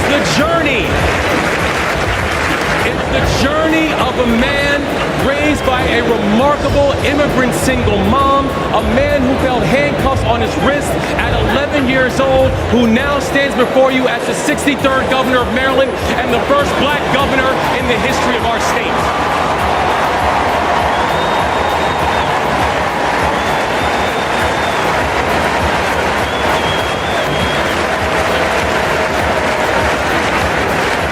It's the story of a prosecutor who defended our freedoms and had Maryland's back when we needed it most. And now, MVP, we've got your back as well.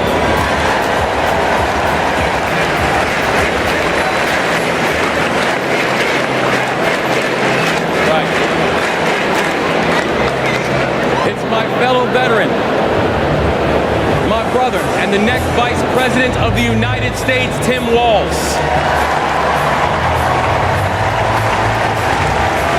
And now, Tim knows that in the military, you count the days towards mission completion.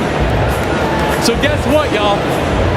We have got 75 days and a wake-up until Election Day. 75 days and a wake-up for us to prove what Americans can do when the pressure is on. 75 days and a wake-up for us to show that true patriots do not whine and complain. We put our heads down and we get to work. 75 days and a wake-up to build a future that those who came before us hope for, and those who come after us they deserve. And 75 days and a wake-up to elect a leader who is willing to believe in the best of us, and that leader is Kamala Harris, the next President of the United States. Thank you, God bless you, and let's leave no one behind.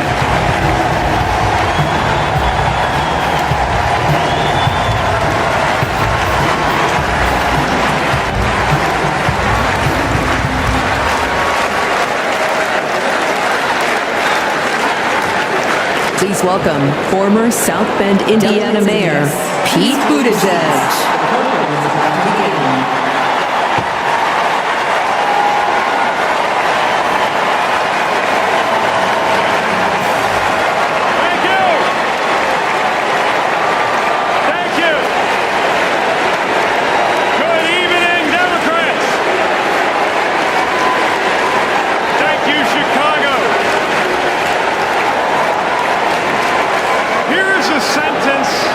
Thought I'd hear myself saying. I'm Pete Buttigieg, and you might recognize me from Fox News.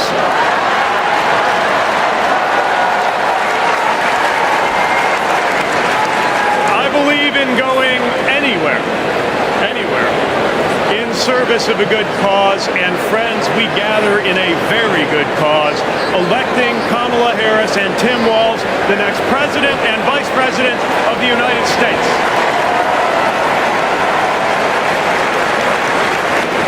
The choice could not be clearer. Donald Trump rants about law and order, as if he wasn't a convicted criminal running against a prosecutor. As if we were going to forget that crime was higher on his watch. Talks about the forgotten man, hoping we'll forget that the only economic promise that he actually kept was to cut taxes for the rich. Don't even get me started on his new running mate.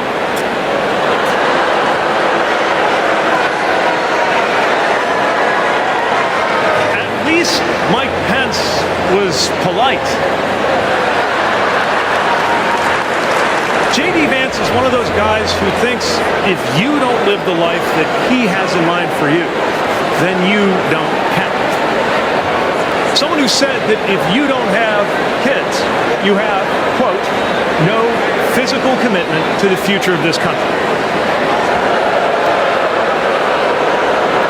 You know, Senator, when I deployed to Afghanistan, I didn't have kids then.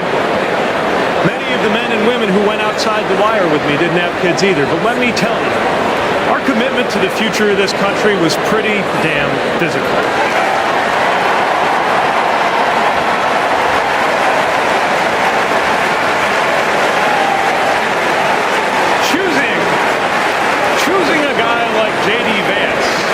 To be America's next vice president sends a message. And the message is that they are doubling down on negativity and grievance. Committing to a concept of campaigning best summed up in one word: darkness. Darkness is what they are selling. The thing is, I just don't believe that America today is in the market for darkness.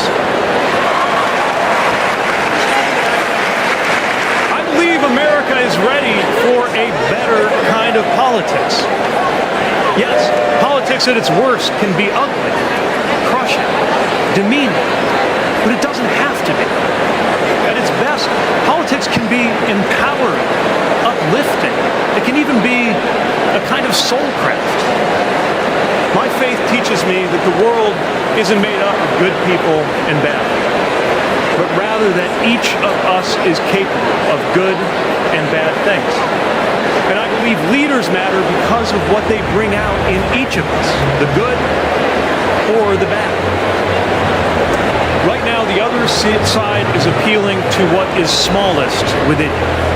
They're telling you that greatness comes from going back to the past. They're telling you that anyone different from you is a threat. They're telling you that your neighbor or nephew or daughter who disagrees with you politically isn't just wrong, but is now the enemy. I believe in a better politics, one that finds us at our most decent and open and brave. The kind of politics that Kamala Harris and Tim Walz are offering, and as you have felt these many days, that kind of politics also just feels better to be part of. There is joy in it, as well as power. And if all of that sounds naive, let me insist that I have come to this view not by way of idealism, but by way of experience. Not just the experience of my unlikely career. Someone like me serving in Indiana, serving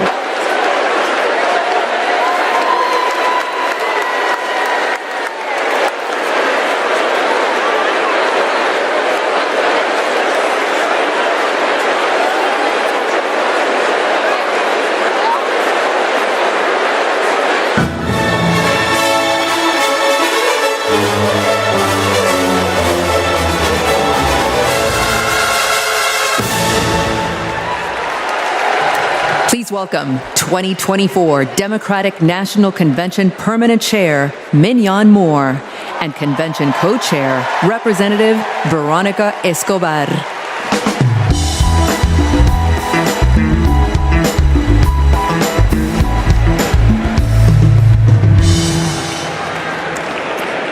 Hello, fellow Democrats. For the final season of the convention, I am more than pleased to pass the gavel to Co-Chair Representative Veronica Escobar.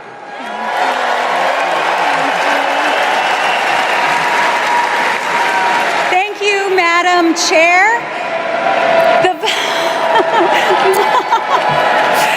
The fourth season of the 49th Quadrennial National Convention of the Democratic Party will now come to order.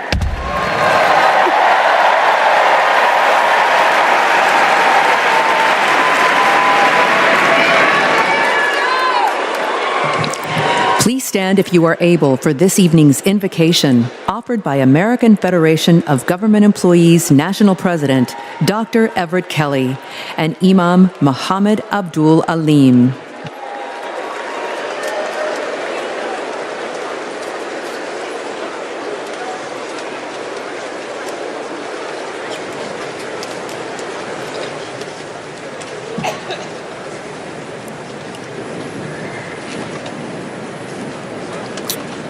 Let us pray. Eternal God, our Father, creator of the universe, help us to rise together in unity and love. The work ahead is monumental. We must heed our call to feed the hungry, heal the sick, and comfort all who suffer. We must conquer fear, injustice, and despair. Our great democracy's foundation is our knowledge that all are equal in God's eyes, that righteous truth, your gift of freedom and equality, are being questioned once again. They're what our forefathers and mothers fought and died for. They died on battlefields, in factories, on farms and picket lines. They died in chains. They died for a better world. Beloved Creator, all this tonight, our democracy is now on the line. In the months that remain, guide Vice President Harris and Governor Walz with your wisdom and your thoughts. Eternal One, hear our prayer.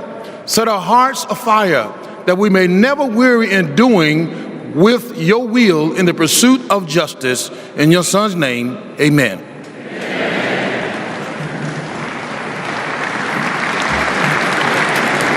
Our merciful benefactor, the Creator Redeemer, who opens the way to us to have a good conscience and life.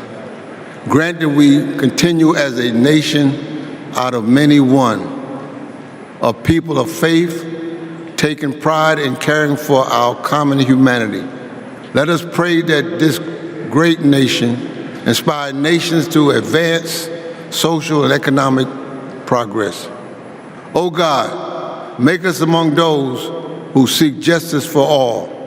Oh God, help us stand with humanity against hate. Oh God, bless us to approach each day with a feeling of gratitude and remembrance of you. Bless our homes and our schools. Bless us to never be without hope. Bless us in every decision, endeavor, and undertaking. Bless the efforts of the presidency to secure more opportunities for all in our great society. And finally, bless Americans to cherish our freedom and noble essence. Amen. Amen.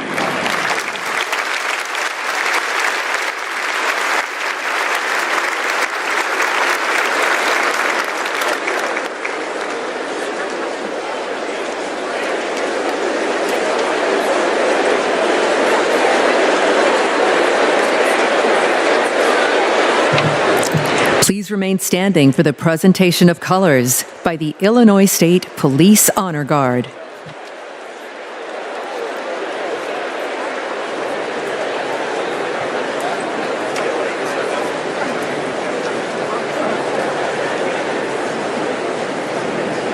Detail, attention. Carry, colors. Forward, march. Left, left, left, left, left, left. Colors, colors turn.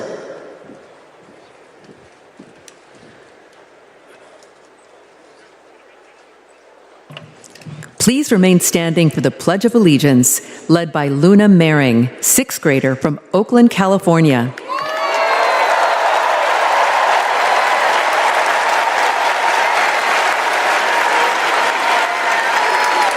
I pledge allegiance to the flag of the United States of America and to the republic for which it stands, one nation, under God, indivisible, with liberty and justice for all.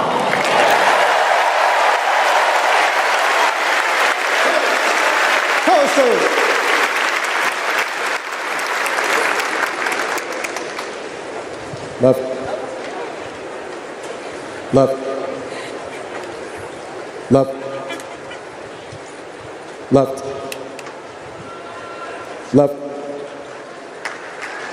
left.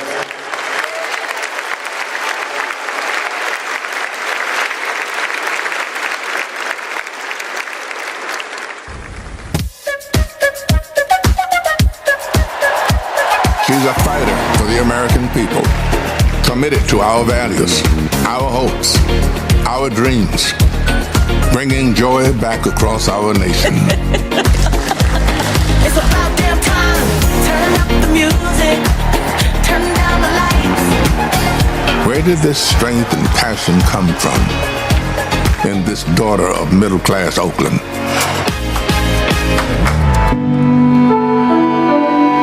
Well, it started with her parents. Her mother, a South Asian scientist, and her father, a black economist. They took her to civil rights marches and inspired her to pursue her dreams. After her parents divorced, she and her sister were raised by her mother with the help of friends and neighbors, attending Sunday school at the 23rd Avenue Church. We grew up in this wonderful, loving, supportive environment. My mother was very well aware that she was raising two black girls to be two black women. Her mother saved up for 10 years to buy their first home and shared with Kamala the words and wisdom that remain her North Star to this day. Be a fighter for things that matter, and don't be limited by what has always been.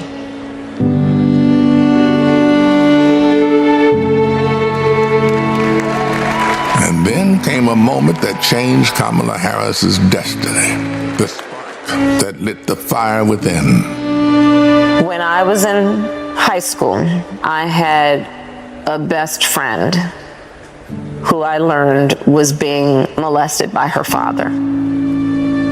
This particular day, she was like, hey, you really are not yourself. There's something going on. I said to her as soon as she told me, well, you have to come stay with us. As you get older, you really reflect on how pivotal that intervention was at that crucial point of my life. A big part of the reason I wanted to be a prosecutor was to protect people like her. And on her first day in court, she rose from her chair at the prosecutor's desk and said, Kamala Harris for the people. As a prosecutor, she put violent criminals and sexual predators in prison, leading to the highest conviction rate for serious and violent crime in 15 years, and created Back on Track, a program for first-time low-level drug offenders that became a national model. About, yeah, you did commit a crime, accept it, own up to it, and then let's talk about what we can do to change the circumstances going forward. Lowering recidivism rates for nonviolent offenders from 54% to 10%, giving people the training they needed to find a job after their sentence. I remember being so struck by having a district attorney who cared both about justice, about safety and accountability, but figuring out how to stop that crime from happening again. As California's Attorney General, she targeted transnational gangs and drug cartels, seized 10,000 kilos of cocaine and 12,000 pounds of methamphetamine, went after drug traffickers, and took 12,000 illegal guns off the streets. The new foreclosure crisis threatens to freeze up. She took on the nation's 5 largest mortgage banks that were stealing from homeowners. Prosecutors claim they've duped desperate homeowners into paying thousands of dollars to get them out of foreclosure. She played hardball and delivered a landmark $20 billion settlement. This represents one of the largest dollar amounts to come to California. And in 2016, the people of California sent her to represent them in Washington, D.C. In the Senate, she earned a reputation for taking on the tough fights on the Judiciary and Intelligence Committees. Kamala hit the ground running. She came in with confidence. She was always respectful, but she would not let a witness off easily. I wouldn't. Yes or no? And if an argument didn't hold water, she could spot that flaw and get at it. I do want you to be honest. I'm not able to be rushed this fast. It makes me nervous. And when Joe Biden went looking for his vice president, I wanted someone who was strong and who was ready to be president on day one.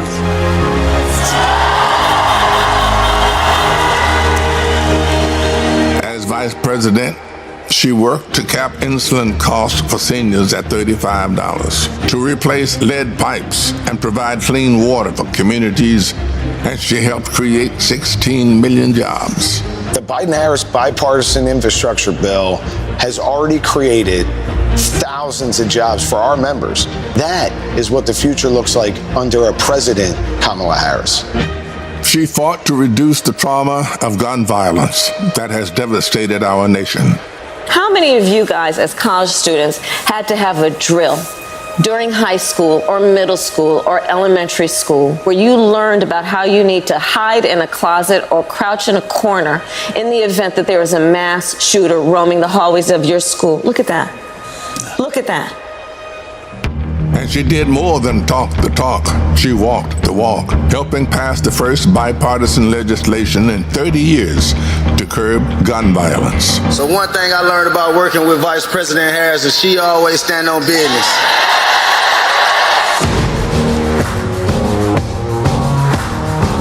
She has traveled the world to strengthen our national security and restore our global leadership, meeting with more than 150 heads of state. She stood shoulder to shoulder with our allies and stood up to dictators, helping to unite NATO behind Ukraine and impose punishing costs on Russia. She's led the fight for reproductive freedom. We have worked too hard and fought too long to see our daughters grow up in a world with fewer rights than our mothers. The first vice president to visit an abortion clinic, she built a nationwide grassroots movement to ensure that access to abortion, IVF, and birth control will always be protected. In the halls of power, she's a tough prosecutor, an effective policymaker, a powerful leader. And at home, she's the center of her family. I'm not giving up. She's the best godmother, auntie. She's honest, she's loving, incredibly reliable. She's one of the most loyal people you'll ever meet.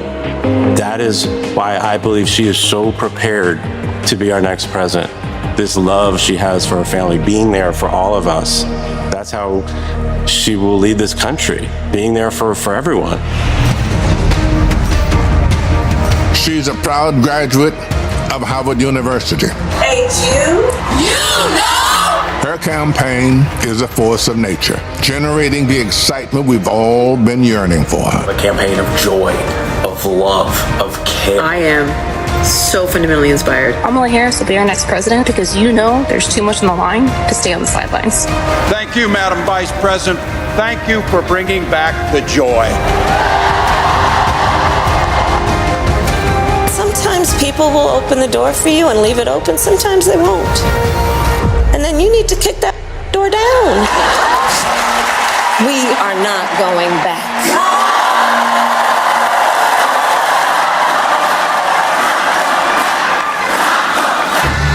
She's a protector, a strong voice for common sense, a leader for tomorrow, committed to healing our country, dedicated to doing the hard work to make us stronger.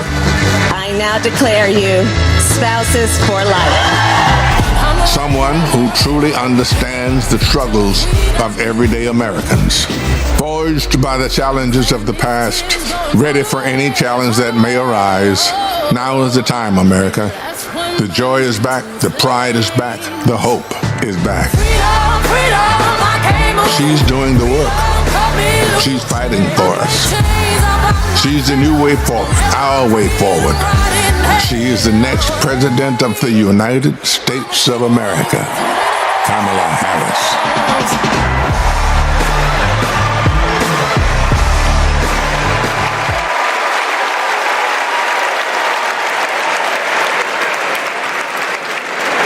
Wow. Bienvenidos todos to the final night of the Democratic National Convention. We have so much in store for all of you tonight, including a special rendition of our national anthem by our favorite country music rabble-rousers, the Chicks. And I just want to say, this week, our energy, hope, and joy have inspired the nation. Meanwhile, Donald Trump has been a small man, speaking in small venues, talking about small ideas.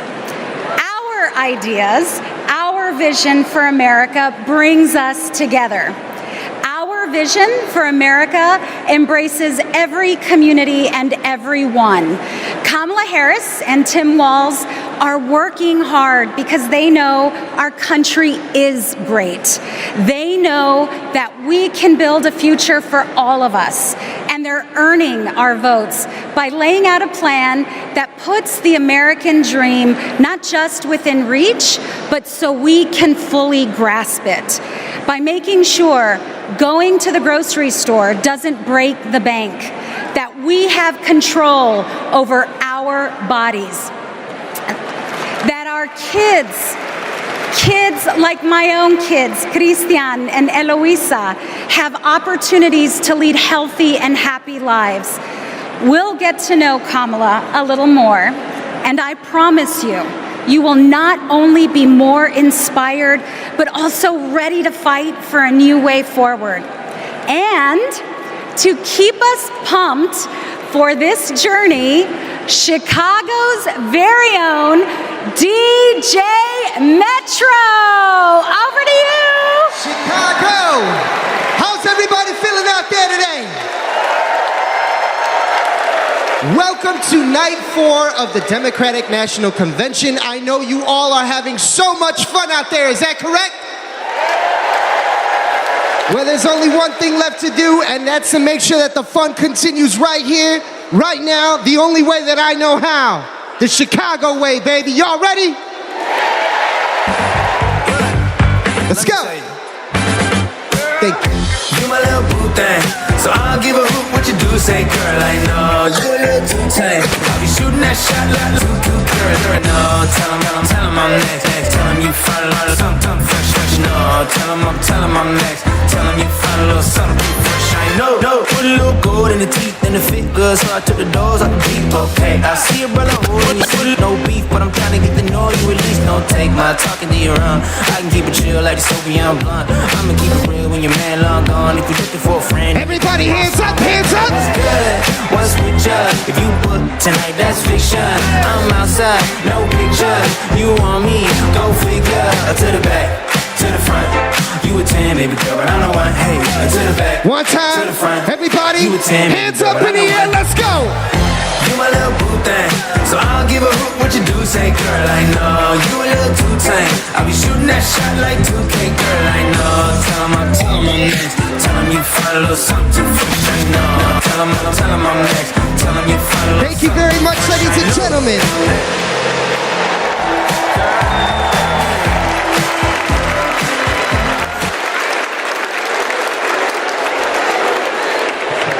Please welcome National Education Association President Becky Pringle and American Federation of Teachers President Randy Weingarten.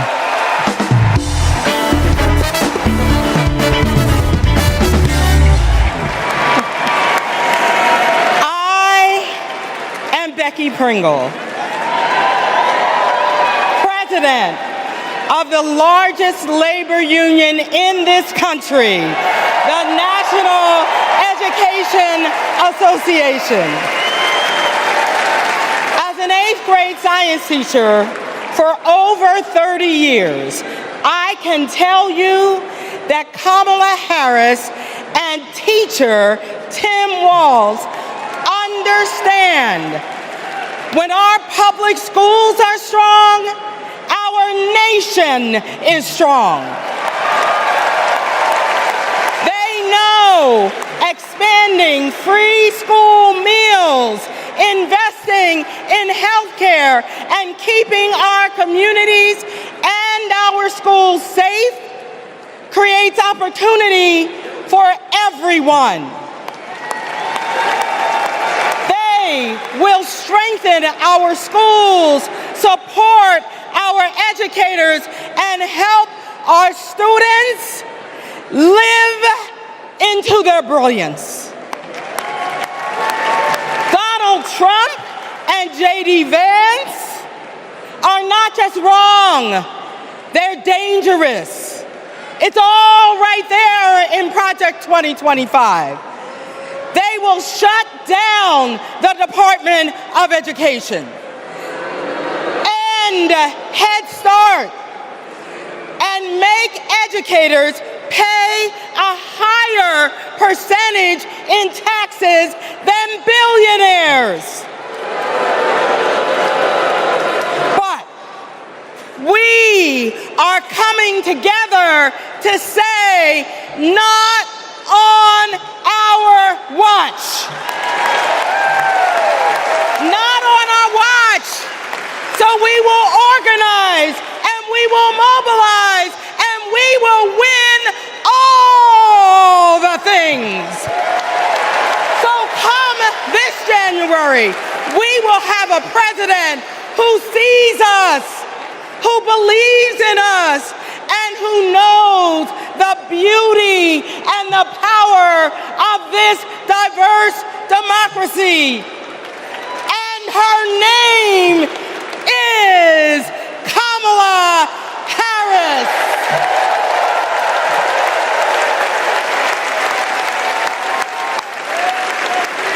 I'm Randy Weingarten, the president of the AFT and a public school teacher. One of my first lessons I taught my students was about the social contract, how both individual freedoms and mutual responsibility are essential in our democracy. This covenant underlies our commitment to public schools, where educators prepare students to spark innovations, steward the environment, create our arts, and shape our democracy. Now, one of the first lessons my students taught me was, you gotta walk the walk. That means Donald Trump and J.D. Vance can't claim they're pro-child while gutting funding for public schools. That means that being pro-family means we support access to good union jobs, affordable housing, healthcare, and higher education. That's what Kamala Harris and Tim Walz are fighting for, and we are all in. They've spent their lives making the promise of America real in the classroom and the courtroom. America, with Kamala Harris as our president, our best days are ahead.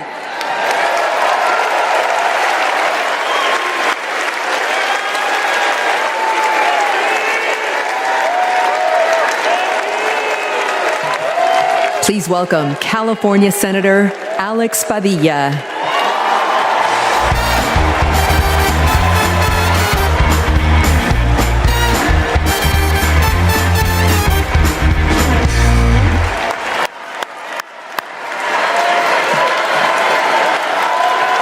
Good evening, Democrats.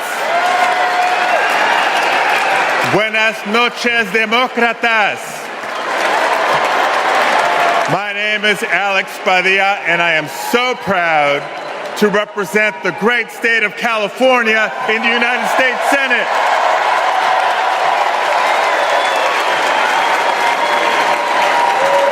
But the titles I'm most proud of are husband to my beautiful wife Angela and father to 3 young gentlemen.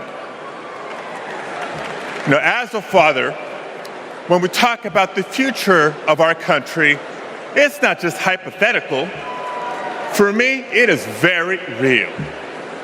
Every day I go to work in Washington, I think about my kids and the future we're building for their generation. And to show you how Kamala Harris will treat America's kids as president, I'll tell you how she treats mine. Because whenever she sees Roman, Alejandro, and Diego, she greets them with kindness and respect, literally meeting them on their level to speak to them to listen. And every fight that Kamala and I have taken on together has been about making life better for this generation and the next. As a state senator, I stood with then Attorney General Harris as she took on the big banks to keep kids and their families in their homes. As California's Secretary of State, I knew her as a fearless United States Senator and my partner in defending our sacred right to vote. That's right. And when Kamala became vice president, I was honored to fill her seat. But I knew that I had some big Chuck Taylors to fill. But I was proud to carry on legislation that she championed to protect workers, to safeguard public lands, to provide kids with more access to quality education.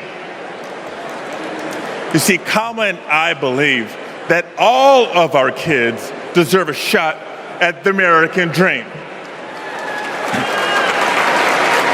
It's the American dream, after all, that brought my parents to the United States decades ago. Es cierto. Mis padres, Santos y Guadalupe Padilla, vinieron a los Estados Unidos en busca del sueño americano. But today, we know that the dream is out of reach for far too many families. So my question for all of you tonight is this.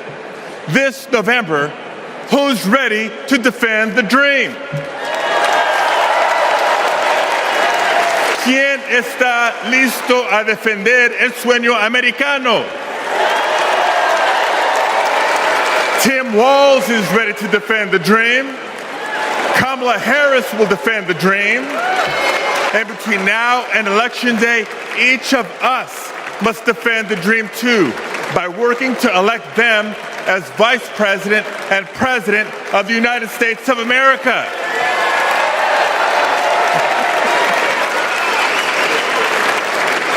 So I want to thank you. May God bless you. Now let's go win this thing.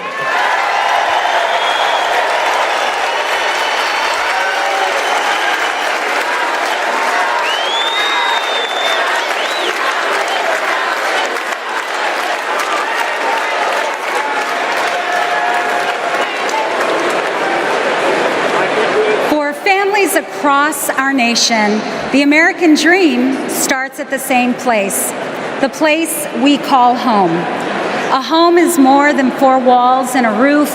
It's the foundation of everything we hope for, the bedrock from which we build our own American dreams and write our own American stories.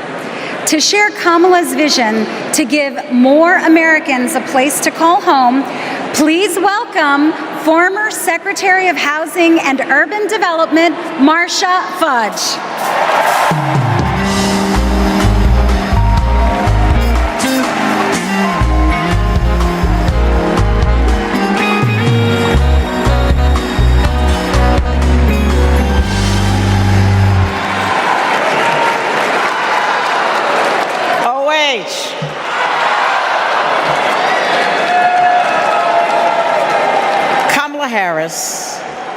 Kamala Harris has fought to protect homeowners and renters her entire career.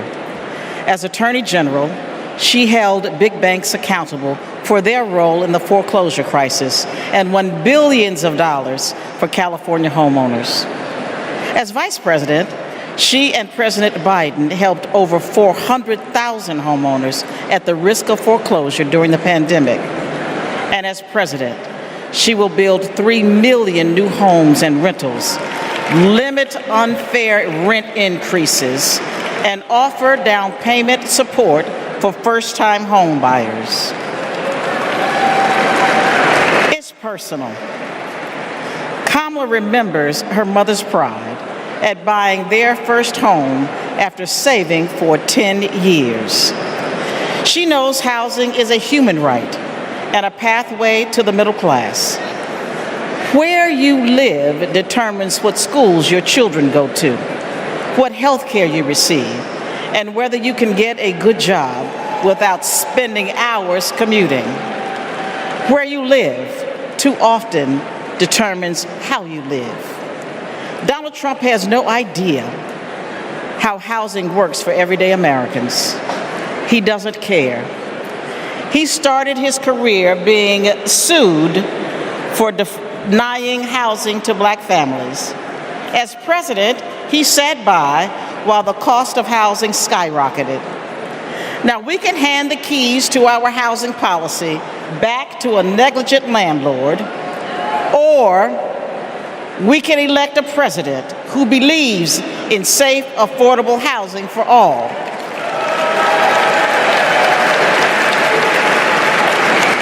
Let's ensure we have an opportunity economy by voting for Kamala Harris. Thank you. Don't know why, but I feel like I'm Matt, and I'm a former Trump voter. Hi, my name is Dave from Pennsylvania. I'm a two-time Trump voter, 2016 and 2020. I voted for Trump before, but I'm not going to do that again. I think his agenda has really been awful for America. He doesn't care about ordinary people. He's never been one, never known any. I'm extremely worried about Donald Trump getting into the White House again. People are working. All these people who weren't working under the Trump administration, they now have jobs. One thing I like about Kamala Harris is she talks about the issues. She talks about the economy. She talks about women's rights. I'm going to vote for Kamala Harris.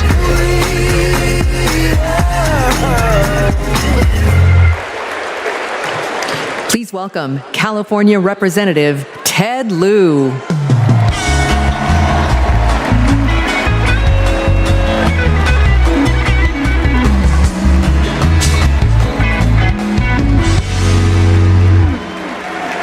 As a computer science major, I am so impressed with how large this AI-generated crowd looks tonight.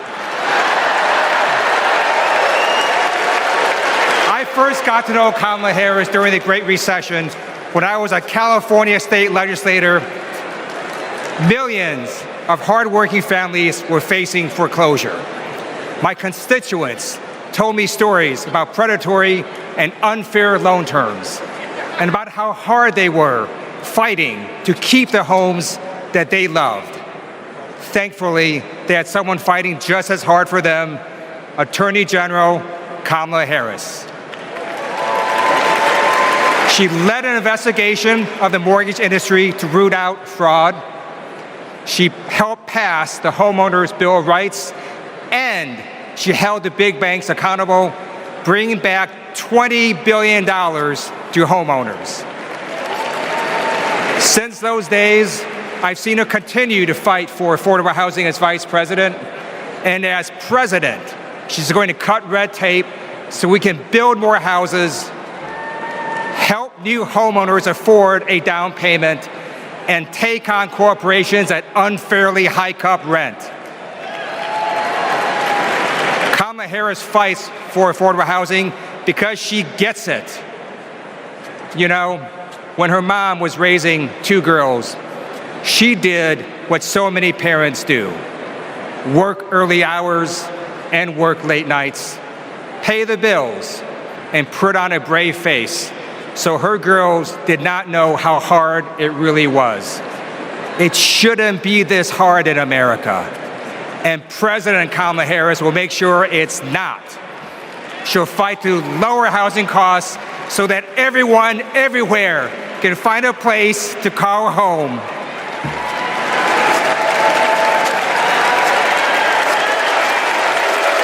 Don't know why, but I feel like I depend on Medicare and Social Security for survival. I'm a recipient of Social Security benefits. I worry about Social Security and Medicare. If we don't protect it through Kamala Harris, that Trump is going to take that money. Project 2025 is going to be disastrous for many of us. What are we supposed to do? Who's going to take care of us? Where are we going to live? I don't know, but I know I'm voting Democrat. I'm supporting Vice President Harris because she will protect my Social Security and that of all others.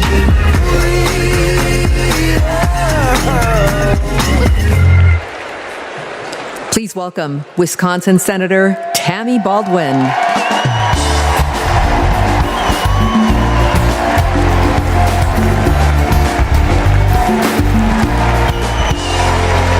Hello, Democrats. And hey, Wisconsin. Tonight, I want to talk about family. We know that all families don't look alike. My mother was a teenager when I was born, and she struggled with addiction. I never met my father, but I had two incredible grandparents who stepped in and raised me, David and Doris Green. Everything I know, I learned from them. In every way a child needs, my grandparents were there for me. And as they grew older, it was my privilege to be there for them. So when I work to protect Medicare and Social Security, I do it with a personal knowledge of what those big programs meant in small but deeply meaningful ways to my grandparents. And I know what they mean for your parents and grandparents. But let's be clear, that is all at risk today. Donald Trump was asked what he would do about Social Security and Medicare, and he said, and I quote, "There's a lot you can do in terms of cutting." Cutting? He's talking about cutting Social Security and Medicare while giving a huge new tax break to billionaires and corporations?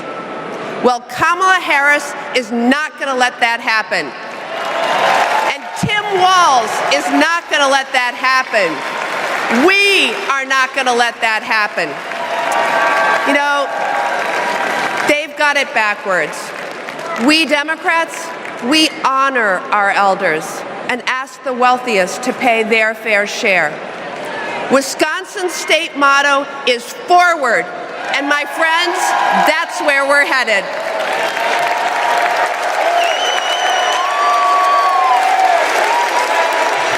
Please welcome Massachusetts Representative Catherine Clark.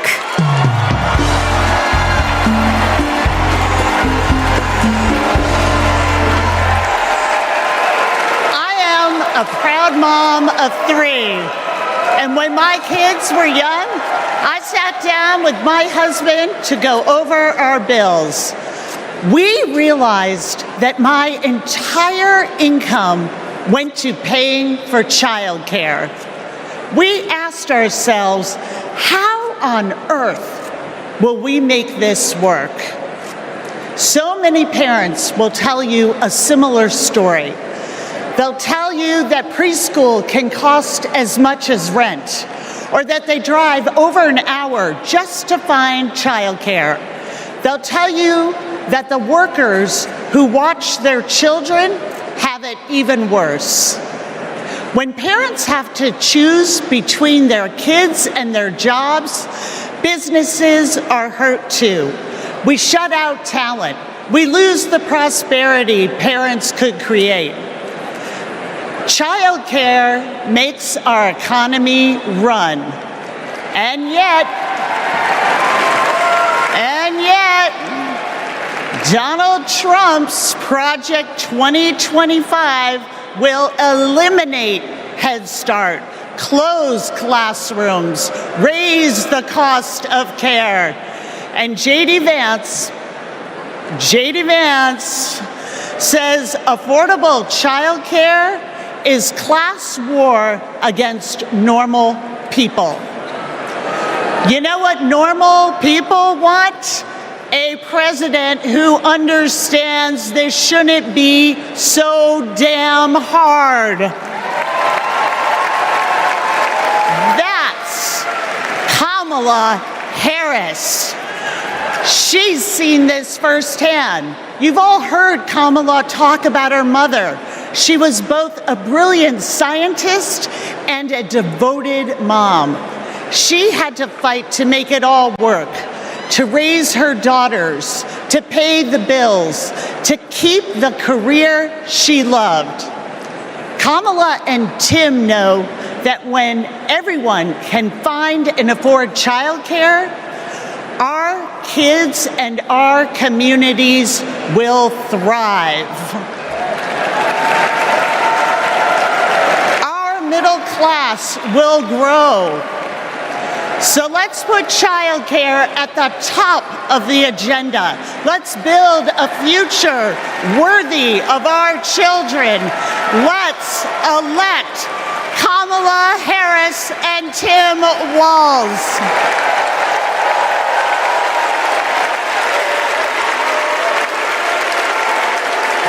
Please welcome Colorado Representative Joe Neguse.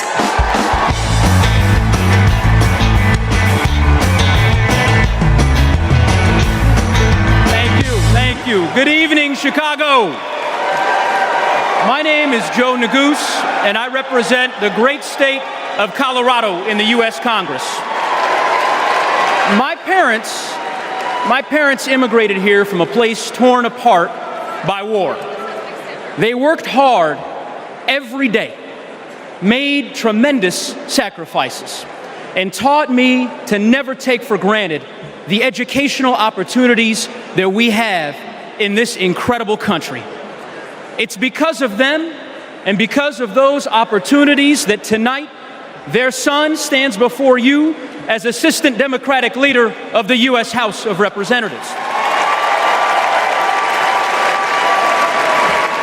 My fellow Americans, let me say this clearly.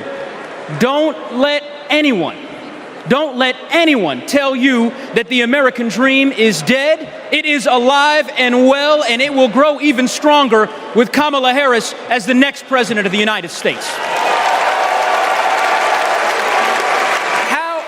How do we know that? How do I know that? Well, it's because Kamala Harris believes that college can be a ticket to the middle class, and she has fought to make it more affordable her entire career. As California Attorney General, she took down one of the biggest for-profit colleges, securing $1 billion for students who were defrauded. Alongside President Biden, she expanded Pell Grants and secured record funding for HBCUs. And Kamala Harris made public service loan relief a reality for teachers and first responders and firefighters and nurses and countless others across our land.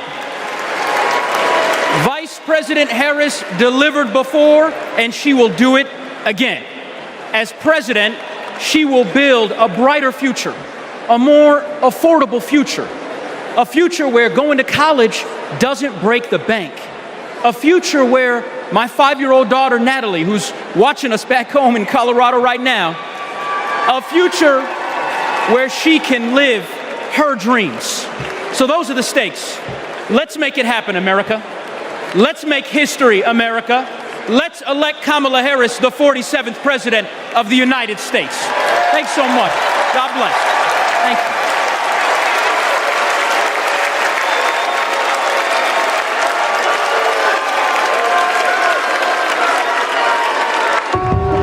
I basically worked in public service my entire adulthood, over 27 years.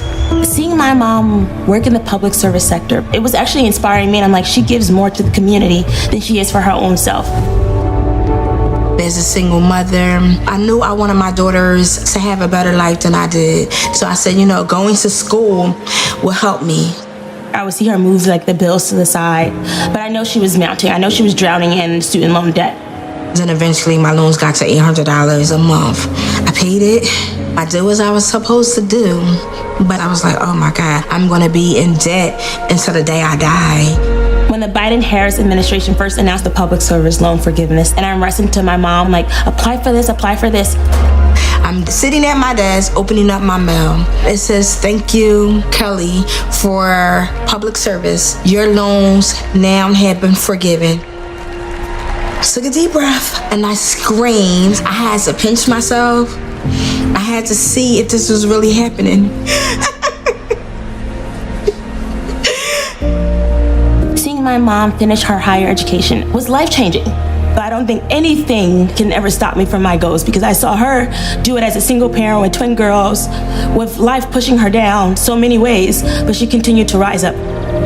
She has been the force, the motivation for me to want to continue to work in the public service agency.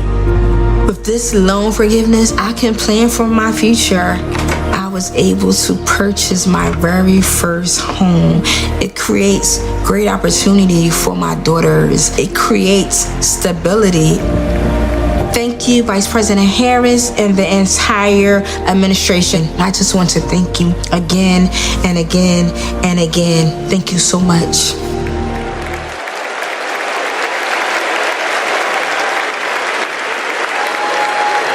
Our party's not over, Chicago!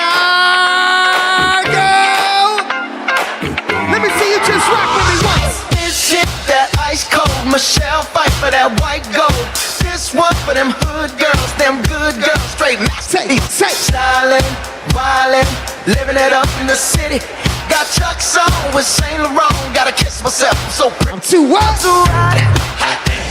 Call the police and the fireman, I'm too hot. Make a dragon wanna retire, man, I'm too hot. Say my name, you know who I am, I'm too hot. And my band bout that. Everybody just clap. Girls hit you, hallelujah. Girls hit you, hallelujah. Girls hit you, hallelujah. Cause Uptown Funk don't give it to you. Cause Uptown Funk don't give it to you. Cause Uptown All right, Chicago. Let me see you just. Let me see you just. Don't believe me, just rock. Come on.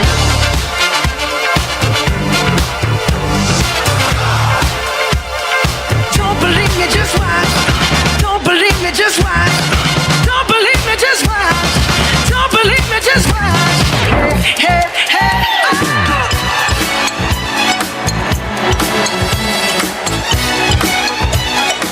Anybody here ready to have a great time with me tonight? Let me hear you make some noise. I'm DJ Metro from Chicago. Let's go.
I'm DJ Metro. I'll be back for more later.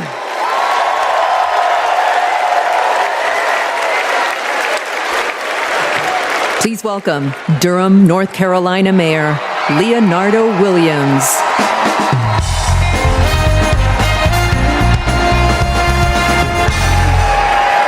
Hailing from the Tar Heel State, home of Duke University and North Carolina Central University, I am Mayor Leonardo Williams from Durham, North Carolina. You know, several years ago, my wife Zweli and I started cooking for our community. We drove to schools, doctor's offices, just to give out a few samples. And eventually our friends asked, "Where's the restaurant, y'all?" But you know, it takes capital. It takes capital to chase a dream. And during the Trump administration, they did not make it easy. Not for folks like us. So what I thought was, I guess not everybody can have a multi-million-dollar loan from their father. So I'll tell you what we did. We emptied our savings, and in 2008, we launched Zweli's Kitchen, America's first Zimbabwean restaurant. And the Biden-Harris administration helped make that a reality. They helped make that dream come true for entrepreneurs like us. Now, thanks to small business grants and all of the help that we received from them, we now have 3 locations, and we employ nearly 30 employees with a living wage. But we are not alone. Under Joe Biden and Kamala Harris, more than 500,000 business applications have been filed in North Carolina.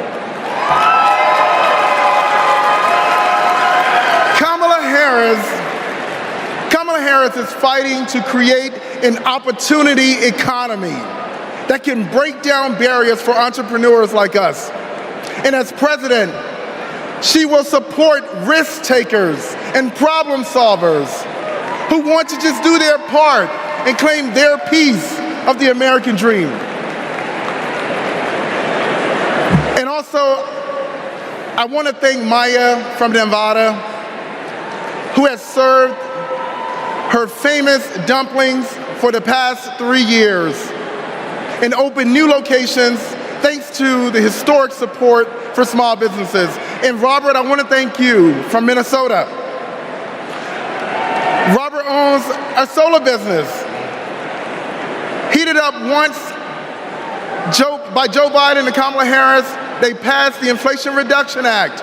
And Paul from Arizona, Paul, who's a commercial cleaning company, landed huge contracts thanks to the Biden-Harris manufacturing boom. So Kamala Harris knows. She knows entrepreneurs like these. She knows that we are the backbone of our community. And when they succeed, we all succeed. Let's win this. Thank you.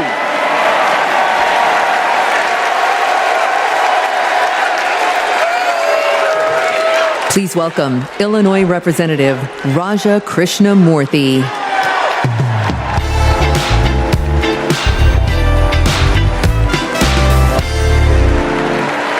America Against America.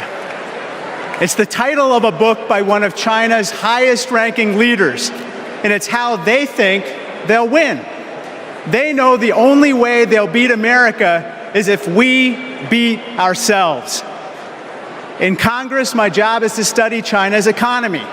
And mark my words, they want to see Donald Trump across the bargaining table, because he'll start endless trade wars that raise prices for Americans, because he'll cut programs that train workers in America.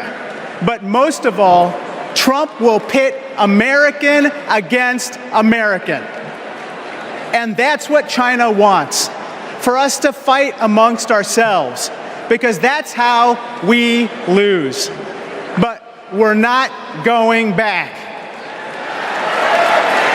What does Kamala Harris tell us? When we fight, we win. Because Kamala Harris knows we fight best, not American against American. She knows that when we fight as one country, we win. When we fight as one team, we win. Which is why when Kamala Harris wins in November, we win. Thank you so much.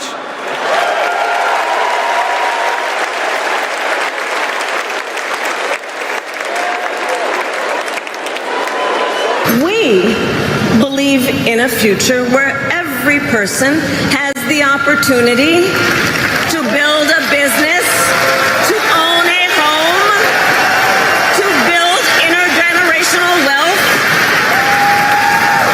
a future with affordable health care, affordable child care, paid leave. And all of this is to say, building up the middle class will be a defining goal of my presidency.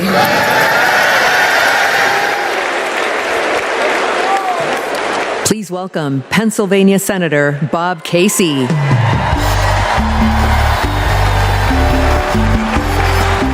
Pennsylvania. Here's a real Here's a real question. Moms asked me in Pennsylvania, what am I supposed to do if I can't afford diapers? In just 6 months, a box of diapers went up $15. The corporations say your prices are up only because their costs are up. They're selling you a lie. It's in the bag with the diapers. Prices are up because these corporations are scheming to drive them up. Most companies are good companies. It's the food conglomerates that sit behind the supermarkets, the faceless wholesalers.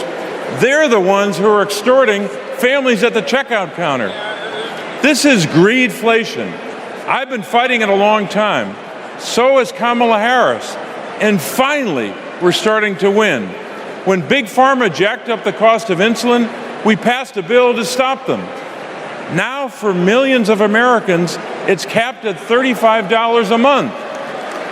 So that's one. I've been fighting to ban price gouging on food.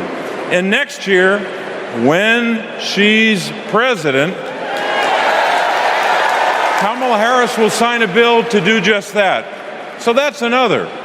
And when corporations take advantage of a crisis, like toilet paper during the pandemic, we'll hit them with harsher fines when Kamala Harris is president. Now, Americans don't expect stuff to be free, but we do expect it to be fair. The people I'm talking to, from Allentown to Erie, they don't tolerate being ripped off. Americans are hardworking, honest people. And that's what we've been fighting for. We're fighting for honesty. I'm fighting for it. Kamala Harris is fighting for it. Will you fight for it? All right, let's go out and win this thing. Thank you.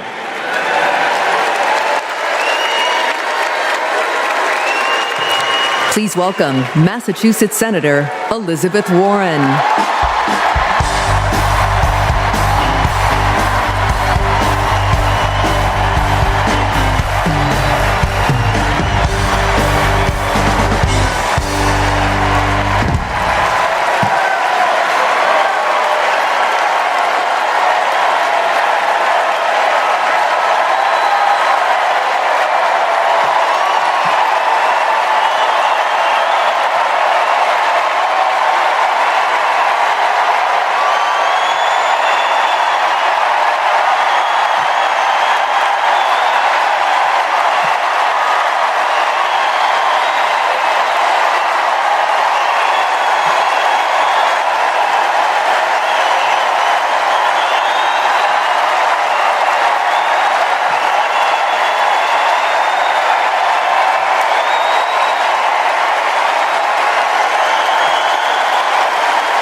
Best about Kamala Harris.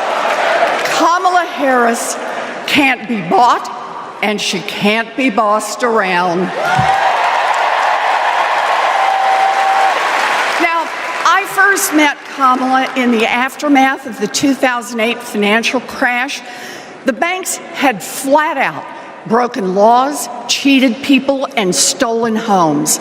Millions of Americans had lost their jobs, their savings, their homes. Now, I was setting up the Consumer Financial Protection Bureau. Go CFPB! Yeah! Kamala was protecting families as California's Attorney General. You bet. And Donald was scamming students at Trump University and trying to make money off people losing their homes. Kamala Harris stepped up.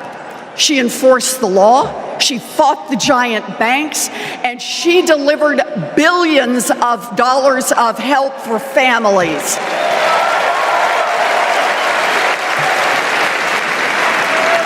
And that is the difference between a criminal and a prosecutor.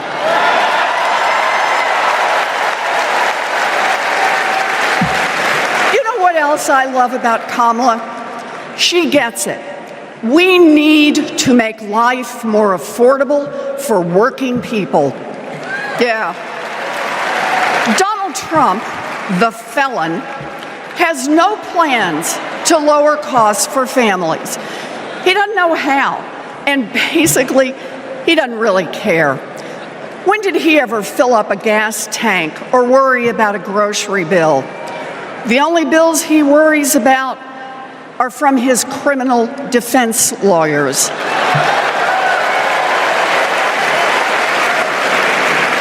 But Kamala, she cares deep down, and she will take on the giant corporations that are squeezing American families. In fact, it's something she's done before. During the California wildfires, she went after the price gougers. During the pandemic, we worked together in the Senate to stop price gouging. And as president, she will lower costs for your family. She'll take on the Wall Street firms that buy up millions of houses and apartments and then jack up the rent. She'll take on drug companies that charge an arm and a leg for prescriptions. She'll take on corporate monopolies that rip off consumers and billionaires who don't pay taxes.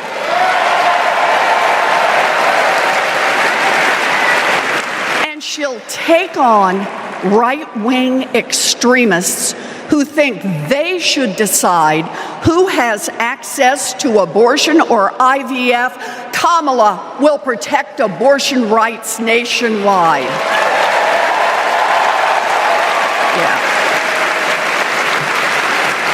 And there it is.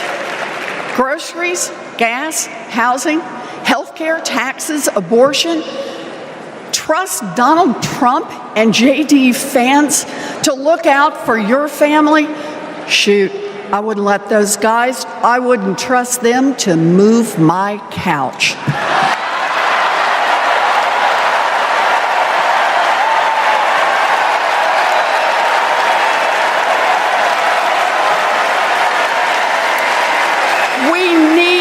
Kamala Harris. This election is about your family and your future. I've seen Kamala Harris fight. I've seen her win. And when it comes to our families and our futures, Kamala Harris is someone we can trust. So here it is, with joy in our hearts. Let's elect Kamala Harris the next President of the United States.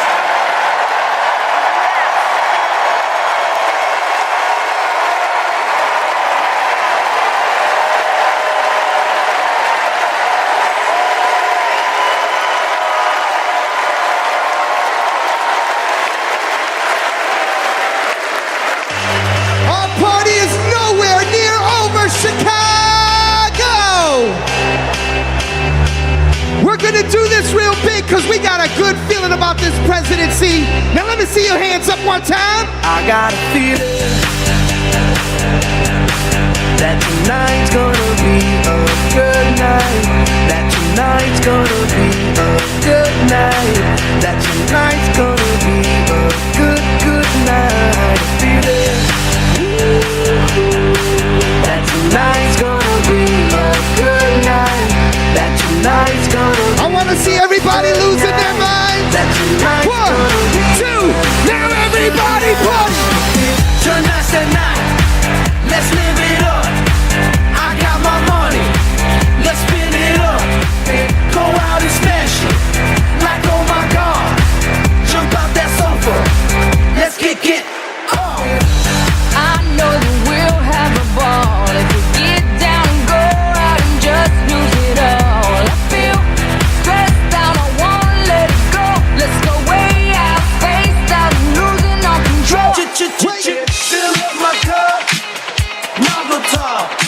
Look at her dancing. Just take it.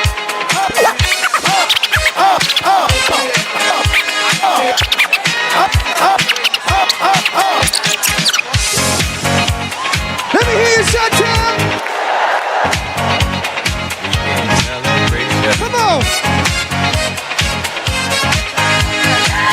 Because in this nation, we're all one big family. Let me see.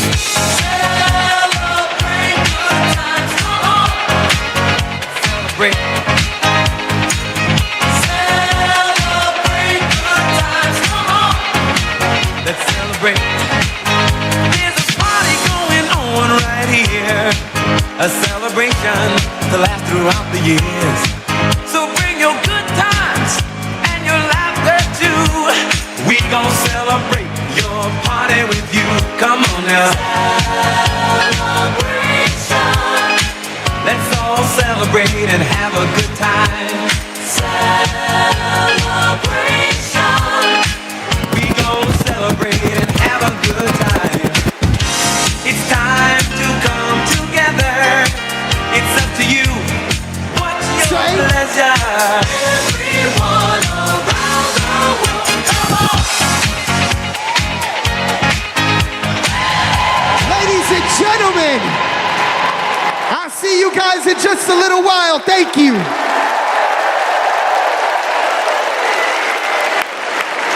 Woo! We've got ourselves a party in here, Chicago. All right, Democrats, we know that a secure future depends on strong global leadership. As Vice President, Kamala Harris has been tested on the world stage. She's faced down threats, stood shoulder to shoulder with our allies, and engaged in the serious work of safeguarding America's security. Please welcome to the stage an Army Ranger, my colleague, Congressman Jason Crow.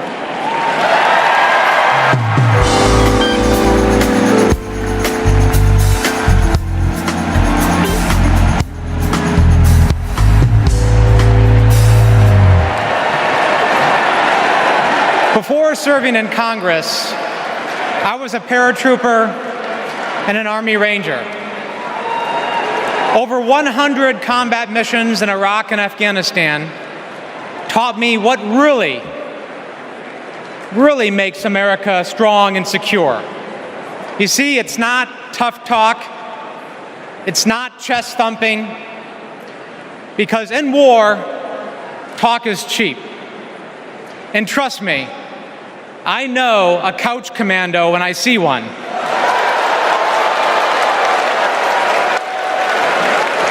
Real strength and security come from our people, from our allies. Donald Trump's Project 2025 would abandon our troops, abandon our veterans, our allies, and our principles. In Chapter 4, Trump plans to do Putin's bidding by abandoning Ukraine and walking away from our NATO allies. In Chapters 2 and 3, he plans to fire our national security and military professionals and then replace them with MAGA loyalists. But I refuse to let Trump's golf buddies decide when and how our friends are sent to war. When we join the military, we raise our right hand and we take the oath. We know that it comes with sacrifice, but we also know that it comes with a promise that America will have our back. Trump will break that promise. In fact, in Chapter 20 of Project 2025, he plans to slash veterans' benefits and then privatize VA health care.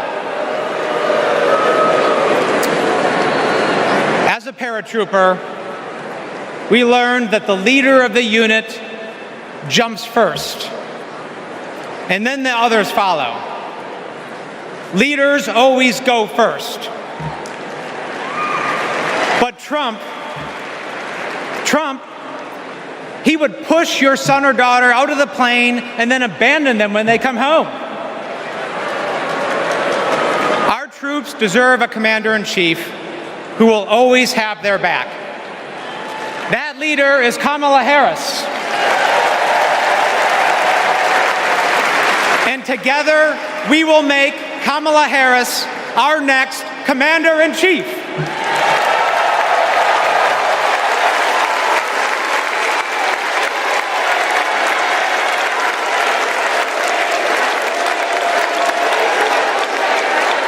President Joe Biden and I, along with our entire country, are grateful, deeply grateful to each and every one of you for your service and for your excellence. The United States military, without any question, is the strongest and best fighting force the world has ever seen.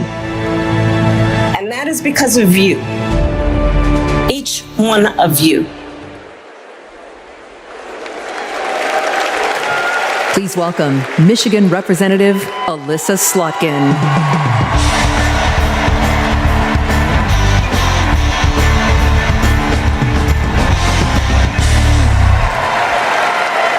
Good evening. I'm Alyssa Slotkin. I am honored to be your U.S. Senate nominee from the great state of Michigan. Go blue, go green, my peeps from Michigan.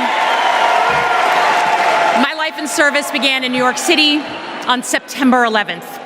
As the smoke cleared, I knew my career would be spent protecting the country we all love.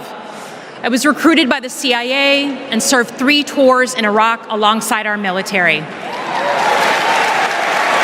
I worked at the White House under presidents of both parties and as an acting Assistant Secretary of Defense under President Obama. Talk tonight about national security because the choice in November is stark.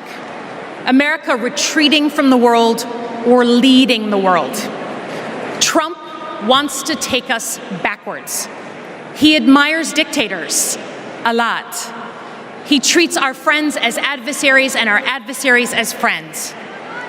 But our vision is based on our values. The values that took us to the shores of Normandy and helped us win the Cold War.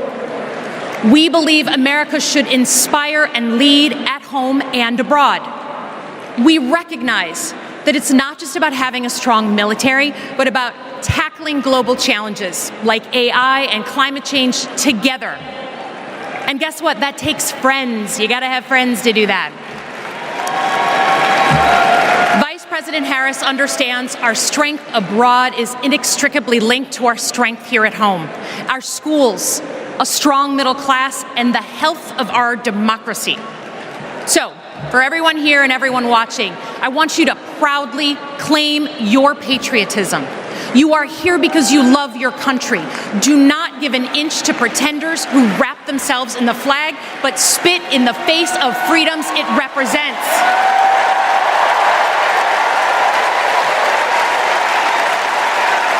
This November, let's elect a president who will lean forward to embrace the future. Because America doesn't follow. We do not retreat. We are the damn United States of America. We lead.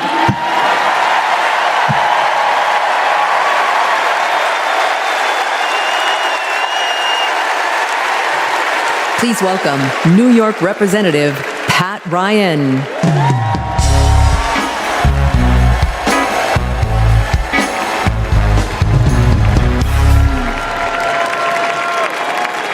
Among the Americans I proudly represent in Congress are the 4,400 cadets at West Point, my alma mater.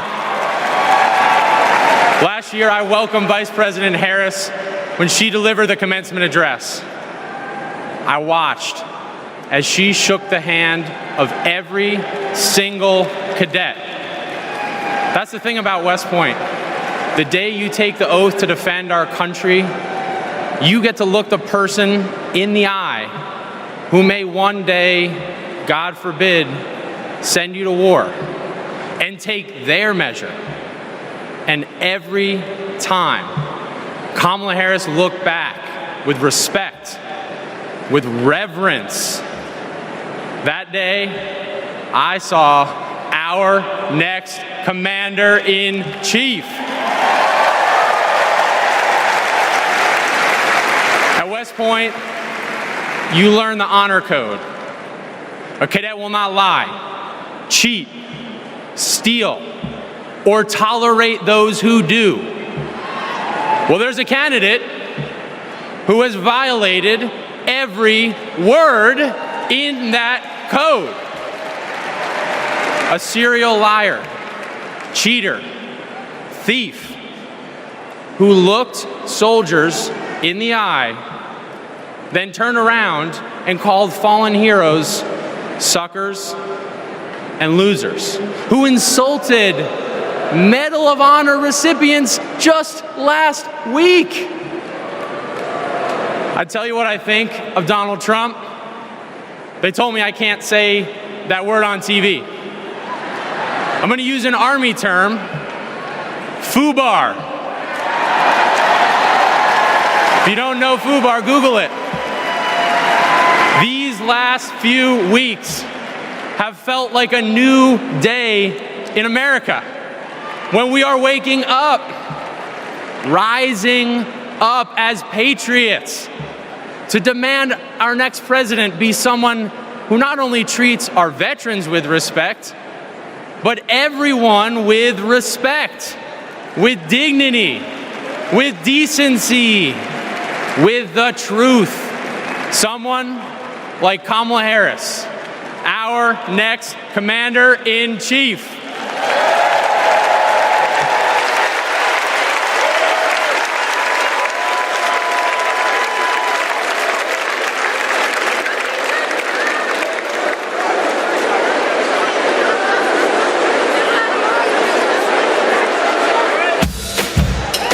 We are not done. I'm trying to tell you guys that I want to see you up off your seats, dancing and moving around. Get excited with me and say, I say I'm too late. Got nothing in my brain. That's what people say. That's what people say. I go on too many dates, but I can't make them stay. At least that's what people say. That's what people say. But I keep cruising. Can't stop, won't stop moving. It's like I got this music in my mind saying it's gonna be alright. 'Cause the players gonna play. And the haters gonna hate. Baby, I'm just gonna shake. Shake it off, shake it off. Heartbreakers gonna break. And the fakers gonna fake. Baby, I'm just gonna shake. Shake it off. Hold on. Come and move that in my direction. Thankful for that. Representando para mi latino aquí conmigo esta noche. Yeah. Oh, you are my sunrise on the darkest day. Got me feeling some kind of way. Make me wanna savor every moment slowly. Despacito. Quiero respirar tu cuello despacito. Deja que te diga cosas al oído, para que te acuerdes si no estás conmigo. Despacito. Quiero desnudarte a besos despacito. Firmo en las paredes de tu laberinto y hacer de tu cuerpo todo un manuscrito. Sube. Quiero ver bailar tu pelo, quiero ser tu ritmo. Que le enseñes a mi boca tus lugares favoritos. Ladies and gentlemen, one more time, I'm DJ Metro and I'll be back.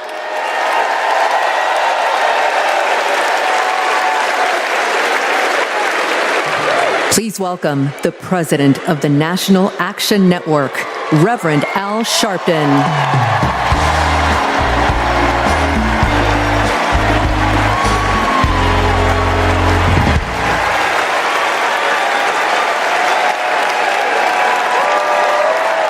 Thank you. Thank you. Thank you. Good evening. I stand before you as the president of National Action Network. We do not endorse candidates, but we report where candidates stand on criminal justice, economic empowerment, health equity, and other issues. On one side of this race is Donald Trump, a fellow New Yorker I've known for 40 years. Only once in that time did he take a position on racial issues. He spent a small fortune on full-page ads calling for the execution of 5 innocent young teenagers. Well, I'm gonna bring them out in a minute, and you'll hear from them tonight. Because they were not executed, they're here to continue to fight.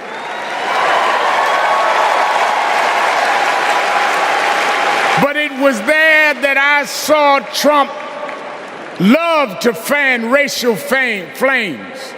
On the other side is a woman that I've walked with in Selma, Alabama to commemorate the 59th anniversary of Bloody Sunday. Kamala Harris spoke to me that day about unity and passing bills. All I ever heard from Donald Trump was how he can get an advantage. I see one candidate who wants to protect the right to vote, while the other has tried to cook up 11,000 votes in Georgia. I see a candidate who, with Joe Biden, brought leaders to the White House to confront violent hatred, running against a man who said neo-Nazis in Charlottesville were fine people. I see a candidate who has sought to reform and uphold the law, and a man who wrongly assumes his mugshot appeals to black Americans. I worked with Kamala Harris. In every job she's had, she has consistently committed to making government work for those of us who've been disadvantaged. All Donald Trump has been consistent about is making himself richer and sowing division to get that done. This man sat right here in Chicago a few weeks ago, refusing to apologize for claims that migrants were taking black jobs. Well, in November, we're gonna show him when blacks do their job.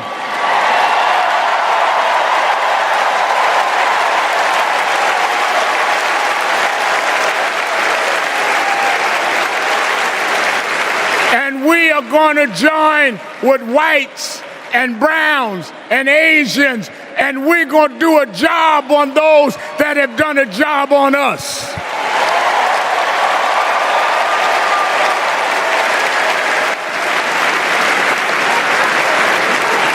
Tonight we are going to realize Shirley Chisholm's dream.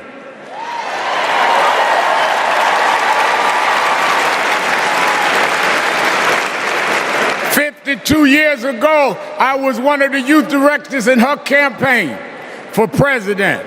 And 52 years after she was told to sit down, I know she's watching us tonight as a black woman stands up to accept the nomination for President of the United States.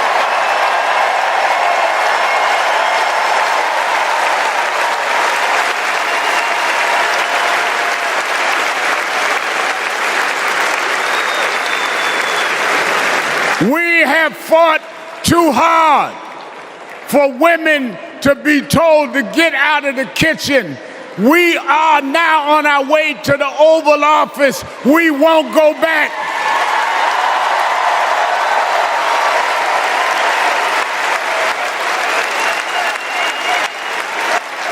We fought hard.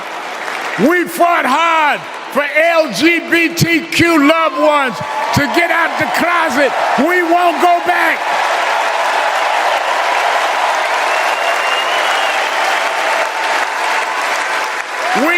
fought hard for the right to choose, the right to education. We suffered and died and bled, went to jail to get the right to vote. We won't go back.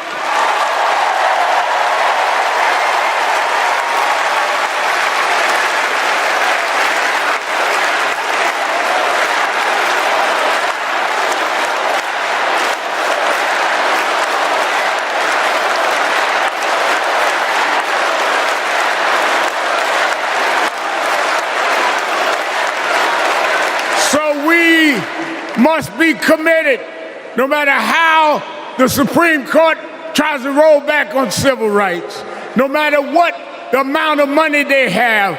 We are here because others fought and suffered for us, and we vowed tonight we won't go back.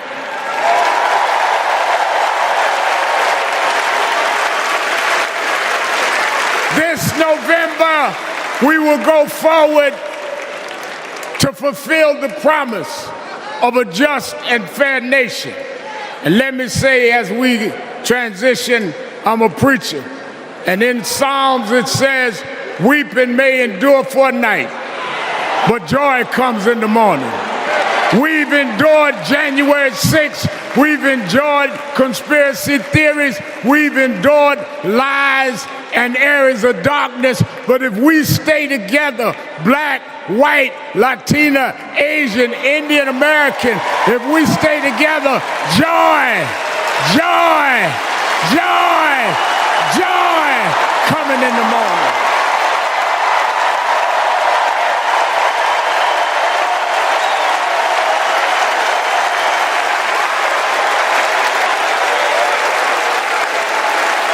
I want to now, since I was a teenager, I was mentored by Reverend Jesse Jackson.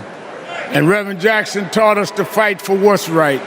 And now I want to bring out some young men that I fought for. I referred to them then. They were known as the Central Park Five. Now they are the Exonerated Five. Raymond Santana, Kevin Richardson, Yusef Salam, Corey Weiss, the Exonerated Five.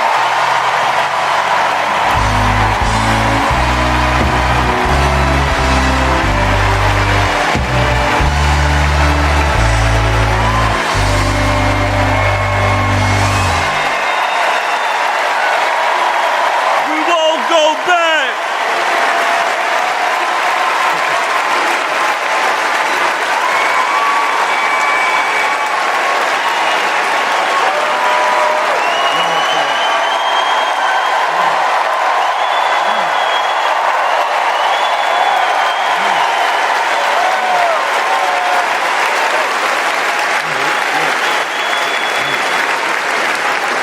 Good evening, people. My name is Corey Wise. 35 years ago, my friends and I were in prison for a crime we did not commit. Our youth was stolen from us. Every day as we walked into courtroom, people screamed at us, threatened us because of Donald Trump. He spent $85,000 on a full-page ad in the New York Times, calling for our execution.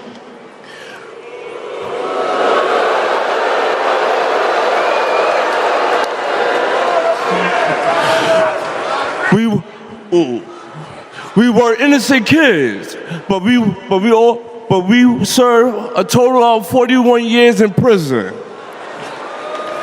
Reverend Al Sharpton stood with us. Now, I'm proud to stand with him today.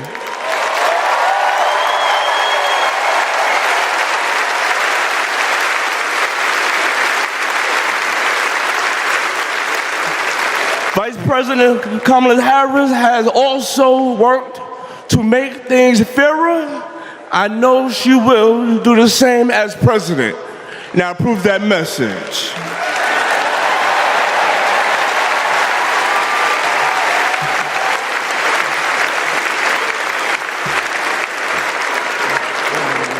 I love these guys. These are my brothers. These are my brothers. Yes, indeed. America. I am Yusuf Salaam.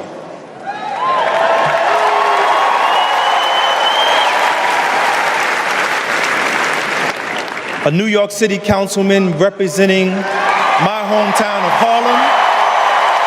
That's right.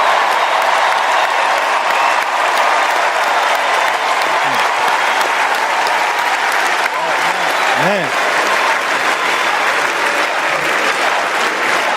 Representing my hometown of Harlem, USA.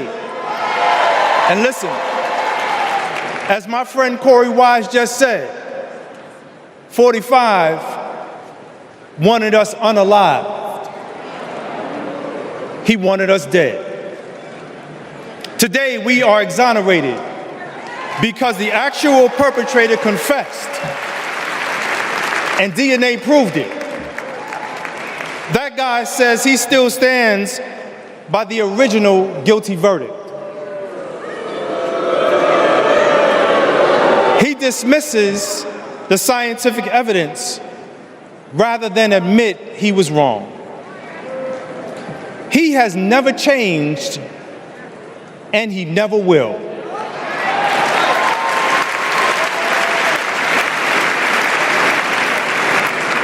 That man thinks that hate is the animating force in America. It is not. We have the constitutional right to vote. In fact, it is a human right. So let us use it. I want you to walk with us. I want you to march with us. I want you to vote with us.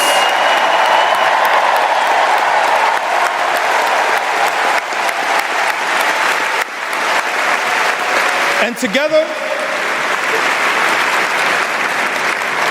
and let me tell you, this is going to be so beautiful. And together on November 5th, we will usher in Kamala Harris and Tim Walz into the White House.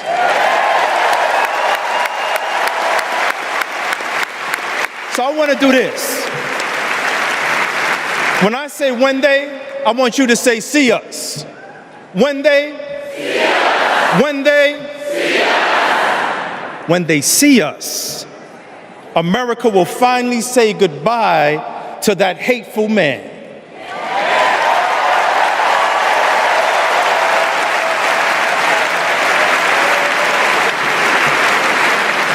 We will say what I have said after 7 long years of wrongful incarceration. Free at last. Free at last. Free at last. Thank God Almighty, we are free at last. God bless you, and God bless the United States of America.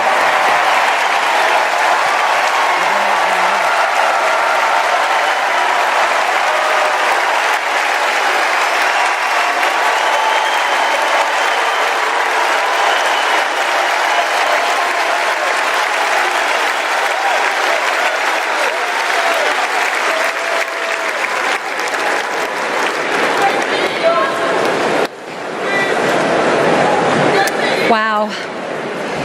Our country is built on justice, and people's lives, as we just heard, can be harmed when we fail to do justice. But Kamala Harris fights to do justice. No one knows that better than the prosecutors who fought alongside her. These are their stories.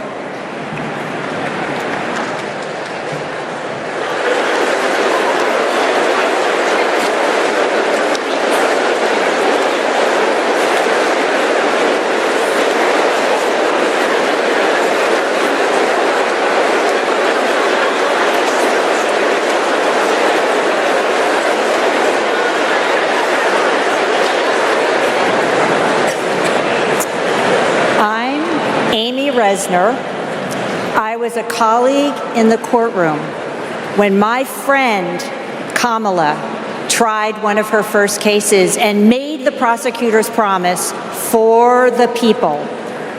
For Kamala, Practicing law was always about protecting the vulnerable and giving the victims a voice.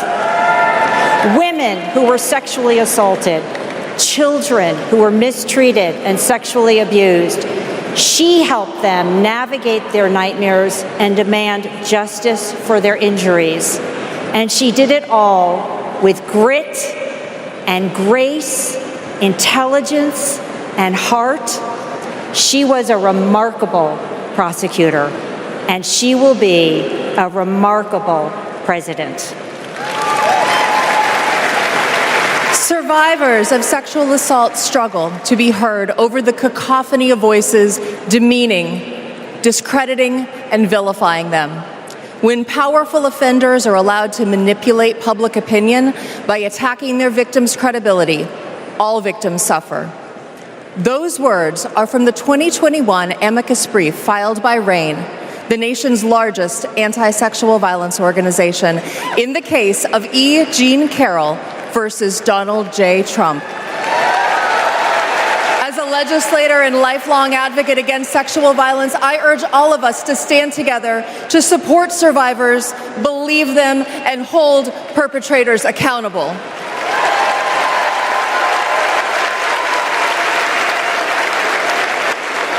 I'm Lisa Madigan, former Attorney General of Illinois. I worked with Kamala Harris during the Great Recession to protect homeowners from foreclosure. As Attorney General of California, Kamala met thousands of people on the verge of losing their homes and their faith in the American dream. She demanded big banks provide mortgage relief to allow families to stay in their homes. She stood her ground, and together, we prevailed. For as long as I have known her, Kamala Harris has always taken principled positions and never wavered. Thanks to Kamala's determination, countless Americans have a home they can call their own. And I'm Mark Morial, civil rights leader and former mayor of New Orleans. In the 1970s, Donald Trump was sued for refusing to rent his apartments to African Americans. His employees were told, put those applications in a drawer and leave them there. It was straight up housing discrimination. It was racism, and civil rights advocacy put an end to it. Kamala Harris has a plan to build more housing, keep rent prices fair, and help more people own homes. Donald Trump, you denied black people the American dream, and Kamala Harris is creating a future where every family, yes, every family has a place to call home. I'm Nathan Horns. In 2010, I went to college in California to pursue my dreams, but ended up with a nightmare. Corinthian Colleges was a predatory for-profit chain. They defrauded more than 500,000 students and burdened us with loans we could never repay. Then, Kamala Harris stepped in.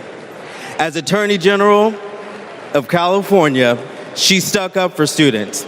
She prosecuted Corinthian, and as Vice President, she stuck with us.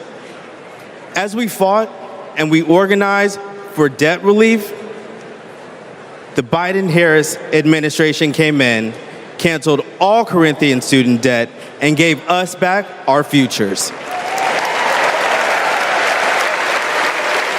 My name is Tristan Snell, and I prosecuted Trump University.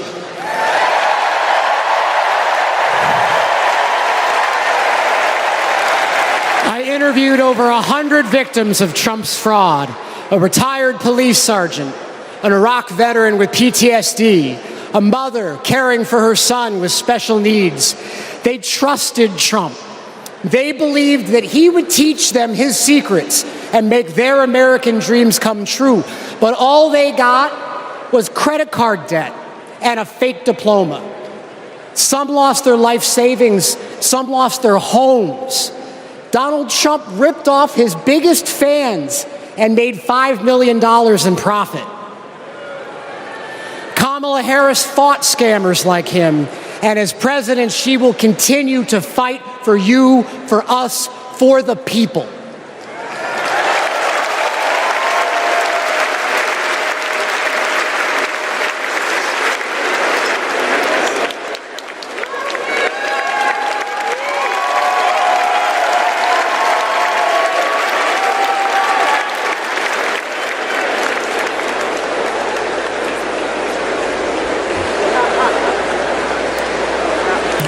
Please welcome Massachusetts Governor Maura Healey.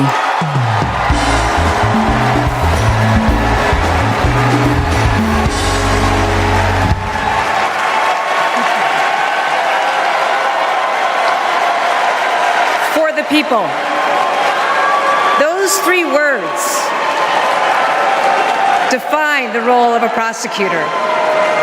To serve not only our clients in the courtroom, but our community and our country. To give people a sense of security and safeguard the principles that hold our nation together. To stand up to abusers and bullies, and stand up for the voiceless and the vulnerable. In other words, exactly what Kamala Harris has done her whole life. When she was DA, mothers of children who'd been murdered, whose cases had gone cold, would come to her office saying, "I'll only speak to Kamala," because they knew she would listen, because they knew she would help them find justice. And she did. That's the Kamala Harris I know. A few weeks ago in Massachusetts, I watched a little girl meet the vice president. Her eyes were so wide, as open as the future. Kamala asked her about the summer, her basketball camp, and what position she likes to play. The little girl said to her, "Anything but defense." Kamala put her hand on her shoulder and replied, "Me too. I love offense." That's what it means to be for the people. Kamala Harris fights for all Americans. She stays on offense and she wins. And I know that she'll fight with the same passion, the same determination as President of the United States. I can't wait to see her prosecute the case against Donald Trump on the debate stage in September. We face a stark choice in this election: a felon and con man, or a dedicated prosecutor. The contrast between Donald Trump and Kamala Harris is clear. He obstructs justice. She upholds it. He swindles people. She serves them. He thinks he's above the law. She actually understands the law.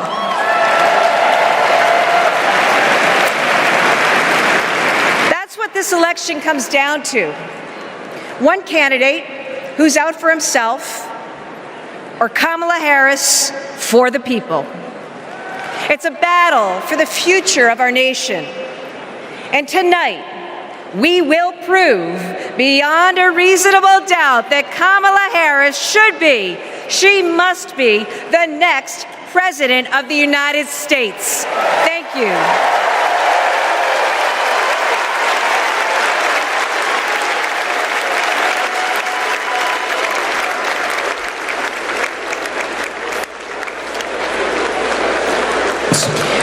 Please welcome survivor and advocate Courtney Baldwin.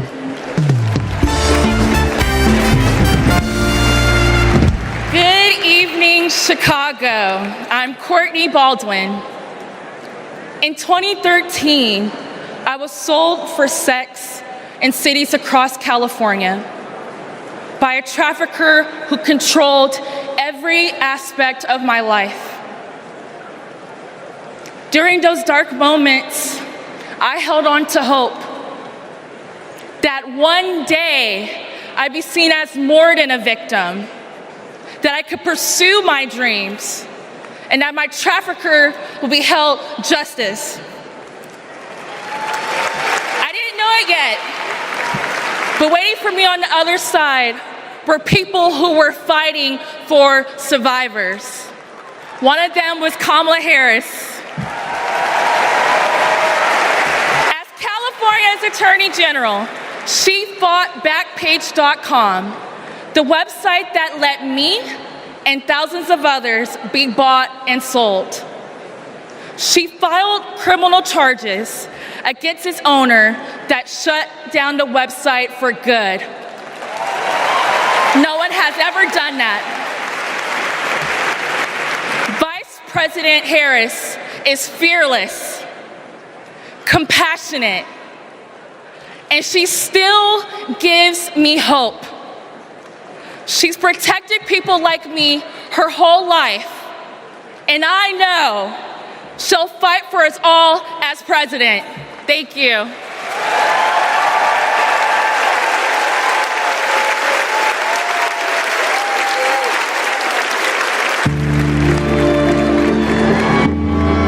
We have to wake up at 2 a.m. in the morning. It's the only way to beat the Phoenix heat. It's just like opening an oven. I work on the light rail. It's a good way to tackle the climate crisis, but the clock is ticking. Climate change is one of the greatest con jobs ever. All of this with the global warming and that, a lot of it's a hoax. It's a hoax. Hurricane Beryl is the earliest Category 5 on record. Climate change isn't a hoax, and it's not happening in the future. It's happening right here, right now. Here in Phoenix, the most consecutive 110-plus degree days in a row. Trump is pouring gasoline on the fire. He proceeded to solicit $1 billion from the fossil fuel companies because, if elected, he would roll back environmental rules and repeal regulations. Trump's Project 2025 agenda gives tax breaks to big oil and completely tramples the middle class. Trump would gut clean energy jobs like mine. This work gives us security and economic freedom. Trump would rip that away. Kamala Harris sees the future differently. She's a clean energy champion. She took on big oil that gouged Americans. Harris was the deciding vote that passed Democrats' epic clean energy investments. Kamala will fight for climate and clean energy policies that protect our health and hold big polluters accountable. The clock is not just ticking, it is banging. And that is why President Biden and I made the largest climate investment in America's history. We are not going back. I was raised to care for my community. That means jobs for my guys and a clean energy future.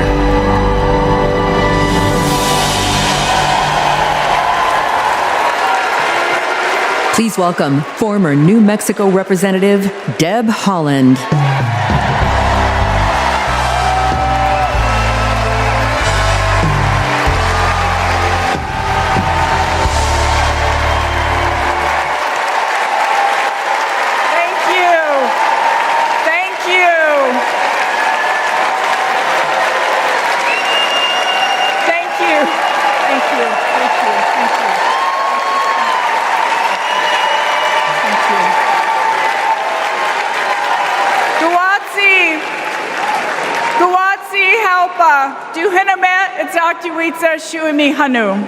In my Karis language, greetings, friends and family.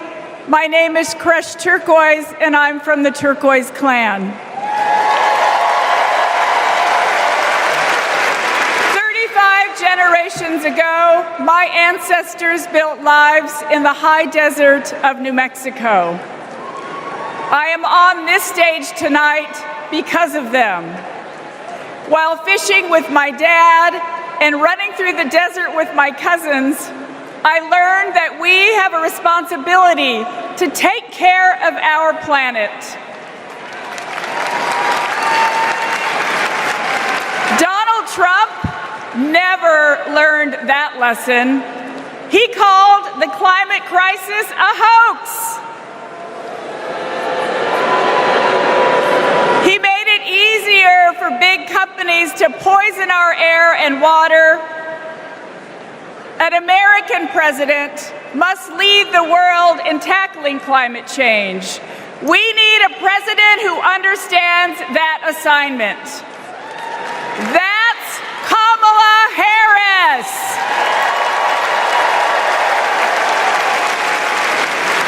I know her record. She held polluters accountable for spilling oil into the San Francisco Bay. She defended President Obama's Clean Power Plan in court. And as Vice President, she cast the tie-breaking vote for the most ambitious climate action plan in our nation's history.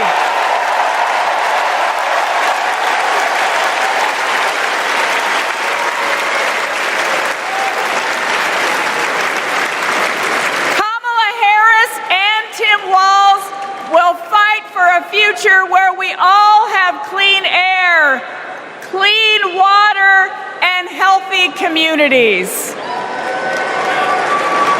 Let me go back to the lesson I learned in the desert Southwest. We all have a role in protecting our Earth for future generations.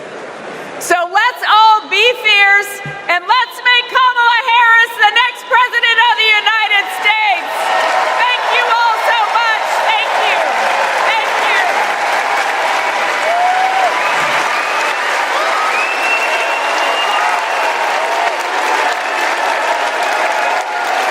you. It's an election year, and both parties are battling to prove that they stand with workers. But sometimes, workers don't get the invite. Do you know where the auto workers are? I haven't seen anybody from the UAW. Nobody from the UAW? After we struggled to find any auto workers at Trump's Rally for Auto Workers, we hit the road to find out what Democrats have been up to. The Inflation Reduction Act is helping to fuel a boom in clean energy, creating 9 million new clean energy jobs over the next 10 years, once in a generation investment. I thought that American manufacturing was supposed to be dead. Here I am looking at one of the biggest auto mega plants being built. We talked to workers in rural Tennessee who joined a union for the first time to build one of the largest battery plants in the country. We have 20-year-old people thinking about their future. We never did that. I got things now that I never thought I could have. Generational wealth, I'm working on that. Medical, dental, vision, pension, something to fall back on when it's all over with. We went to Vegas, where union workers are building America's first high-speed rail. To Lordstown, Ohio, where auto workers who lost their jobs under Trump returned to work at a new battery plant. This could be the future. This could bring industry back to Lordstown. We saw it in its heyday, and here we are. We have the opportunity to make the battery. And Milwaukee, where workers are replacing every lead pipe in the city. It helps with the struggle.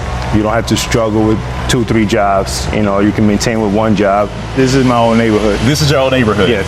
Makes me feel good because I'm giving back something. It's easy for stories like these to get drowned out by fake worker rallies at non-union plants. Does anybody know that there's a Donald Trump event just an hour away from here? Yes? No? No. Was anybody invited to it? But over the last 4 years, only one party has invested trillions in clean energy, bringing back manufacturing and rebuilding infrastructure, putting workers at the center of it all. And this is just the start. Please welcome John Russell.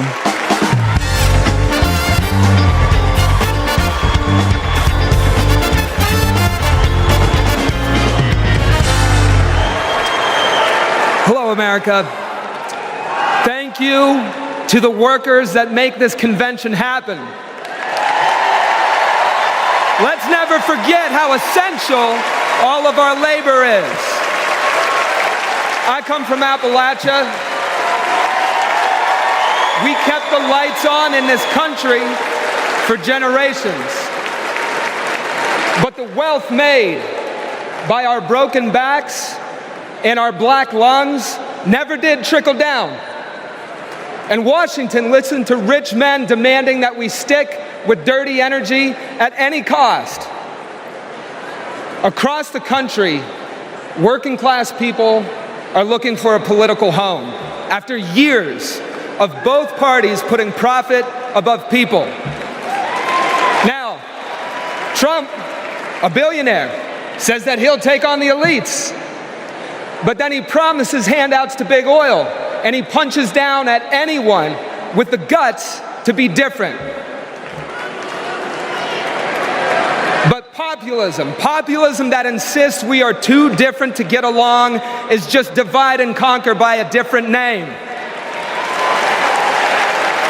There's another sort of populism with roots in this party that we in West Virginia know well. They called us rednecks back in the 1920s because striking workers from all different races wore red bandanas around their necks as they fought and died for respect and a living wage. Their fight yesterday is our fight right now. Right now. It is our choice to build on this progress and to create a political home for the mass of working Americans fighting for control over their government, their workplaces, and their planet. And it is our moment to live up to. Let's get after it. Thank you very much.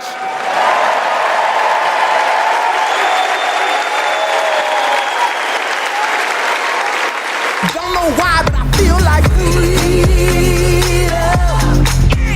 When our team of students passed one of the first climate justice policies in our nation, Vice President Kamala Harris showed up. She came to highlight our initiative because she believes in us. Last year, my dad retired after spending more than 30 years working at one of our country's most polluting power plants. Donald Trump doesn't care about people like my dad. I know Vice President Harris will put working families ahead of big oil billionaires. Kamala Harris approaches climate policy through the eyes of future generations, like mine.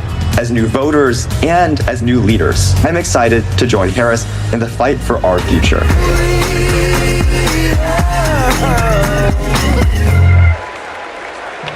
Please welcome Florida Representative Maxwell Frost.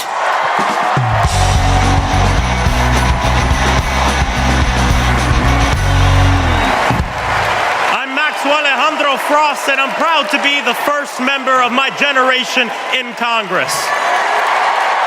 I'm also proud to represent Central Florida. You might expect me to talk about how climate change will impact our future, but as a Floridian, as a Florida man, I'm here to tell you that the climate crisis isn't some far-off threat. It is here. Donald Trump and J.D. Vance think they can divide us by saying this crisis is some type of hoax. But I've walked the streets of communities that have been forced to rebuild after hurricane flooding destroyed their homes. I've heard the stories of immigrant farm workers made to work in horrid conditions exacerbated by this crisis. And I felt the scorching record heat and know that climate change can sometimes feel like an unstoppable force.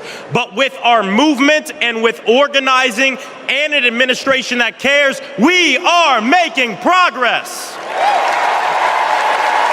Kamala Harris and Joe Biden have proven that tackling this crisis creates jobs, that investing in clean energy protects our health, and that investing in mass public transit builds strong communities. And we must always remember that peace is essential to our climate and war destroys our environment. This election is about every drop of water that we consume and every breath we breathe. Fighting the climate crisis is patriotic. And unlike Donald Trump, our patriotism is more than some damn slogan on a hat. It's about actually giving a damn about the people who live in this country. Because when you love somebody, you want them to have clean air. When you love somebody, you want them to have safe drinking water. And when you love somebody, you want them to have a dignified job. And so, America, it's simple. Let's get to work and elect Kamala Harris and Tim Walz for our planet, for our future, for our present, and for our people. God bless.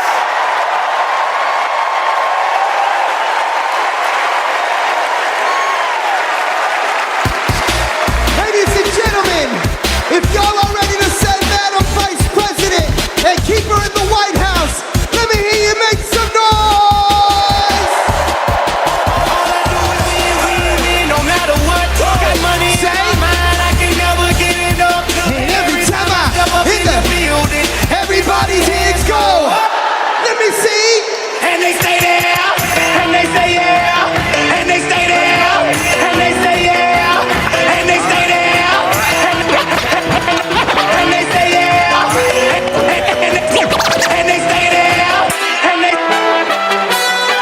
I want to hear you nice and loud, Chicago. Are there any union workers here today? Make some noise. Are there any teachers in this building? Make some noise. Now everybody hands up, up, up, Whoa. Thank you, ladies and gentlemen. I'm DJ Metro. We'll be back for more.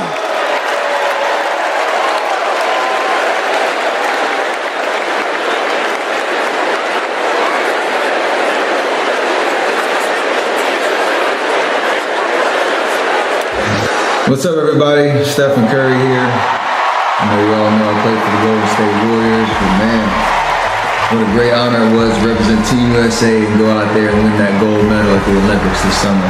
And that unity on and off the court reminded us all that together we can do all things and continue to inspire the world.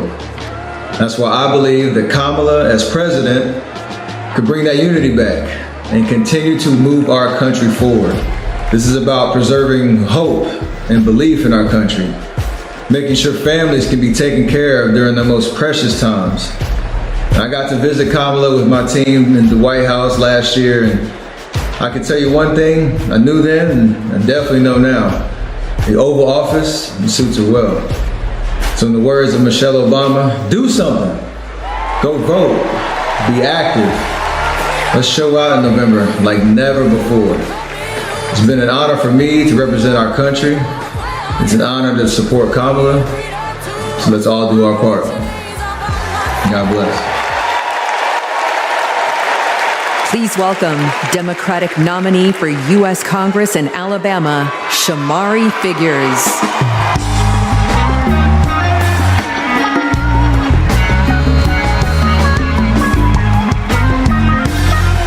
Good evening, America. And hello, sweet home Alabama. I am running for Alabama's 2nd Congressional District. This is the district that gave America the Tuskegee Airmen, Rosa Parks, Fred Gray, and it is the birthplace of the Civil Rights Movement in Montgomery, Alabama. And of course, this district is home to Mr. Good Trouble himself, Congressman John Lewis.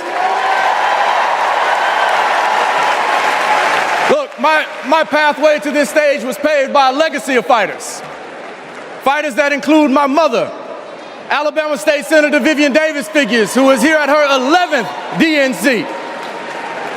And it also includes my father, my late father, Michael Figures, who was also a state senator and civil rights lawyer who sued the Klan into bankruptcy. Listen, all of America, all of us owe a debt to courageous freedom fighters, both known and unknown, a debt that can never be repaid. But what we can do is ensure that the work of those fighters who came before us continues, and that our sacred right to vote is always protected. Kamala Harris gets this. She's working to protect our freedoms every single day. And that's why she will sign into law the John Robert Lewis Voting Rights Act once it is introduced again by Congresswoman Terry Sewell.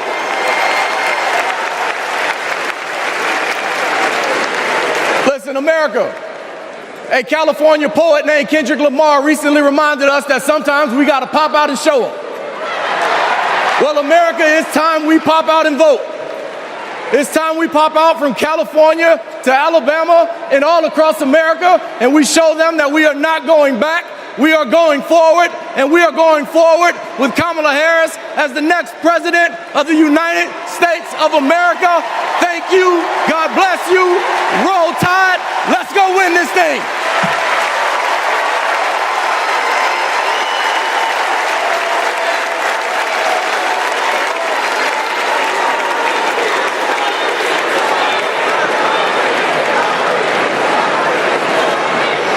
As I close out my segment tonight, I got to send a quick message. Madrecita querida, I love you. Kamala Harris and Tim Walz understand what everyday Americans are going through because, unlike Donald Trump, they actually grew up in families where every dollar mattered, where everything was earned and nothing was handed to them. Our next speaker knows something about that too. Please welcome my dear friend, our fellow Texan, our next senator, Representative Colin Allred.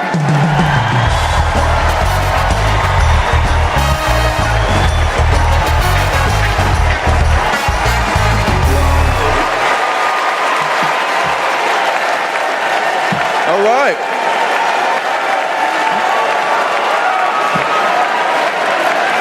Hey everybody, I'm Colin Allred, a congressman from Dallas, dad to two perfect little boys.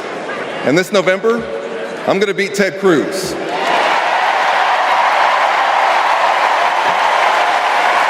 I'm so proud to be here to support our next president, Kamala Harris. You know, like Kamala, I was raised by a single mom. Mom was a public school teacher who often worked two jobs to make ends meet. So when we talk about lowering costs, I think about the times when we went to the grocery store when I was growing up and swiped the debit card and said a little prayer. But my mom and my community in Texas gave me a chance to chase my version of the American dream. I played football at Baylor and in the NFL before becoming a civil rights lawyer and representing my hometown in Congress. Now I'm the guy who's going to turn Texas' Senate seat blue.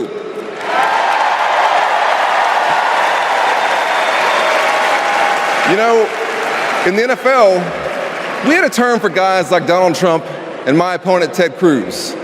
Me guys. You know the type. Talk a big game, only care about themselves, but you don't want to be stuck with them at a barbecue. The truth is, America has never been about me. As President Obama said, the single most powerful word in our democracy is the word we. We the people. We shall overcome. Yes, we can. And we've got a message for the me guys. We is more powerful than me. We will protect and restore reproductive freedom. We will secure the border. We'll protect Medicare and Social Security. And we'll turn the page and write a new chapter for this country and elect Kamala Harris to be the next president and beat Ted Cruz. Thank you all so much. God bless you, and may God bless Texas.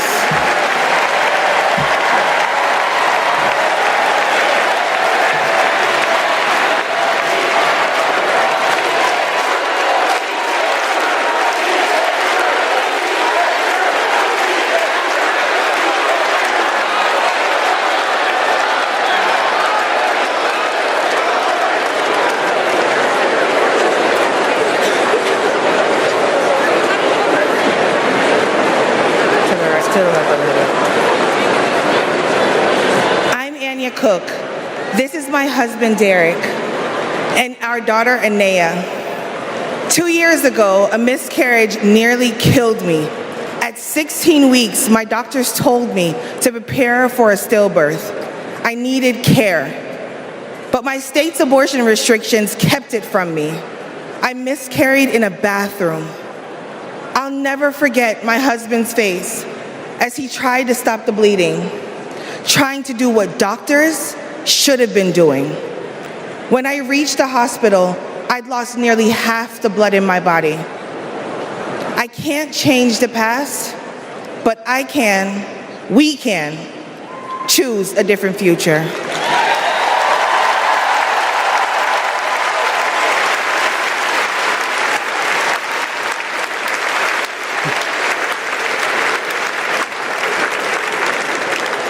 I'm Craig Sicknick, and this is my mother, Gladys.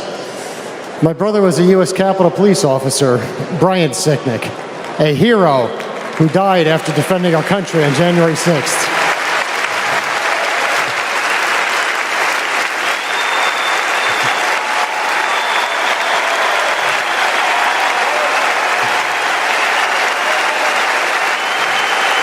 My family knows how dangerous Trump is. He incited the crowd while my brother and his fellow officers were putting their lives at risk. We need a real leader, not an autocrat who is stuck in the past. Brian, we miss you every day.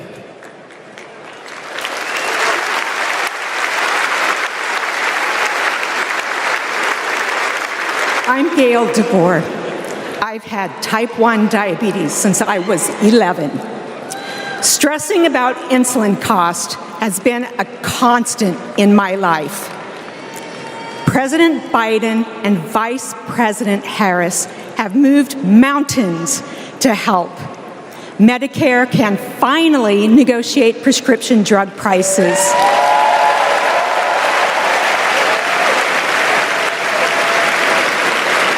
Insulin is capped at $35 for Medicare recipients.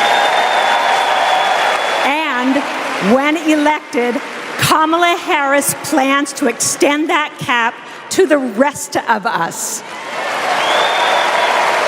That's the future I want. That's the future I am voting for.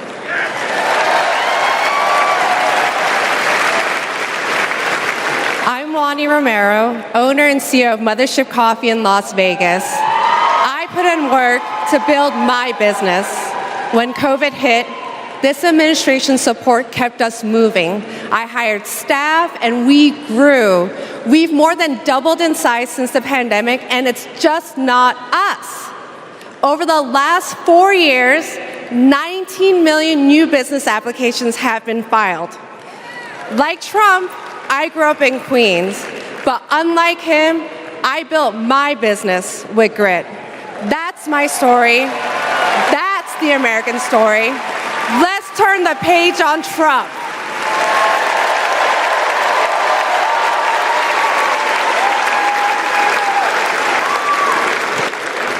I'm Eric Fitz, and these are my sons, Christian and Carter.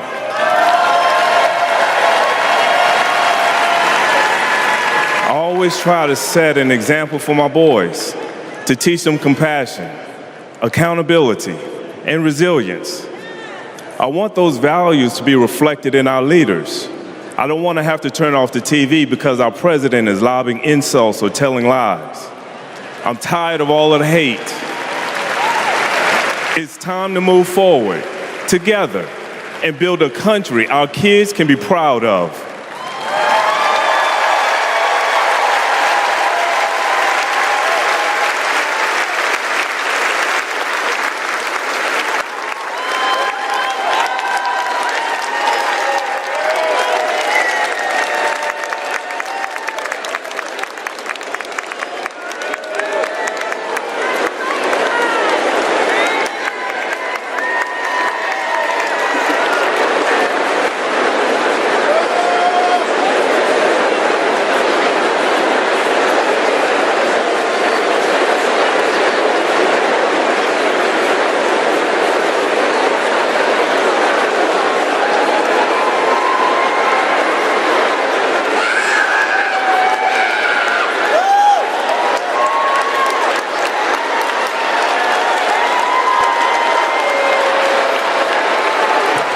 Please welcome the Bulls' official drumline, Chicago's own Pack Drumline.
over Chicago!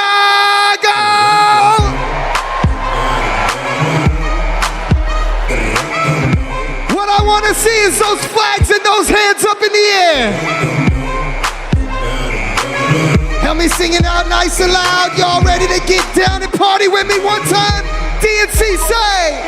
369, damn it, say it to me one more time and go. Get low, get low, get low, get low, get low, get low. To the window, to the wall, to the wall. To the flame drop down my body. Wow.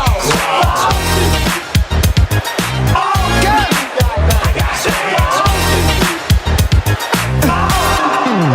Pop, pop, it's showtime. Showtime. Guess who's back again? I don't know. I bet they know as soon as we walk in. I'm wearing Cuban links, designer mix, Inglewood's finest shoes. Don't look too hard, might hurt yourself. No, to get the Let me hear you say, I'm a dangerous man with some money in my pocket. Keep up. So many pretty girls around me and they're waking up the rocket. Keep up. Why you mad? Fix your face. Ain't my fault they all be jacking. Keep up. Players only. Come on, yo. Brings up to the moon. Girls, what y'all trying to do? 24 karat magic in the air. Head to toe so bad. Look out. This ain't Texas. No hold 'em. So lay our cards down. Say. Pocket Lexus. And throw your keys up. Stick around, round. Nice and loud. And I'll be damned if I can't slow dance with you. Come pour some sugar on me, honey, too. It's a real live boogie and a real live hold down. Don't be a come take it to the floor now. Woo! There's a tornado in my city. In the basement. That ain't pretty. Rugged whiskey. We're surviving. A breakup kisses, sweet redemption, passing time, yeah. Ooh, one step to the right. We headed to the dive bar we always thought was nice. Ooh, run me to the left, then spin me in the middle, boy, I can't read your mind. This ain't Texas, ain't no hold 'em. So lay our cards down. So park your Lexus, throw your keys up, stick around. One more time, nice and loud. And I'll be damned if I can't slow dance with you. Come pour some sugar on me, honey, too. It's a real live boogie and a real live hold down. Don't be a take it to the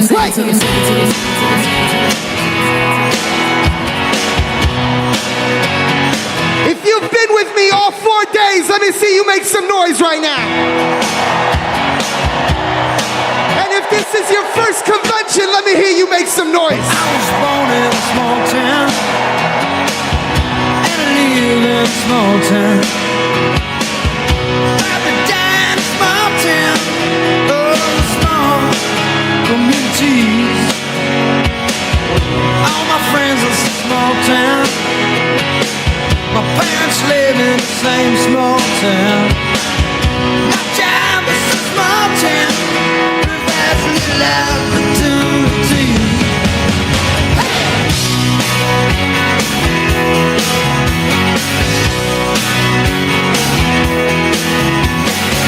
Educated in a small town. Taught to fear Jesus in a small town. Used to daydream in that small town. Another boring romantic, that's me. But I've seen it all in a small town. Had myself a ball in a small town. Met an LA dollar, brought him to this small town. That small town, just like me. Hold on inside.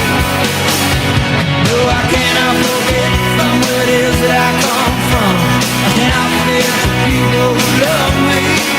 Yeah, I can be myself here in this small town, and people let me be just what I want to be.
I've been looking for the map that leads me home.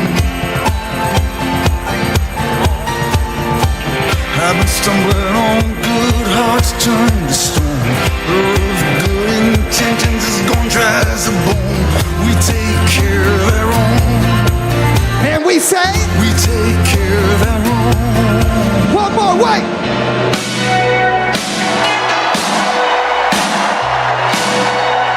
Cause if you're proud of your country and you're ready to send Madam VP and keep her in the White House, make some noise.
With me.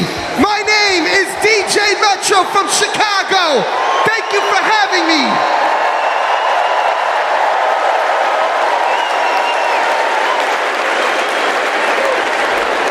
Here we go.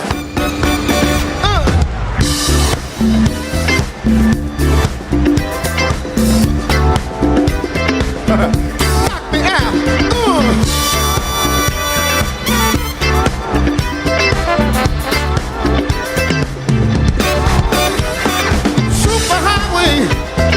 Coast to coast, easy to get anywhere.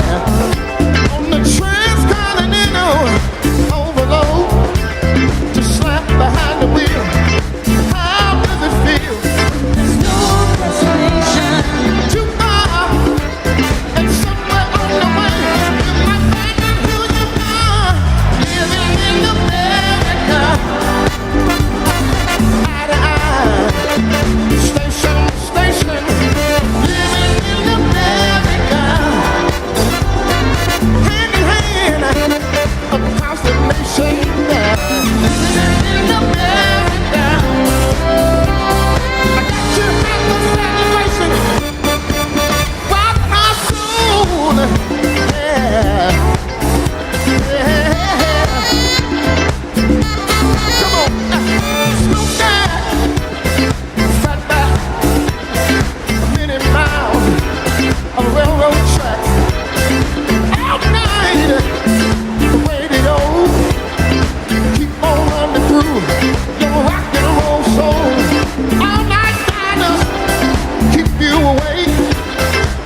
Please stand if you are able and welcome winners of 13 Grammy Awards and the biggest selling U.S. female group of all time, the Chicks.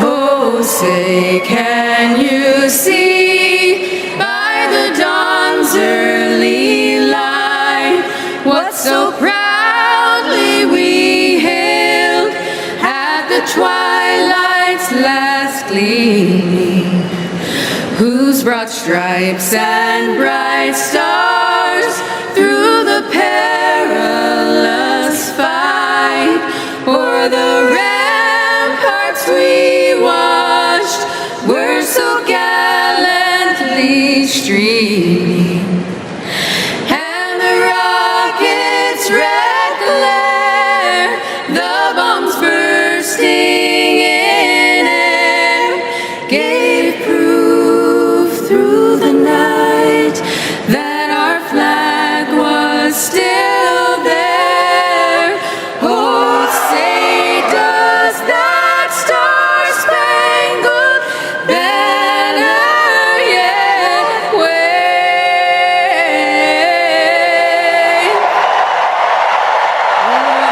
Land of the free and the home of the brave.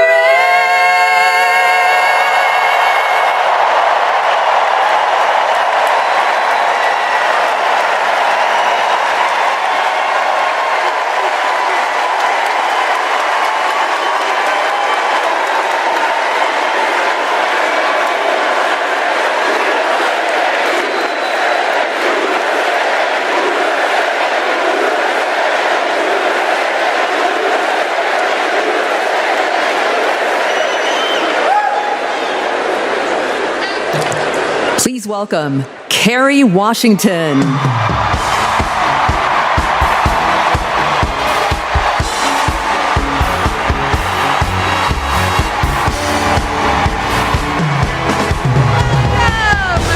Welcome to the final night of the Democratic National Convention. The last 3 nights have been extraordinary, and tonight we hear from our next president, Kamala Harris. Now, as I stand here, I know that there are folks on social media already saying, go back to your TV show, shut up and act. But I am not here tonight as an actor. I am here as a mother, as a daughter, as a proud union member. I am here as the granddaughter of immigrants, as a black woman descended from enslaved people. I am here tonight because I am an American and because I am a voter and because we, the people, are stronger when all our voices are heard. Look, I know that I am the one standing on this stage, but I am not the lead character in this story. You are. All of you. You are the messengers. You are the fixers. Dare I say it, you are the Olivia Popes. You are the superheroes saving this democracy. It is you, not me, who have the greatest power to convince your loved ones to vote. So, just like Michelle Obama told us, let's do something. Let's make a video. Everybody take out your phones. Everybody take out your phones. We're gonna make a moment. Can somebody bring me my phone? I want to capture this historic moment and share it with the people that we love. Oh, hi! What'd you do? Come on over here.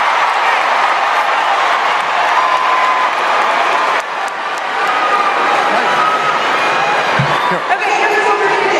We're gonna take this video go, guys. We're all gonna take it together. We're gonna post it to social media, text your friends, send this message out into the world. When I say when we fight, you're gonna say?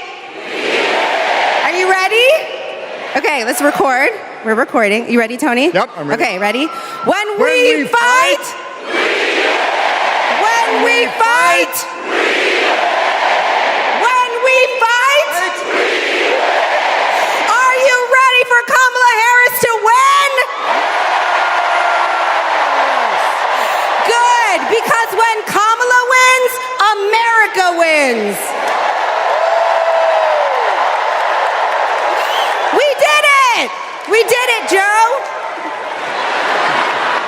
Thank you, Tony. I don't get to stay? No, you gotta go. Bye, everybody. Tony Goldwyn, ladies and gentlemen!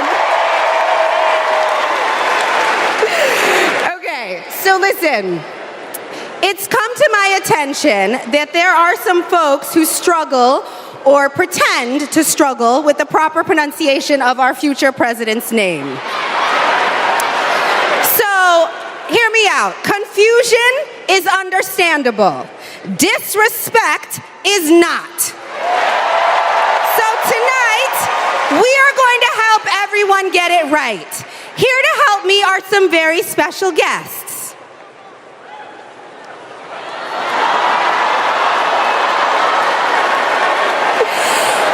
Thank you, ladies. Can you tell us your names? Hello, everybody. My name's Amara. And my name is Leela, her little sister. And what are you here to do? To teach you how to say your auntie's name. Okay. So, how do you pronounce it? First, you say comma like a comma in a sentence. Then you say la like la la la la la. Put it together, and it's 1, 2, 3, Kamala. All right, so let's practice. Let's practice. Everybody over here, say comma. Everybody over here, say la. Together.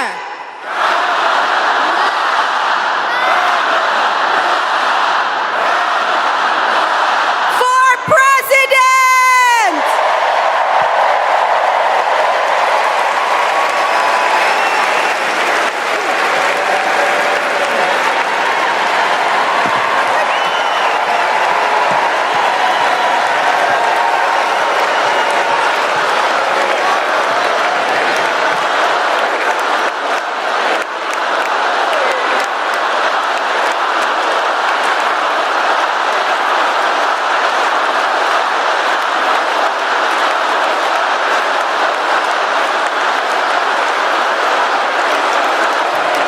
Please welcome Mina Harris, Ella Emhoff, and Helen Hudlin.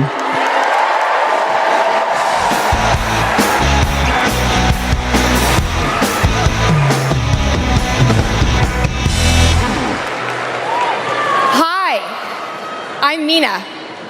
I'm Ella. And I'm Helena. I grew up in Oakland, California, in a house full of extraordinary women.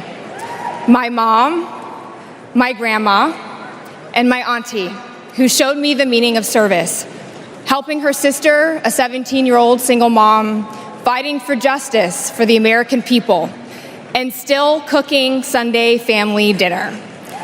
She guided me, now she's guiding my own children, and I know she'll guide our country forward. Kamala came into my life when I was 14. Famously a very easy time for a teenager. Like a lot of young people, I didn't always understand what I was feeling. But no matter what, Kamala was there for me. She was patient, caring, and always took me seriously. She's never stopped listening to me, and she's not going to stop listening to all of us.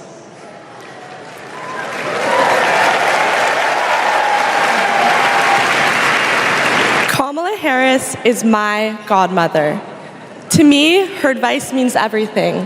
Whether it's pursuing my passions, making an impact, or finding hope when the world doesn't feel so hopeful. She taught me that making a difference means giving your whole heart and taking action. She's fighting for economic opportunity, LGBTQ plus equality, and reproductive freedom, because we are not going back. She's fighting for social justice, health justice, environmental justice, and she isn't alone. We're all in this fight together. So let's keep up the fight. Let's keep up the joy. And let's elect this extraordinary woman as our next president.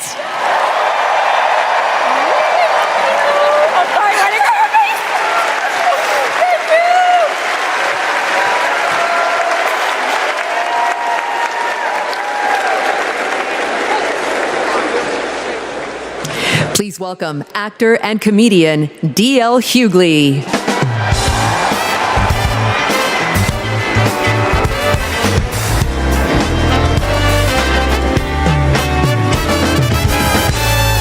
Hey now, hey Chicago, how y'all doing? What's happening in California? Now, wait, where those AKAs at? Where they at? You know what? In 3 months, ain't gonna be no living with y'all. I can tell you this, I don't blame Donald Trump for not wanting to debate Kamala. I've been married to a black woman for 40 years and I ain't won one debate. I'm owing $93,000. Now, of course, Trump is saying that Kamala isn't black. I guarantee you this, Kamala's been black a lot longer than Trump's been a Republican.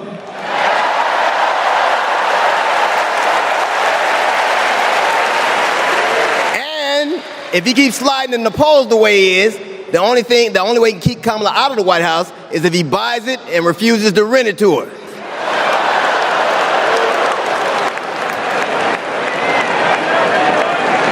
Of course, Kamala's getting broad support. They got black men for Kamala, white men for Kamala, Latinos and Asians for Kamala. They even have Republicans for Kamala. Republicans for Kamala. I guess Donald Trump will finally know what it's like when you get left for a younger woman.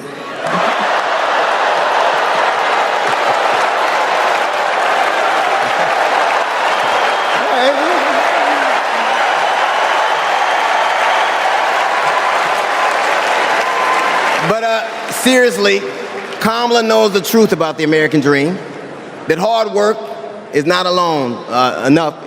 Hard work alone is not enough to succeed. That you need access and information and opportunity. And she knows that some folks are often denied those very things. As president, she will give each and every one of us a fair shot in life.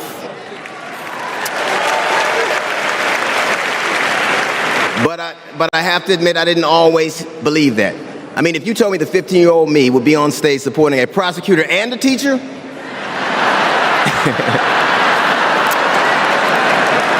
there is no way that I would have believed you. But because of that, I made assumptions about Kamala's record. And I often repeated them to a lot of people. Then one day, Kamala invited me to her house. She put her hand on my shoulder and she asked me to do some research. Something I had never done. Something a lot of people I know had never done before.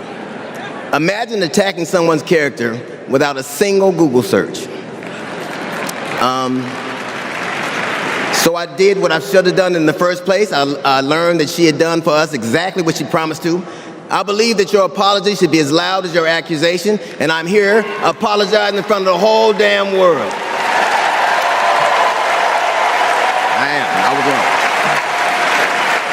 I was wrong, and I'm so very glad I was wrong because, Kamala, you give me hope for the future, a future where my grandchildren, Nola and Stevie, had the freedom to control their own bodies, where they have the opportunity to go as far as their wits and their talents would take them. That future, ladies and gentlemen, is possible, but only if we elect Kamala Harris as the 47th President of the United States of America.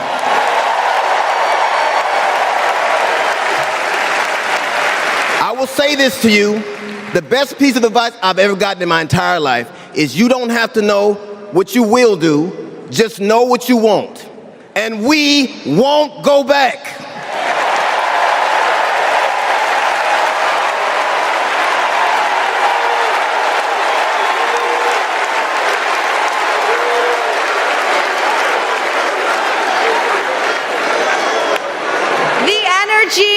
This room is electric. And you can feel it everywhere, all over the country. In the coming weeks, I want us to find ways to maintain this energy and this joy and this commitment, because there will be days when the work ahead seems impossible. And when that happens, I know what I do. I get involved. I get engaged. I ask myself, how can I be of service to my community? Because community is why we do this. Am I right? Yes, we do this for our children, for our parents, for our teachers and care workers who treat our loved ones like their own. We do this for working families who make this country thrive. We do this for the planet and for each other. We do this for justice and for peace and for democracy. And as we are about to hear, we do this for the safety of our communities.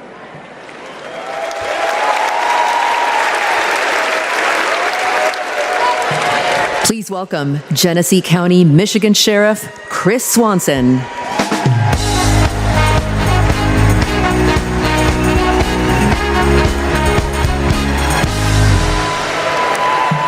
My job is to protect people, all people. In 2020, righteous anger spilled over into the streets of Flint, Michigan. One bad decision from either side, and there would have been bloodshed. But that didn't happen. We laid down our riot gear, and we embraced the community, and instead of hate, we chose hope.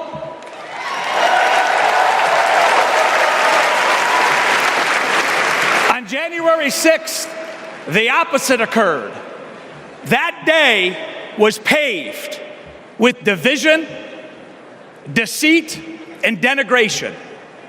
Police officers were attacked that day. It could have been stopped. We need a leader who will embody what's affixed to all three sides of my sheriff patrol cars: protect, serve, and unify. Kamala Harris is that leader. As a prosecutor, Kamala Harris protected us by putting violent criminals and sex offenders behind bars. If I was in a courtroom, she's exactly the tough prosecutor that I'd want to see. As vice president, she served America by keeping us safer.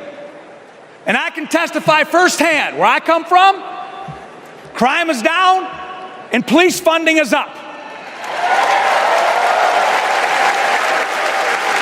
As president, Kamala Harris will unify our country. She will bring us together, because our country needs a leader who will go toe-to-toe with drug cartels and bullies. One who has already taken the oath, raised her right hand to advocate for the people. I can tell you, in 2020, we were able to turn a protest into a peaceful movement by walking together. One city, one community, and one country. America, let's walk. Let's walk. Let's walk together, and let's elect Kamala Harris and turn hate into hope yet again. Thank you.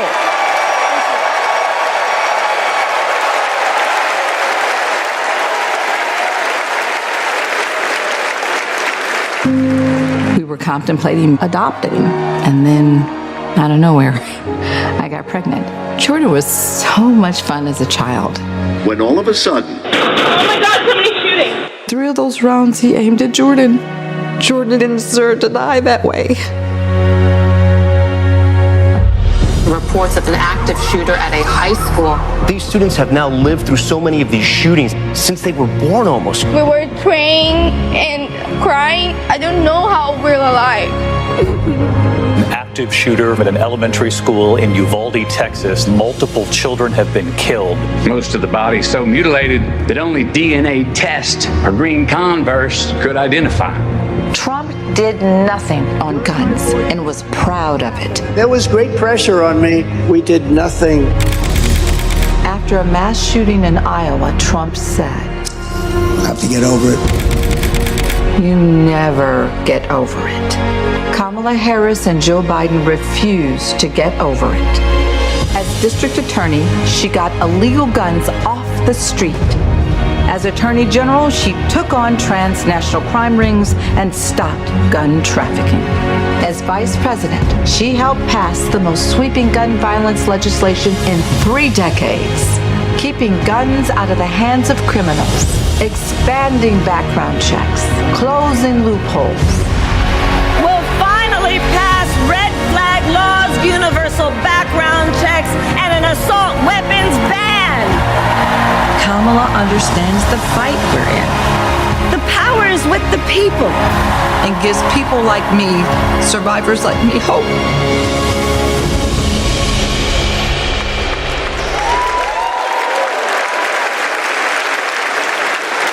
When I worked for Everytown Please for gun welcome safety. Georgia Representative Lucy McBath.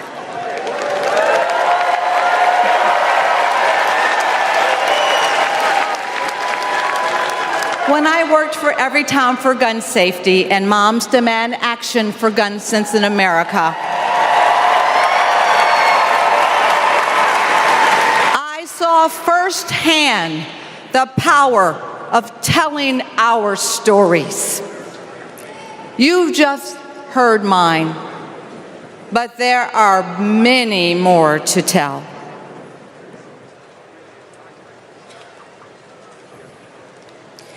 On December 14th, 2012, I walked into Sandy Hook School.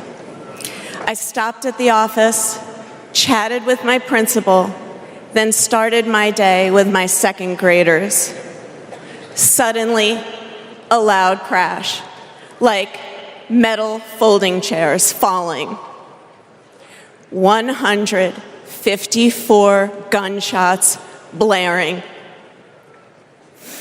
Hiding in the coats, trying to sing with my students, trying to read to them, trying to drown out the sounds. Terror, crying, running. I carry that horrific day with me. 20 beautiful first grade children and 6 of my beautiful colleagues were killed. They should still be here.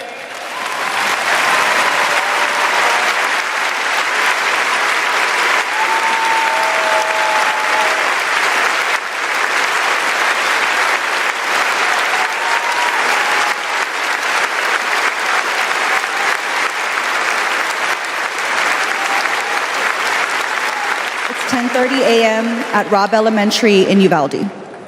The school is recognizing my 10-year-old daughter, Lexi, for receiving all A's. She receives a Good Citizen Award, and we pose for photos. She wears a St. Mary's sweatshirt and a smile that lights up the room. 30 minutes later, a gunman murders her, 18 classmates, and 2 teachers. We are taken to a private room where police tell us she isn't coming home. Uvalde is national news. Parents everywhere reach for their children. I reach out for the daughter I will never hold again.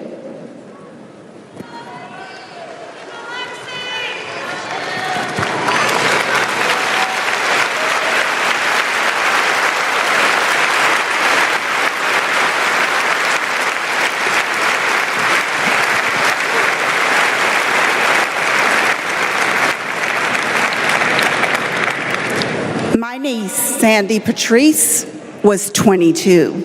She drove to Myrtle Beach for sun and fun and motorcycle parades. Hours later, my phone rang. Shooting on the beach. No one can find Sandy. I stayed calm. You see, my mother, Patricia Ann, had been shot and killed by an abusive partner. I was calm then too.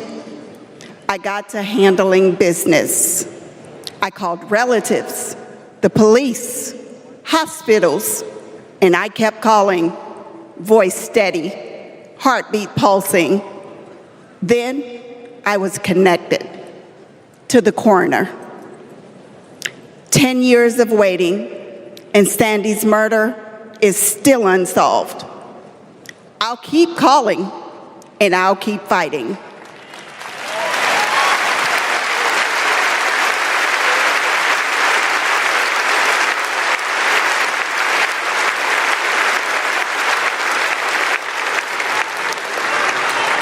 I was in high school when my classmate got shot. It changed my story. Instead of worrying about taking a test, I started worrying about living to take another test. They say schools are for learning, and I did learn a lot that day. I learned how to run, how to hide and drop, that what happens in the news can happen to me. But I learned something else too, that we can write and must write a new story if we choose to.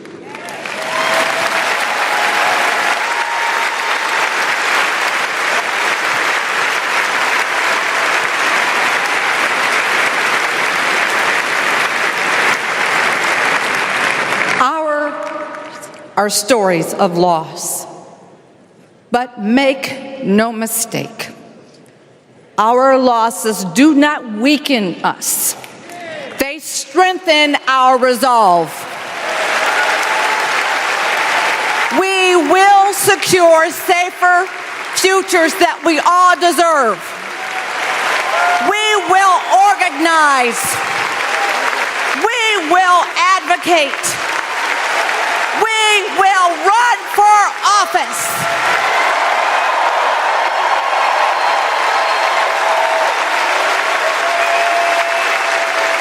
And we will join with Americans from small towns and big cities to keep our communities safe.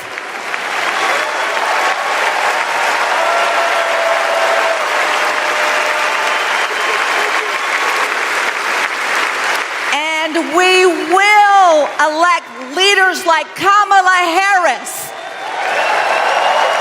who won't just empathize, but will act.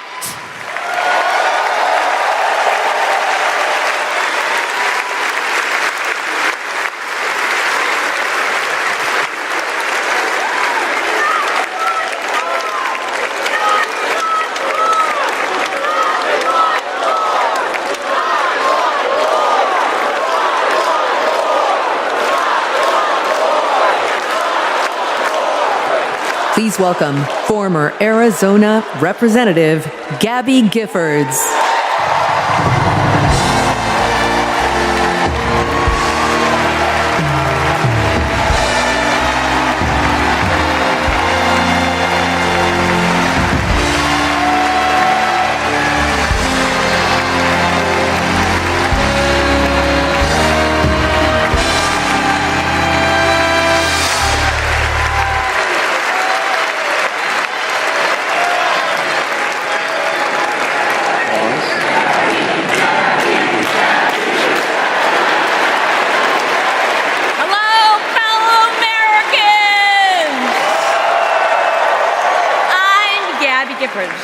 I was born in the great state of Arizona. I was born with grit. I grew up racing motorcycles, mucking stalls, and exploring the beautiful desert. I fell for an astronaut.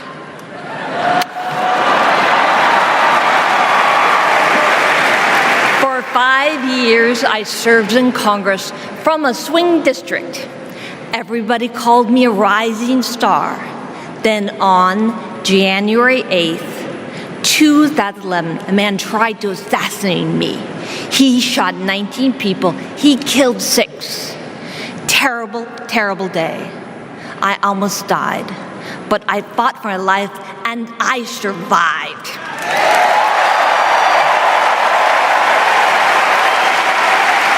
I learned to walk again, one step at a time. I learned to talk again, one word at a time. So many people helped me as I worked hard to recover, including a decent man for Delaware who always checked in. He still does. Thank you, Joe Biden. Thank you for everything. Joe is a great president. My friend Kamala will be a great president. She is tough. She has grit. Kamala can beat the gun lobby. She can fight gun trafficking. Kamala stood up to Wall Street and the drug company. She will protect abortion access. She will defend our freedom. She saved lives. Join me in voting for Kamala Harris. Bravo! Thank you.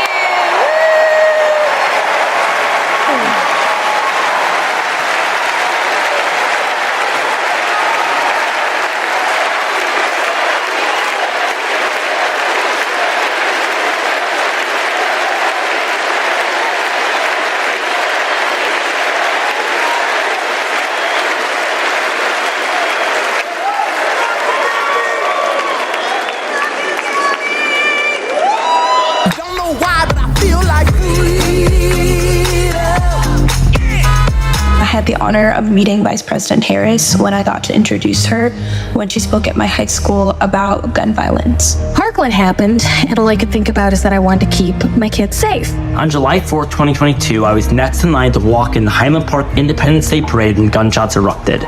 7 people were shot and killed, and 48 more were injured. Vice President Harris has been a gun sense champion since she was our California AG. We have 2 options in November.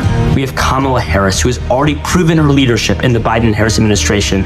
They passed the first ever comprehensive gun reform in 30 years. Meanwhile, Donald Trump has cozied up to the NRA and the gun lobby. I have full confidence in Vice President Harris that she's dedicated to and committed to finding a solution to end gun violence.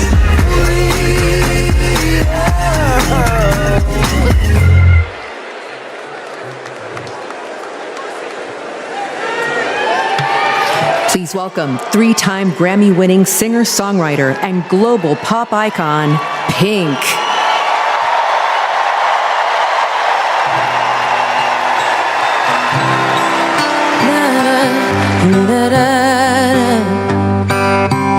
We're searchlights, we can see in the dark. We are rockets pointed up at the stars.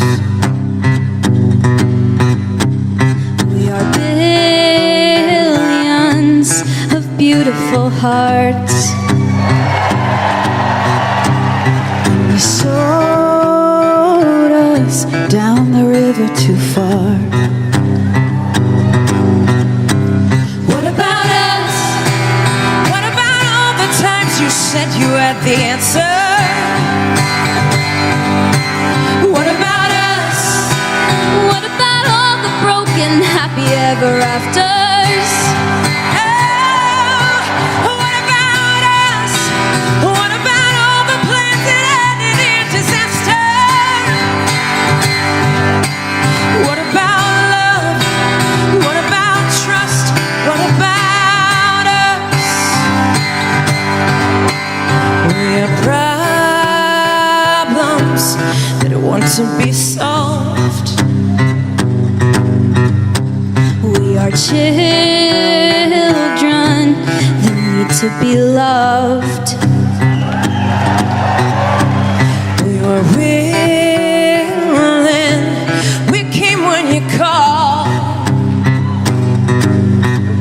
But man, you fooled us. Enough is enough. Oh,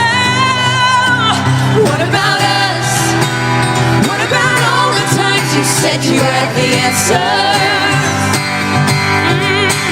What about us? What about all the broken happy ever afters? What about us? What about all the plans that ended in disaster? What about love? What about trust? What about us? Sticks and stones, they may break these bones, but then I'll be ready. Are you ready? I don't want control, I want to let go. I'll be ready. Now it's time to let them know. What about us? What about all the times you said you had the answers? So what about us? What about all the broken happy ever afters? What about us? What about all the plans that ended in disaster? What about love? What about trust? What about us? What about us? What about us? What about us?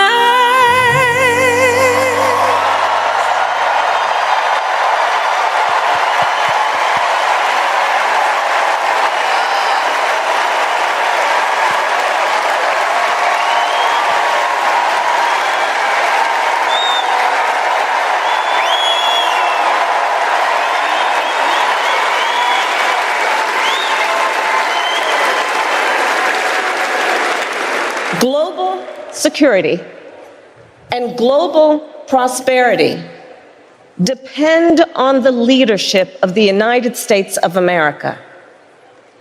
And a strong America remains indispensable to the world.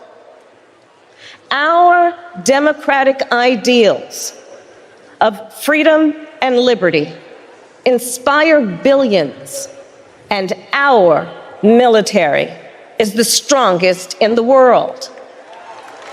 Our military is a force that underwrites global stability and our national security.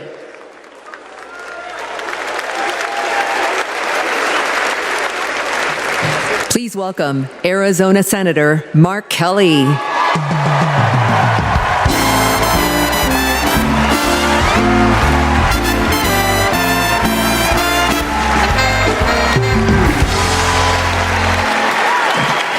Hello, Chicago. Hello, Democrats.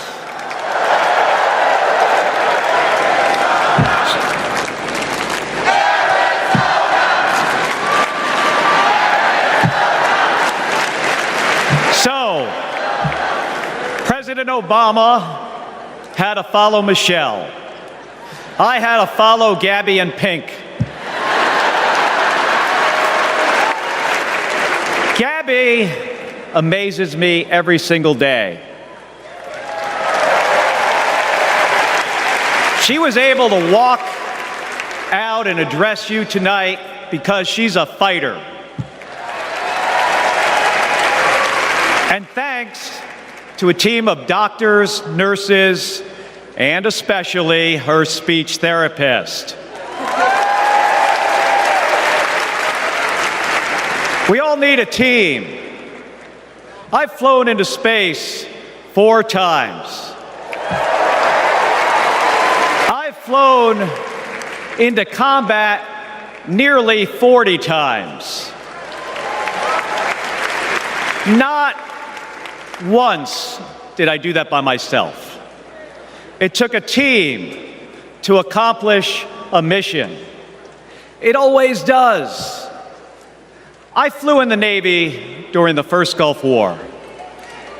America rallied our allies to kick out a tyrant who invaded a neighbor.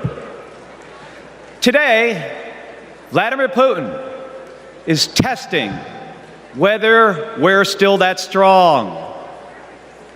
Iran, North Korea, and especially China watch closely. What's Trump's answer?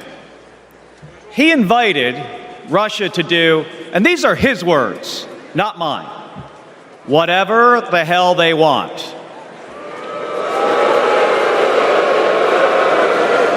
Vice President Harris has always championed America's support for NATO, for Ukraine, and for the Ukrainian people. On the Senate Intelligence Committee, she investigated Russian interference in our election. She defends free and fair elections everywhere. You already know how Trump feels about those. Donald Trump skipped his intelligence briefings. He was too busy sucking up to dictators and dreaming of becoming one himself. Trump thinks that Americans who have made the ultimate sacrifice are suckers and losers.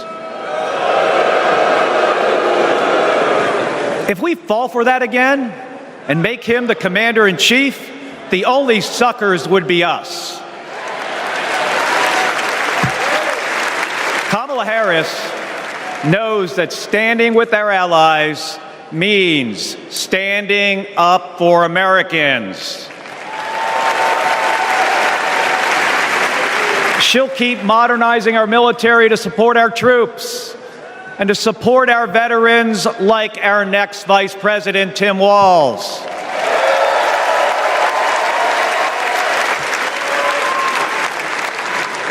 The world laughs at Trump, literally.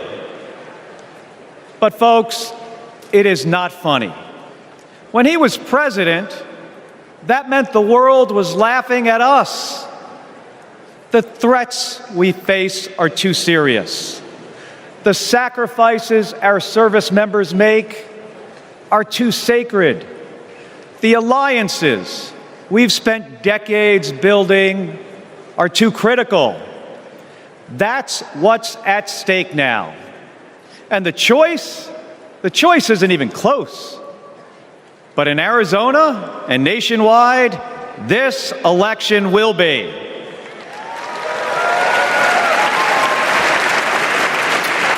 We'll win in the same way we launch rockets into space and land fighter jets on an aircraft carrier as one team on one mission. State by state, voter by voter, coming together. No country is better than ours at solving big problems. So, on November 5th, let's prove that America is still the leader the world needs today by electing the leader we need right now, Kamala Harris. Thank you, everybody. Thank you.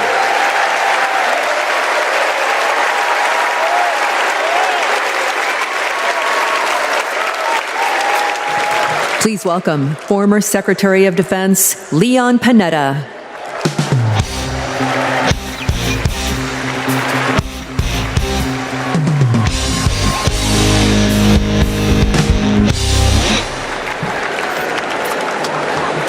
My fellow Americans, I'm proud to have served in the Army, the Congress, the White House, Chief of Staff, CIA Director, and Secretary of Defense.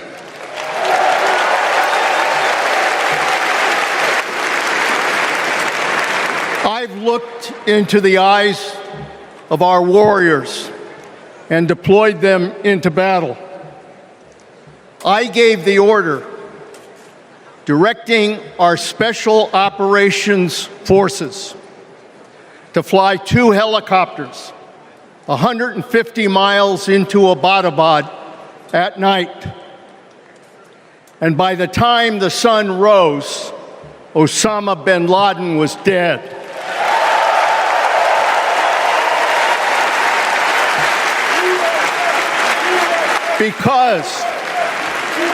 Because nobody attacks our country and gets away with it. Nobody.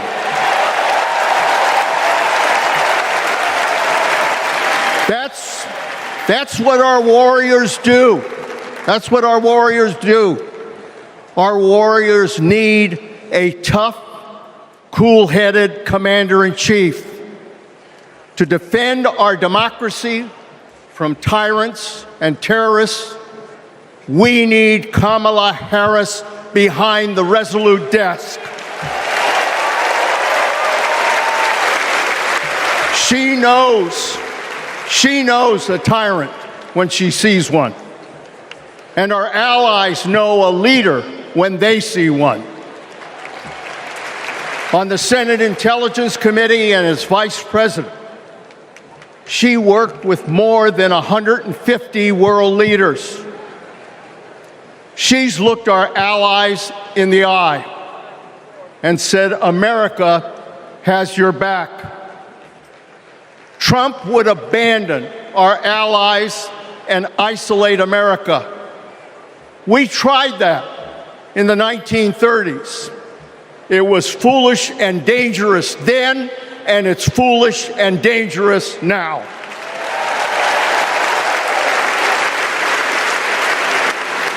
Listen to President Reagan. President Reagan. Isolationism never was and never will be an acceptable response to tyrannical governments. Never. Trump tells tyrants like Putin they can do whatever the hell they want. Kamala Harris tells tyrants, the hell you can, not on my watch. She's worked with President Zelensky to fight back against Russia. She knows that protecting their democracy protects our democracy as well. Look, Donald Trump does not understand the world, and he does not understand the service and sacrifice of our military. Our fallen veterans are not suckers. They are not losers. They are our heroes.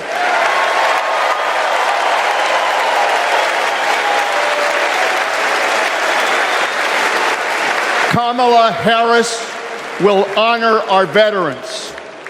And in Tim Walz, we will have a vice president who has served in uniform honorably for 24 years.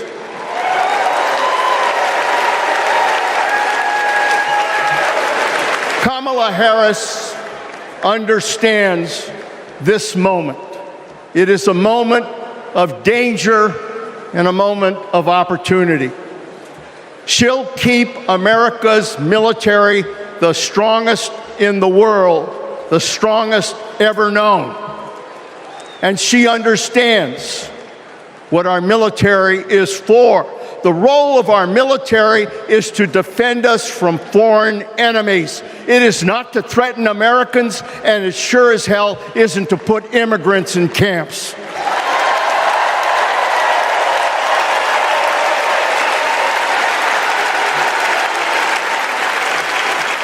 Every president since World War II, Republican and Democrat, has shared the belief that America must protect democracy in the world. Every president has honored our veterans and their sacrifices. Every president, but one. So we face a critical choice: to vote for someone who stands with our military and stands up for democracy, or someone who will disrespect our heroes and undermine our democracy. My fellow Americans, there is only one choice. One choice. And let me tell you something. When she takes her oath of office, as she will this January,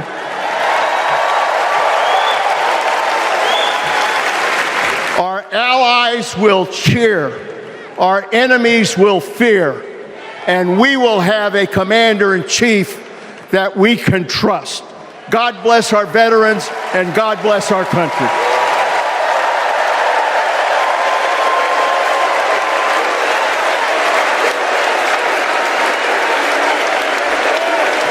Please welcome Arizona Representative Ruben Gallego.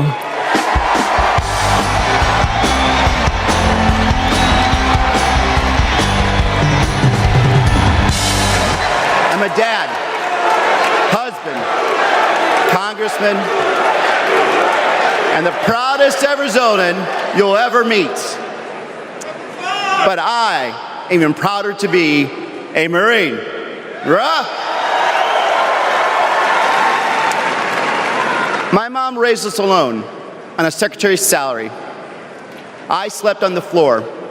I worked every job I could: meat packing, construction, making pizzas. I made it to Harvard with no money or connections. Other kids were happy because they were at Harvard. I was happy because I finally had a mattress. Then I enlisted, fought alongside my brothers with Lima 325 in Iraq. They called us Lucky Lima, but our luck ran out. We saw some of the heaviest combat of the war. And when we got home, the government failed to help us readjust. We have a duty to care for our patriots who serve our nation.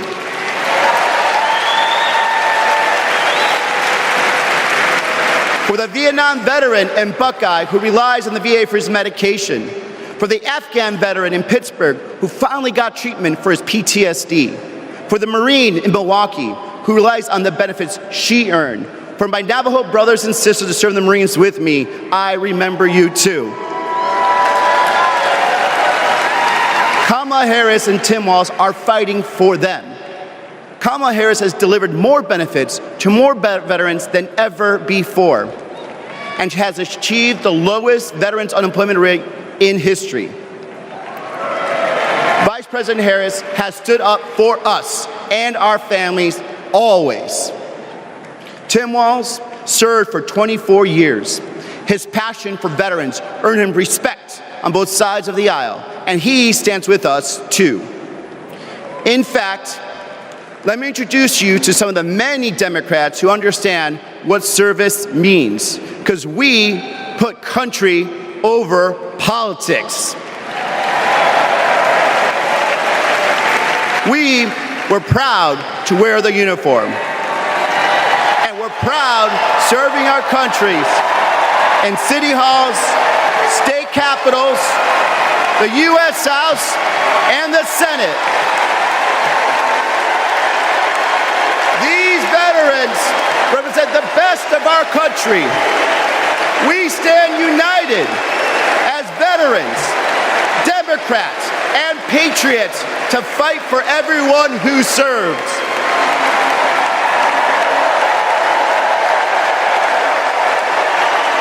But politicians like Donald Trump, they don't stand with us. They call patriots like Senator McCain losers. John McCain was an American hero. Show some respect. Trump's Project 2025 will slash veteran benefits and force VA hospitals to close across the nation. Show some respect. So, for the 18-year-old who decides to enlist, for the families like mine who prayed every night that their loved one would come home, for our troops stationed thousands of miles away, For my Marines of Lima company, let's elect Kamala Harris and Tim Walz, who don't just respect our service, but revere it. Because the veterans who defended this country aren't just the reason we can sleep at night. They're the reason we can dream. And together, we'll fight for our veterans and everyone who served our country. Thank you.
Please welcome Michigan Governor Gretchen Whitmer.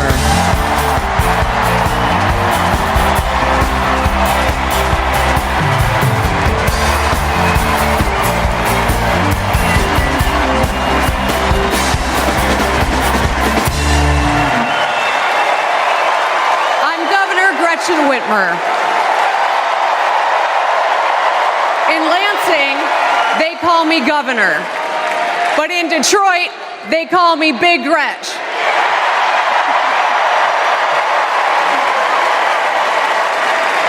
Donald Trump called me that woman from Michigan as an insult. Being a woman from Michigan is a badge of honor.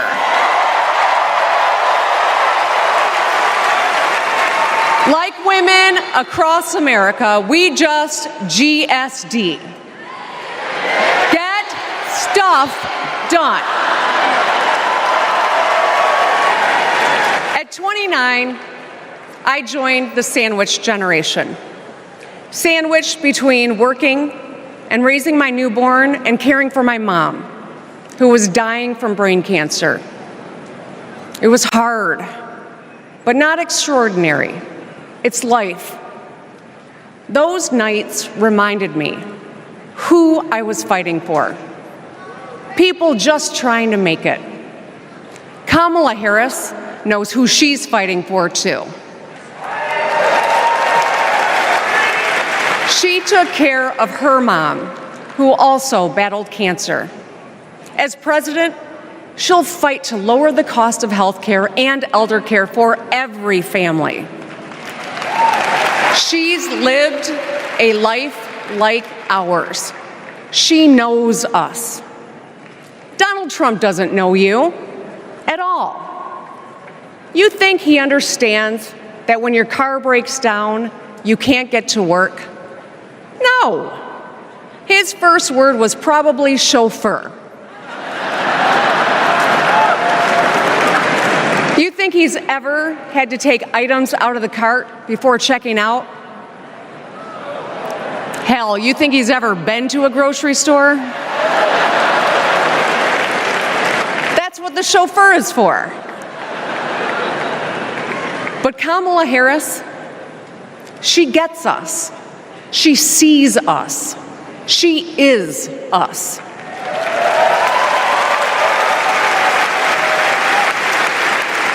Look, we've all lived through a lot of history over the past few years. Floods and fires, an attempted coup, a plot, and a pandemic. It's exhausting. We don't know what the next 4 years will bring. But what we do know is this. Through it all, your life won't stop. you're going to have to get to work, pick up the kids, and pay your bills. And then one day, when you're just trying to get everyone out the door, a news alert goes off. Something happened. Something hit the fan. You'll ask, is my family going to be okay? And then you'll ask, who the hell is in charge? What if it's him? What if it's that man from Mar-a-Lago?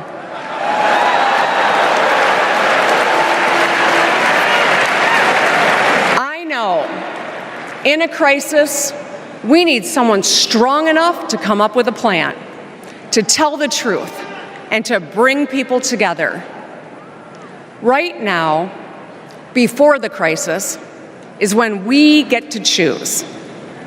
Why wouldn't we choose the leader who's tough, tested, and a total badass?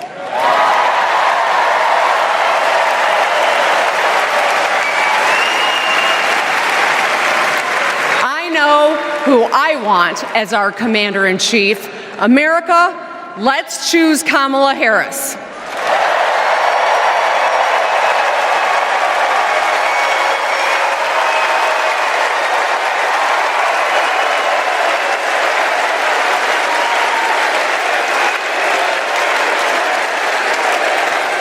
Please welcome actress, director, and philanthropist, Eva Longoria.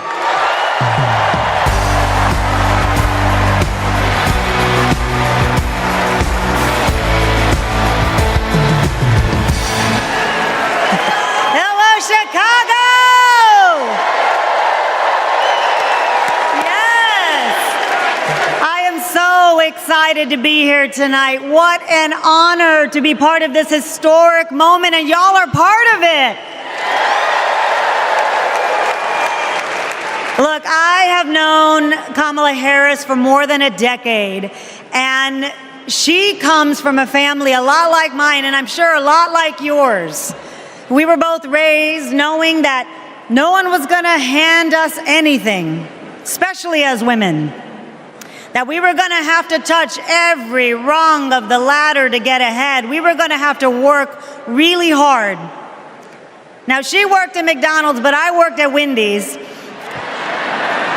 look at us now. You see, Kamala and I were able to see beyond the horizon because our families supported our big dreams. Well, guess what? As Americans, we're all part of one big family. Somos familia. And as familia, we have to have each other's back.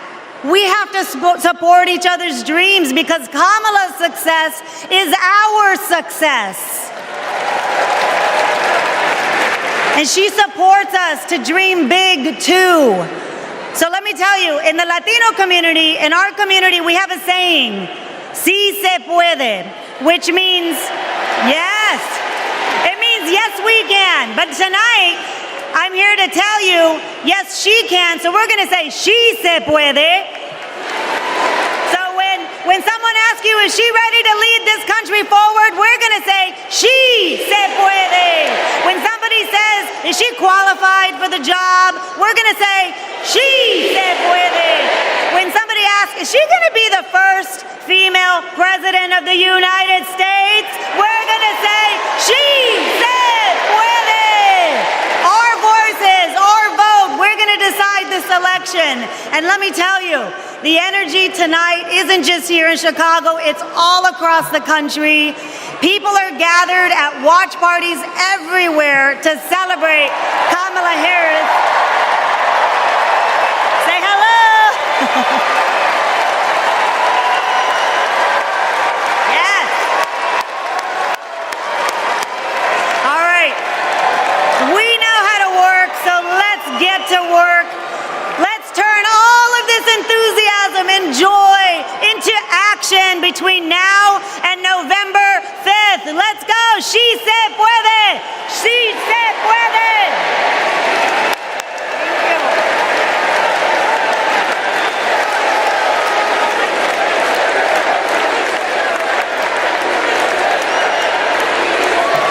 Please welcome former Illinois Republican Representative Adam Kinzinger.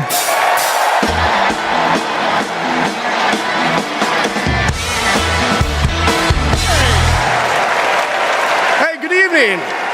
Good evening. Thank you, thank you, thank you. I'm Adam Kinzinger, and I am proud to be in the trenches with you as part of this sometimes awkward alliance that we have to defend truth, defend democracy, and decency. I was just a kid when I was drawn to the party of Ronald Reagan, to his vision of a strong America, the shining city on a hill. I was a Republican for 12 years in Congress, and I still hold on to the label. I never thought I'd be here, but listen, you never thought you'd see me here, did you? But I've learned something about the Democratic Party, and I want to let my fellow Republicans in on the secret. The Democrats are as patriotic as us.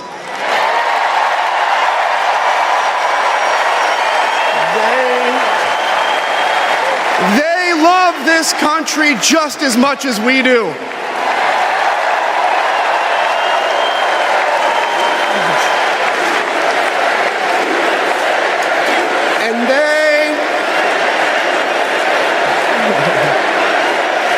And they are as eager to defend American values at home and abroad as we conservatives have ever been.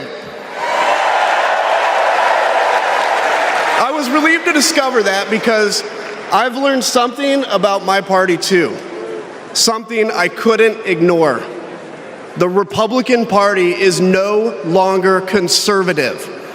It has switched its allegiance from the principles that gave it purpose to a man whose only purpose is himself.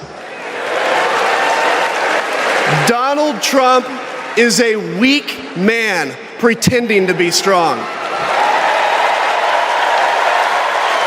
He is a small man pretending to be big. He's a faithless man pretending to be righteous. He's a perpetrator who can't stop playing the victim. He puts on, listen, he puts on quite a show, but there is no real strength there. As a conservative and a veteran, I believe true strength lies in defending the vulnerable. It's in protecting your family. It's in standing up for our Constitution and our democracy. That is the soul of being a conservative. It used to be the soul of being a Republican, but Donald Trump has suffocated the soul of the Republican Party. His fundamental weakness has coursed through my party like an illness, sapping our strength, softening our spine, whipping us into a fever that has untethered us from our values. Our democracy was frayed by the events of January 6th, as Donald Trump's deceit and dishonor led to a siege on the United States Capitol. That day, I stood witness to a profound sorrow, the desecration of our sacred tradition of peaceful transition of power, tarnished by a man too fragile, too vain, and too weak to accept defeat.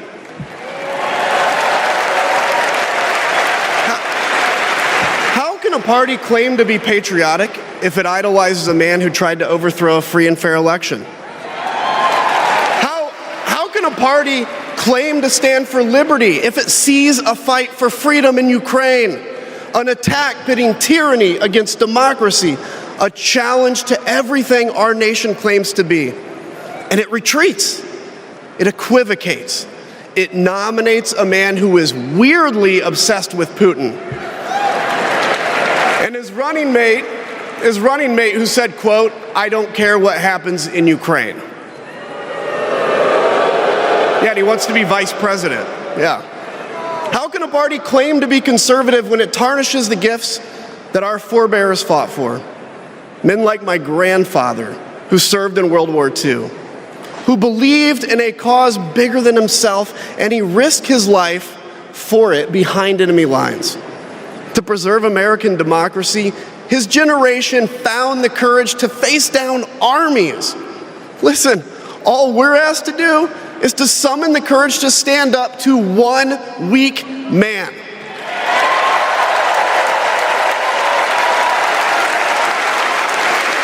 Some have questioned why I've taken the stand I have. The answer is really simple, ladies and gentlemen. We must put country first.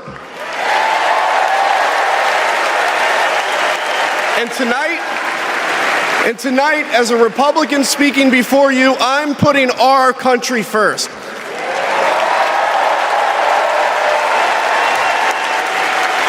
Because the fact is, I do belong here. I know Kamala Harris shares my allegiance to the rule of law, the Constitution, and democracy. And she is dedicated to upholding all three in service to our country.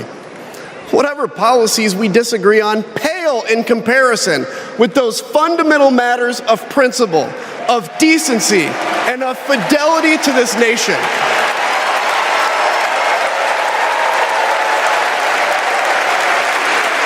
Listen, to my fellow Republicans, if you still pledge allegiance to those principles, I suspect you belong here too. Because democracy knows no party. It's a living, breathing ideal that defines us as a nation. It's the bedrock that separates us from tyranny, and when that foundation is fractured, we must all stand together, united, to strengthen it.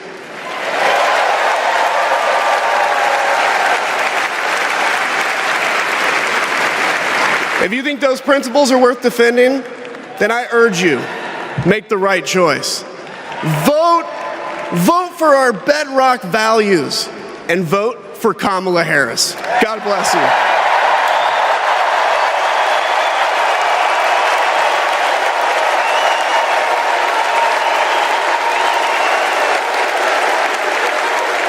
Please welcome lawyer, policy advocate, and sister of the Vice President, Maya Harris.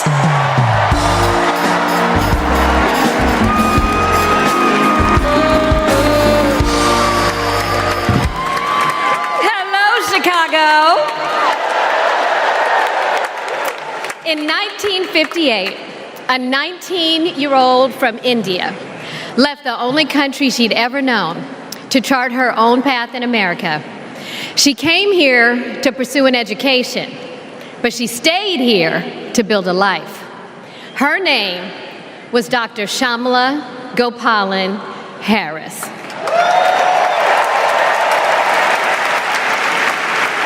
But we called her Mommy. Mommy was so many things to so many people. A civil rights activist, a scientist, a devoted mother to her two little girls. But most of all, Mommy was a trailblazer who defied the odds and defined herself. And when it came to Kamala and me, Mommy had great expectations for us, but she had even greater expectations of us. She raised us to believe that we could be and do anything. And we believed her. You see, Mommy understood the power and the possibility that come with knowing and showing who you truly are. She knew we could be the authors of our own stories, just as she'd been the author of her own. Mommy's journey and the opportunity that she wanted for Kamala and me, that's a distinctly American story. We may all have different histories, different struggles, or different perspectives, but what binds us together is the fervent desire to be free, to fulfill our God-given potential. Kamala's entire life has been about fighting for each of us to have that freedom. And like so many Americans, Kamala knows what it's like to be underestimated and be counted out. She knows what it's like to be the underdog and yet still beat the odds. And now she has created so much electricity, so much optimism, so much joy throughout the nation, and it is why we need her leadership in this historic moment.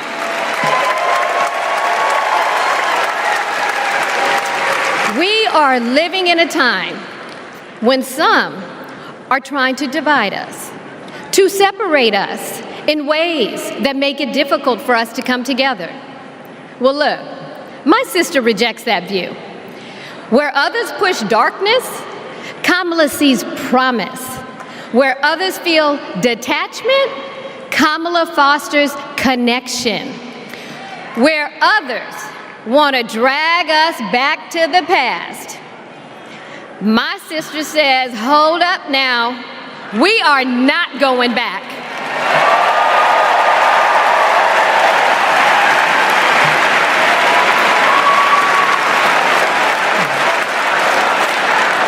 Because Kamala understands we have so much more in common than what separates us. She knows the measure of our success isn't just winning an election. It's about who we bring along and lift up in the process.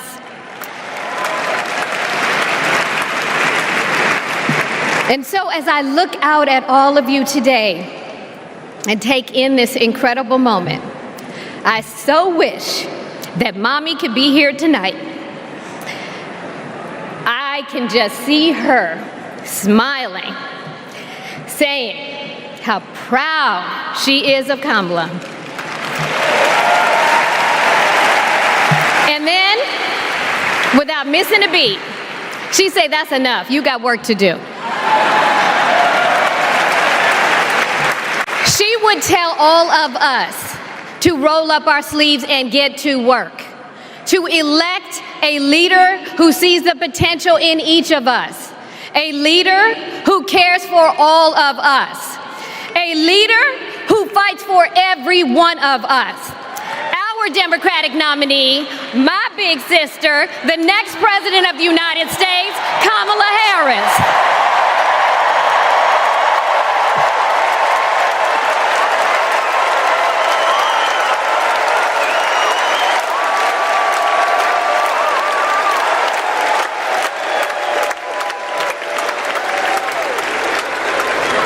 Please welcome North Carolina Governor Roy Cooper.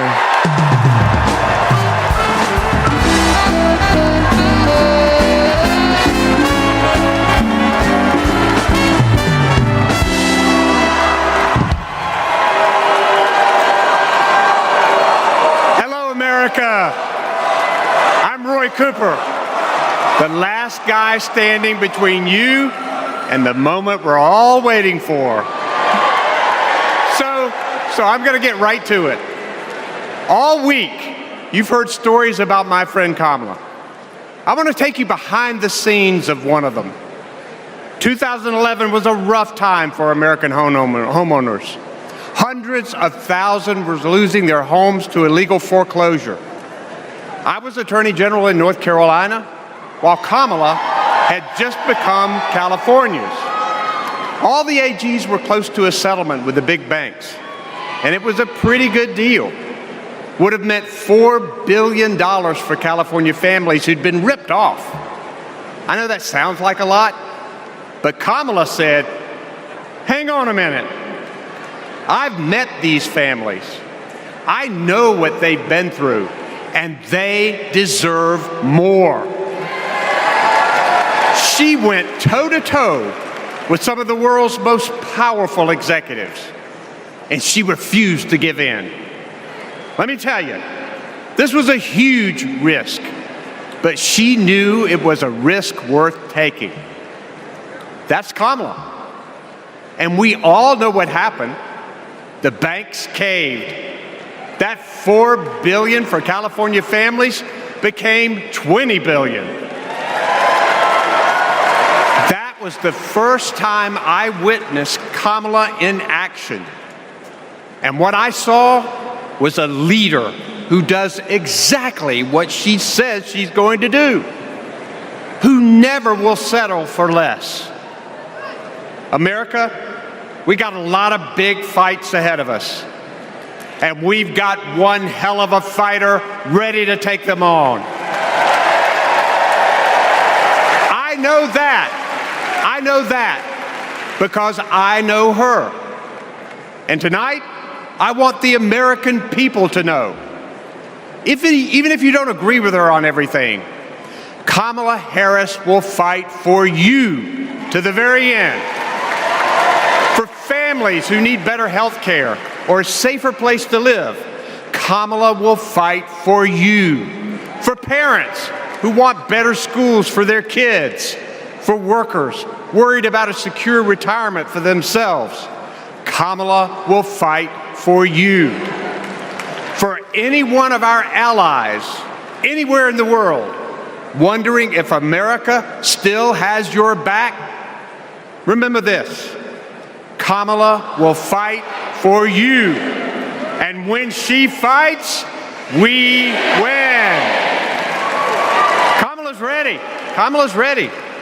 The question is, are we? Are we going to stand up and fight for Kamala like she'll stand up and fight for us? All right. If you're ready, my home state of North Carolina, stand up. Stand up, Pennsylvania. Stand up, Michigan. Stand up, Wisconsin. Stand up, Georgia. Stand up, Nevada. Stand up, Arizona. Stand up, America. Are we going to stand up? Are we going to fight? Are we going to vote? Are we going to win? You bet we are. Let's go get them.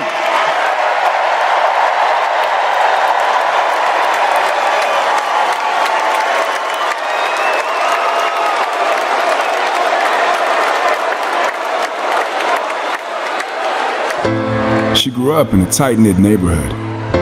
It was the kind of place where your neighbor would look after you when school let out, where your first grade teacher would show up at your law school graduation. It's where Kamala Harris learned what it means to be in the middle class, making every paycheck count. She was raised by a working mom who taught her about standing up for what's right and protecting the people you love. Kamala carries the lessons of our mother, the fighting spirit of our mother, the compassion. She was all of 5 feet tall. If you met her, you would have thought she was 7 feet tall. And our mother, if I'd ever come home complaining about anything, she wouldn't have it. The first thing she'd say is, well, just stop the complaining. Just tell me what you're going to do about it. And since she was a young girl, Kamala Harris has been fighting for families like the ones she grew up with. That is Kamala. She can't help herself from standing up for people and standing up for what she thinks is right. She has been that way our whole lives. Being a protector is what led her to become a prosecutor. Looking back now, I could say it was her calling. As a courtroom prosecutor, she went after predators who targeted women and children, and fraudsters who ripped off working families. And she put dangerous gang members and human traffickers behind bars. We didn't have partnerships with DOJ or FBI or DEA or any of those law enforcement agencies. Now, we all work collaboratively. She was the person who built the foundation in how we do criminal justice in America. As Attorney General of California, she held the big Wall Street banks accountable for fraud, winning $20 billion for California families. She took on one of the largest for-profit colleges that was scamming students. And in the Senate, she fought for her constituents with the determination of a prosecutor, standing up for reproductive freedom. Can you think of any laws that give the government the power to make decisions about the male body? I'm not a thinking of any right now, Senator. She fought to keep our children safe from the terror of gun violence. How many of you guys had to have a drill where you learned about how you need to hide in a closet or crouch in a corner in the event that there is a mass shooter? Look at that. Look at that. On the Intelligence Committee, she defended our nation against foreign adversaries. And in 2020, she made history as the first woman to be elected Vice President of the United States. She cast the tie-breaking vote to deliver urgent relief to the American people during the pandemic. She beat Big Pharma to lower prescription drug costs and cap the cost of insulin. And led the fight to restore reproductive rights after Roe v. Wade was overturned. We have worked too hard and fought too long to see our daughters grow up in a world with fewer rights than our mothers. Because she's never been afraid to stand up to powerful interests. Sometimes people will open the door for you and leave it open. Sometimes they won't. And then you need to kick that door down.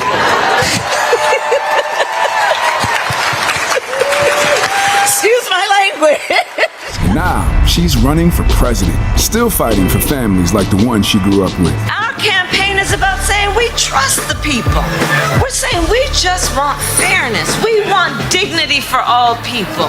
And we are a work in progress. We haven't yet quite reached all of those ideals, but we will die trying because we love our country. We believe in our country. We're not falling for these folks who are trying to divide us, trying to pull us apart.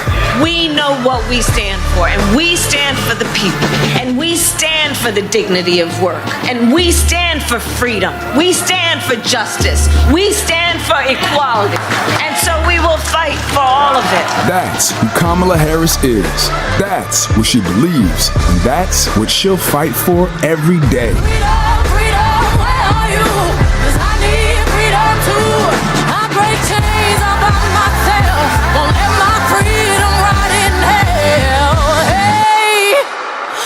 Keep on running, cause the winner don't quit on themselves.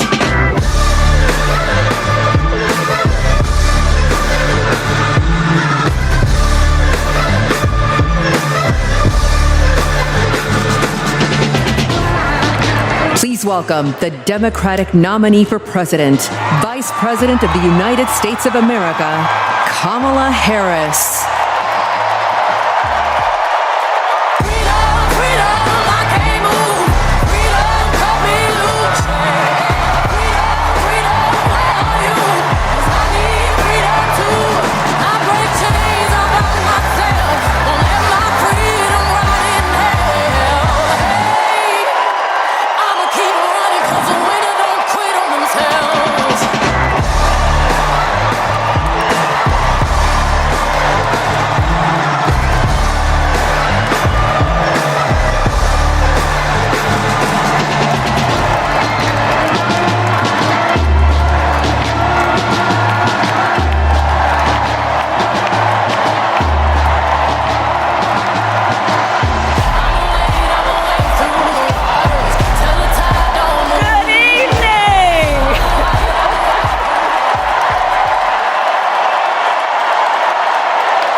thank you, thank you, thank you, thank you, thank you, please, thank you so very much.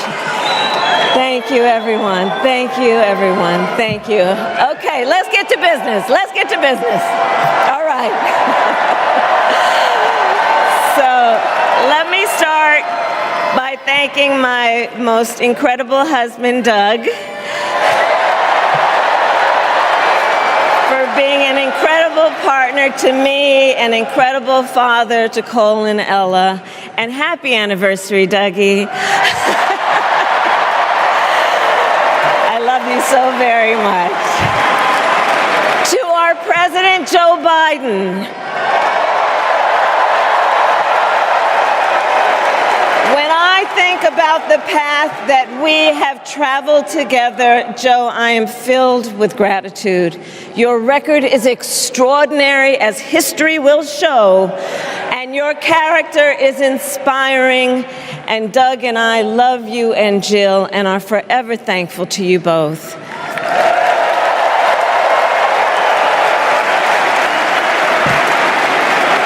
And to Coach Tim Walz,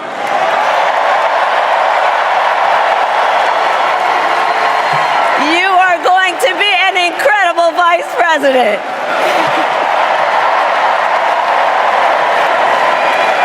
To the delegates and everyone who has put your faith in our campaign, your support is humbling. So, America, the path that led me here in recent weeks was no doubt unexpected. But I'm no stranger to unlikely journeys. So, my mother, our mother, Kamala Harris, had one of her own. And I miss her every day, and especially right now. And I know she's looking down smiling. I know that. So my mother was 19 when she crossed the world alone, traveling from India to California with an unshakable dream to be the scientist who would cure breast cancer. When she finished school, she was supposed to return home to a traditional arranged marriage. But as fate would have it, she met my father, Donald Harris, a student from Jamaica. They fell in love and got married, and that act of self-determination made my sister Maya and me. Growing up, we moved a lot.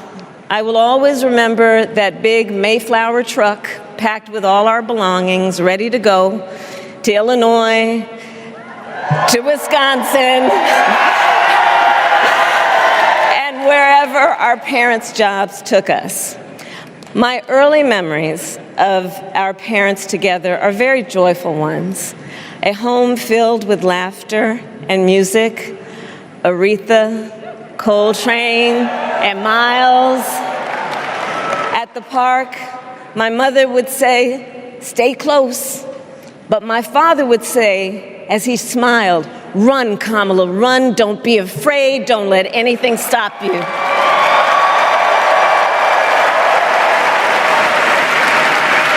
From my earliest years, he taught me to be fearless. But the harmony between my parents did not last. When I was in elementary school, they split up.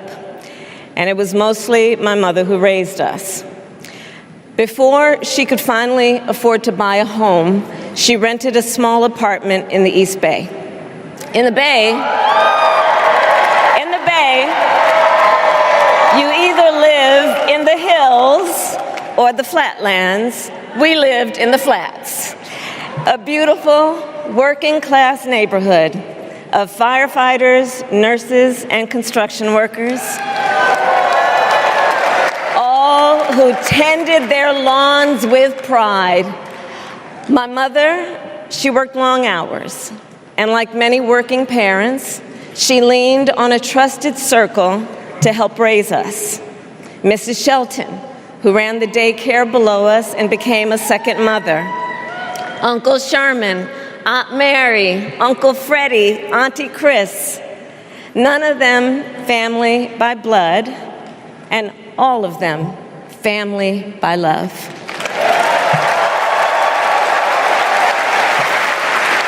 Family who taught us how to make gumbo, how to play chess, and sometimes even let us win. Family who loved us, believed in us, and told us we could be anything and do anything.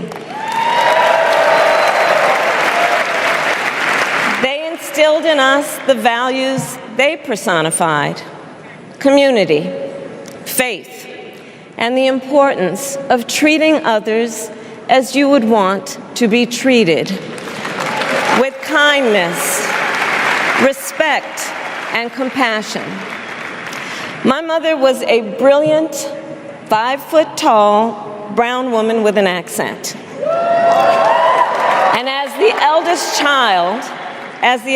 child, I saw how the world would sometimes treat her. But my mother never lost her cool. She was tough, courageous, a trailblazer in the fight for women's health, and she taught Maya and me a lesson that Michelle mentioned the other night. She taught us to never complain about injustice, but do something about it. Do something about it. That was my mother. And she taught us, and she also taught us, and never do anything half-assed. And that is a direct quote. A direct quote. I grew up immersed in the ideals of the civil rights movement. My parents had met at a civil rights gathering, and they made sure that we learned about civil rights leaders, including the lawyers like Thurgood Marshall and Constance Baker Motley. Those who battled in the courtroom to make real the promise of America. So at a young age, I decided I wanted to do that work. I wanted to be a lawyer. And when it came time to choose the type of law I would pursue, I reflected on a pivotal moment in my life. You see, when I was in high school, I started to notice something about my best friend, Wanda. She was sad at school, and there were times she didn't want to go home.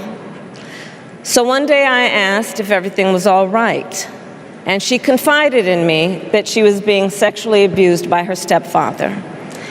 And I immediately told her she had to come stay with us, and she did. This is one of the reasons I became a prosecutor, to protect people like Wanda, because I believe everyone has a right to safety, to dignity, and to justice.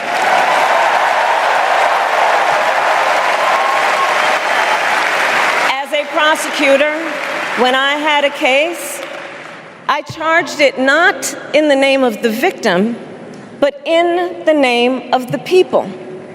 For a simple reason. In our system of justice, a harm against any one of us is a harm against all of us.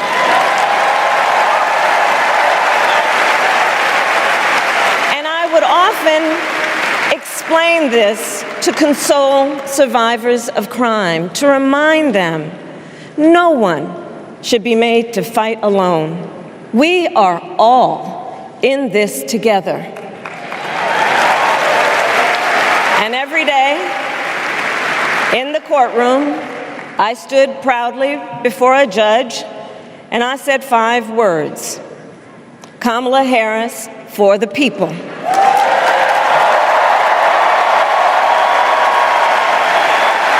And to be clear, my entire career, I've only had one client, the people. And so, on behalf of the people, on behalf of every American, regardless of party, race, gender, or the language your grandmother speaks. On behalf of my mother and everyone who has ever set out on their own unlikely journey, on behalf of Americans like the people I grew up with, people who work hard, chase their dreams, and look out for one another, on behalf of everyone whose story could only be written in the greatest nation on earth, I accept your nomination to be President of the United States of America.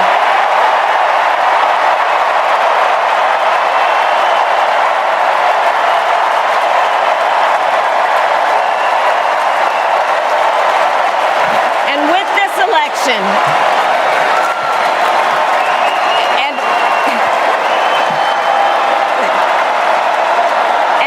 this election,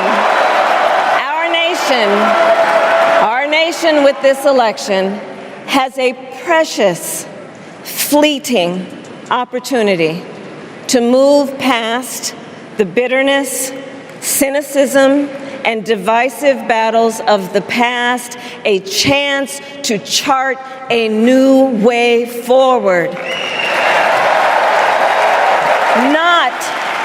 Not as members of any one party or faction, but as Americans.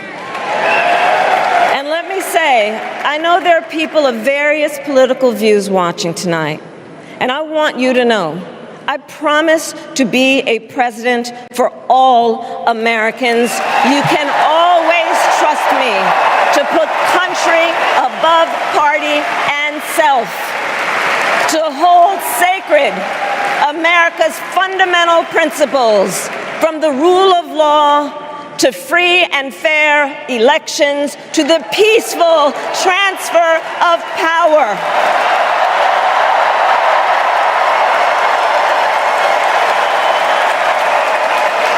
I will be a president who unites us around our highest aspirations, a president who leads and listens, who is realistic, practical, and has common sense, and always fights for the American people. From the courthouse to the White House, that has been my life's work.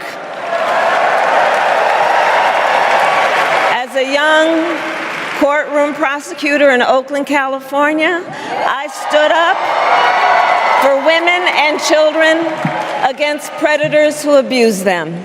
As Attorney General of California, I took on the big banks, delivered $20 billion for middle-class families who faced foreclosure, and helped pass a homeowner bill of rights, one of the first of its kind in the nation. I stood up for veterans and students being scammed by big for-profit colleges, for workers who are being cheated out of their wages, the wages they were due, for seniors facing elder abuse. I fought against the cartels who traffic in guns and drugs and human beings, who threaten the security of our border and the safety of our communities.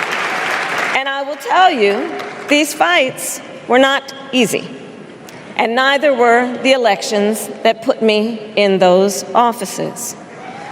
We were underestimated at practically every turn, but we never gave up, because the future is always worth fighting for.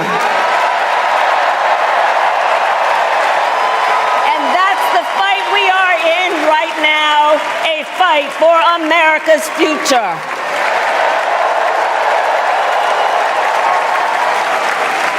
Fellow Americans, this election is not only the most important of our lives, it is one of the most important in the life of our nation.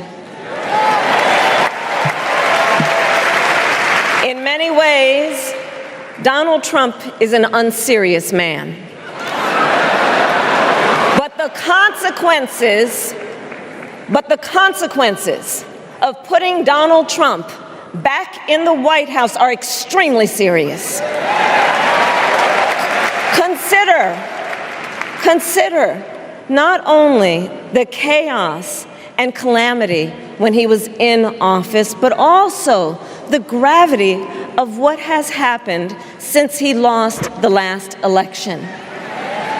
Donald Trump tried to throw away your votes.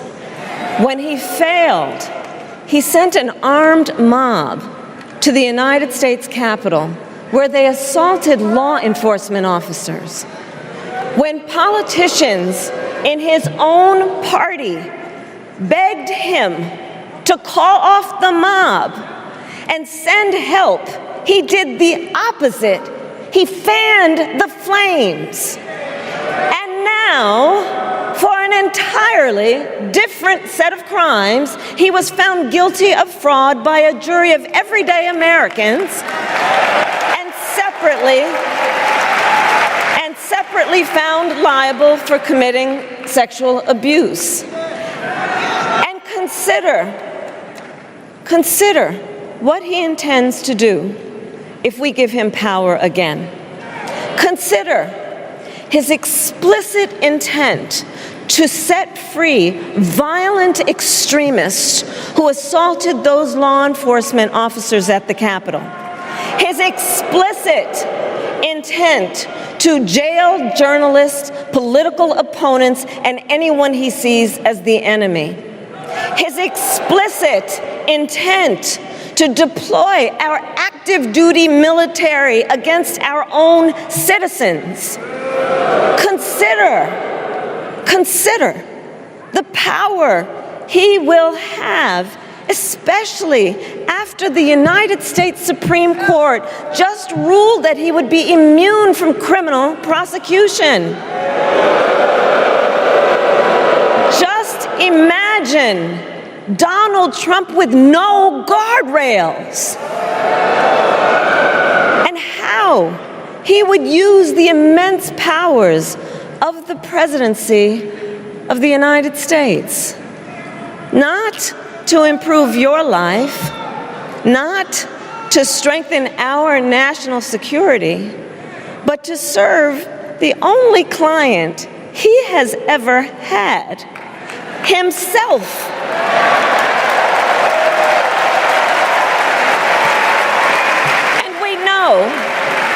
And we know what a second Trump term would look like. It's all laid out in Project 2025, written by his closest advisors, and its sum total is to pull our country back to the past.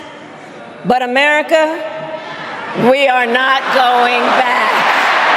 We are not going back. We are not going back. We are not going back to when Donald Trump tried to cut Social Security and Medicare. We are not going back to when he tried to get rid of the Affordable Care Act, when insurance companies could deny people with pre-existing conditions. We are not going to let him eliminate the Department of Education that funds our public schools. We are not going to let him end programs like Head Start that provide preschool and childcare for our children. America, we are not going back.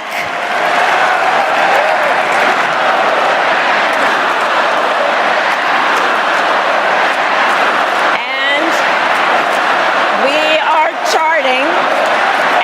are charting a new way forward. To a future with a strong and growing middle class, because we know a strong middle class has always been critical to America's success. And building that middle class will be a defining goal of my presidency.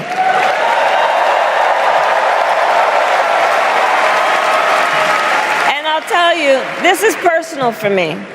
The middle class is where I come from. My mother kept a strict budget. We lived within our means, yet we wanted for little. And she expected us to make the most of the opportunities that were available to us and to be grateful for them. Because, as she taught us, opportunity is not available to everyone. That's why we will create what I call an opportunity economy where everyone has the chance to compete and a chance to succeed. Whether you live in a rural area, small town, or big city. And as president, I will bring together labor and workers and small business owners and entrepreneurs and American companies to create jobs, to grow our economy, and to lower the cost of everyday needs like health care and housing and groceries. We will provide access to capital for small business owners and entrepreneurs and founders. And we will end America's housing shortage and protect Social Security and Medicare. Now compare that to Donald Trump, because I think everyone here knows he doesn't actually fight for the middle class. He doesn't actually fight for the middle class. Instead, he fights for himself and his billionaire friends. And he will give them another round of tax breaks that will add up to $5 trillion to the national debt. And all the while, he intends to enact what in effect is a national sales tax, call it a Trump tax, that would raise prices on middle-class families by almost $4,000 a year. Well, instead of a Trump tax hike, we will pass a middle-class tax cut that will benefit more than 100 million Americans.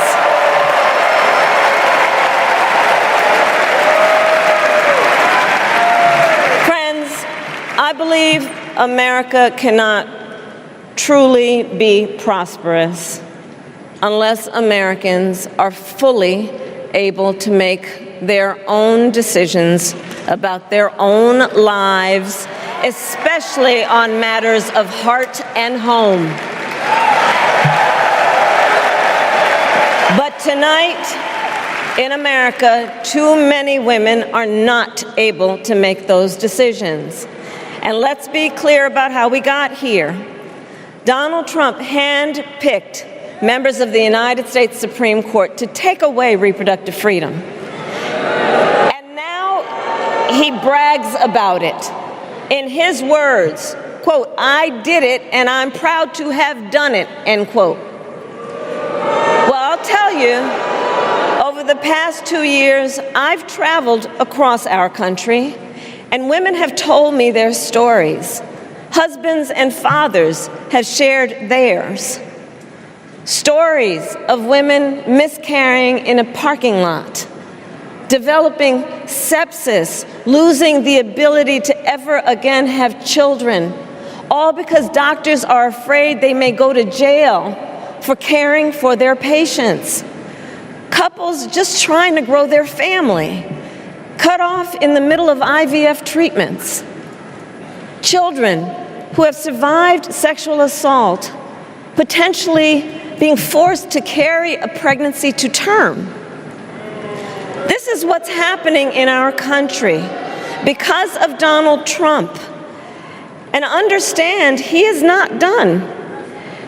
As a part of his agenda, he and his allies would limit access to birth control, ban medication abortion, and enact a nationwide abortion ban with or without Congress. And get this, he plans to create a national anti-abortion coordinator and force states to report on women's miscarriages and abortions. Simply put, they are out of their minds.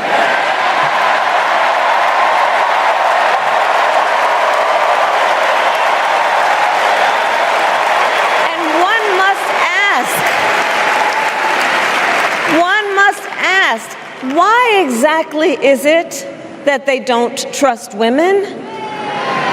Well, we trust women. We trust women. And when Congress passes a bill to restore reproductive freedom, as President of the United States, I will proudly sign it into law.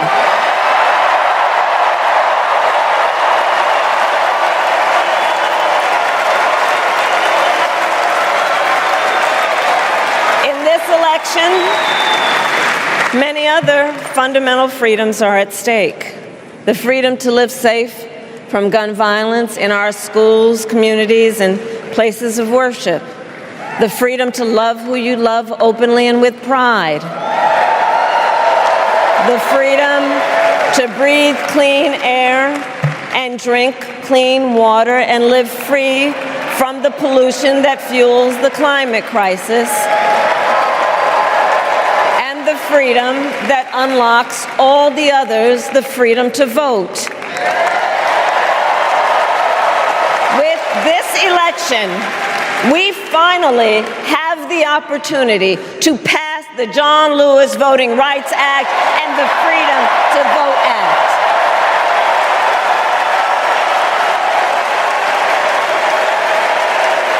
And let me be clear. After decades in law enforcement, I know the importance of safety and security, especially at our border. Last year, Joe and I brought together Democrats and conservative Republicans to write the strongest border bill in decades. The Border Patrol endorsed it. But Donald Trump believes a border deal would hurt his campaign. So he ordered his allies in Congress to kill the deal. Well, I refuse to play politics with our security. Here is my pledge to you. As president, I will bring back the bipartisan border security bill that he killed, and I will sign it into law. I know we can live up to our proud heritage as a nation of immigrants and reform our broken immigration system. We can create an earned pathway to citizenship and secure our border.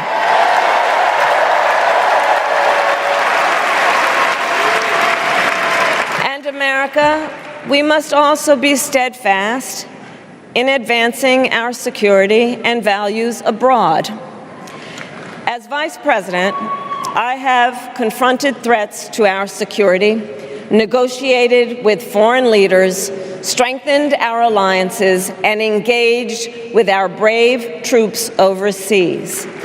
As Commander-in-Chief, I will ensure America always has the strongest, most lethal fighting force in the world. And I will fulfill our sacred obligation to care for our troops and their families, and I will always honor and never disparage their service and their sacrifice.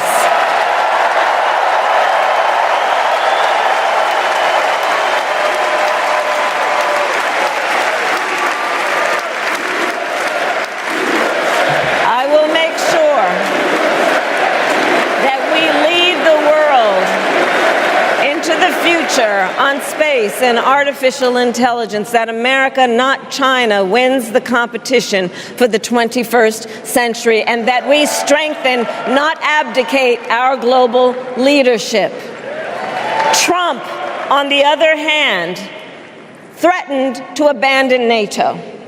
He encouraged Putin to invade our allies, said Russia could, quote, do whatever the hell they want.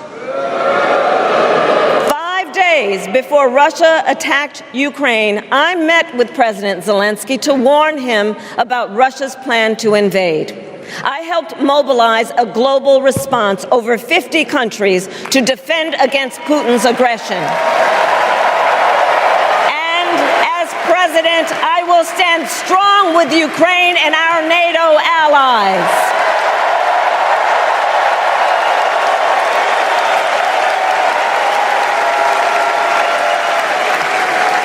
With respect to the war in Gaza, President Biden and I are working around the clock because now is the time to get a hostage deal and a ceasefire deal done.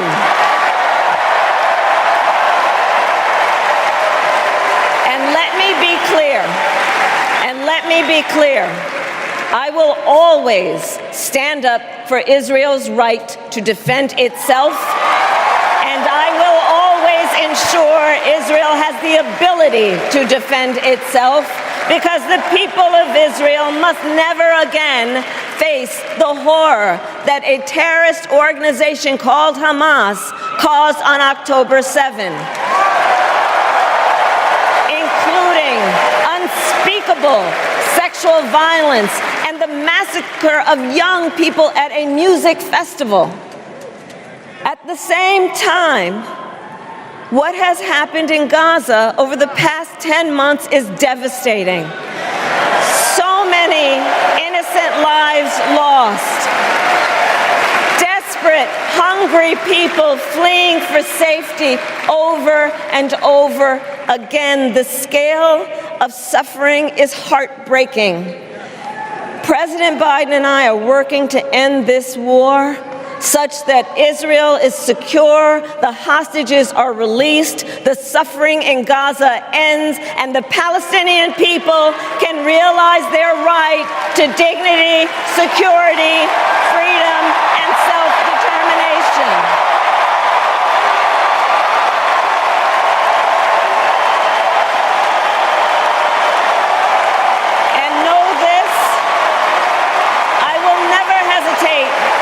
Whatever action is necessary to defend our forces and our interests against Iran and Iran-backed terrorists. I will not cozy up to tyrants and dictators like Kim Jong-un who are rooting for Trump.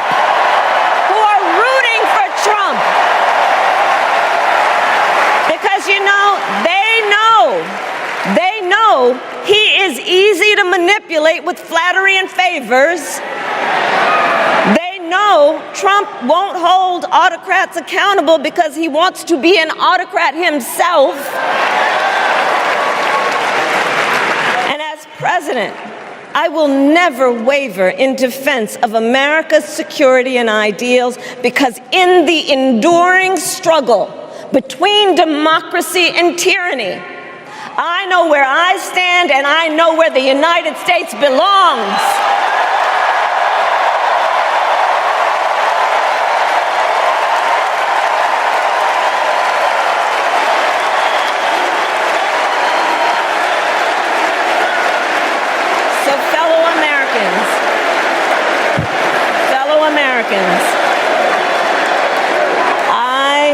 I love our country with all my heart. Everywhere I go, in everyone I meet, I see a nation that is ready to move forward, ready for the next step in the incredible journey that is America. I see an America where we hold fast to the fearless belief that built our nation and inspired the world. That here, in this country, anything is possible. That nothing is out of reach. An America where we care for one another, look out for one another, and recognize that we have so much more in common than what separates us. That none of us has to fail for all of us to succeed. And that in unity there is strength. You know, our opponents in this race are out there every day denigrating America, talking about how terrible everything is. Well, my mother had another lesson she used to teach. Never let anyone tell you who you are. You show them who you are. America, let us show each other and the world who we are and what we stand for. Freedom, opportunity, compassion, dignity, fairness, and endless possibilities.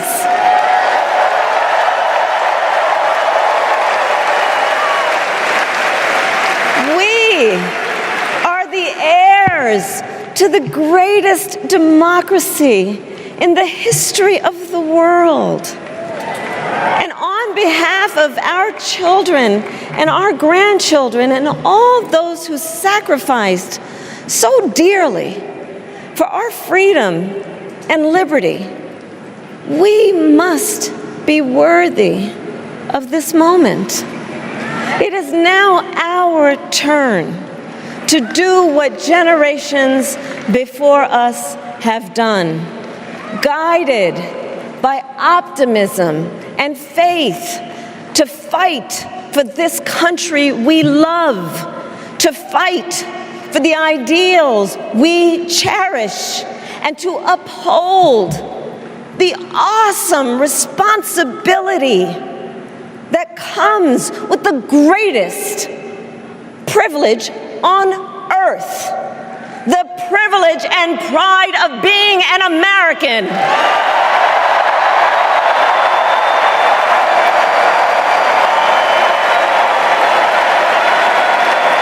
So let's get out there, let's fight for it, let's get out there, let's vote for it, and together let us write the next great chapter in the most extraordinary story ever told.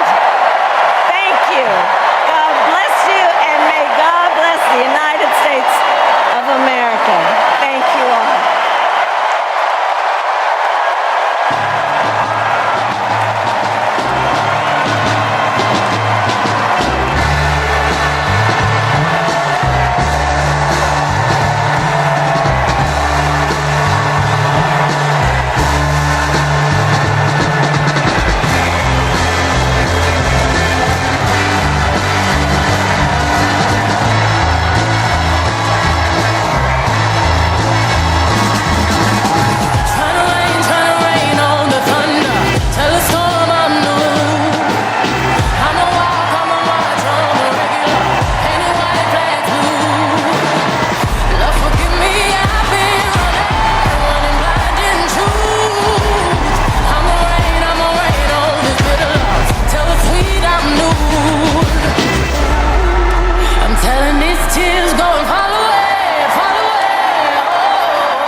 dick for practice.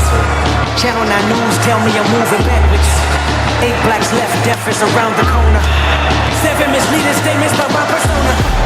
6 headlights waving in my direction.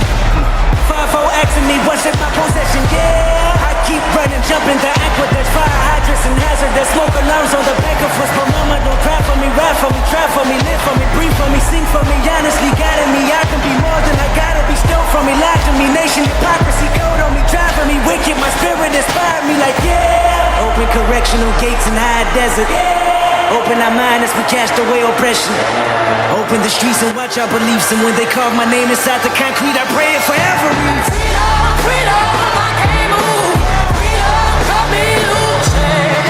Freedom, freedom, where are you? 'Cause I need freedom too. I break chains up by myself. Won't let my freedom rot in hell. Hey, I'ma keep running 'cause the winner don't quit on themselves.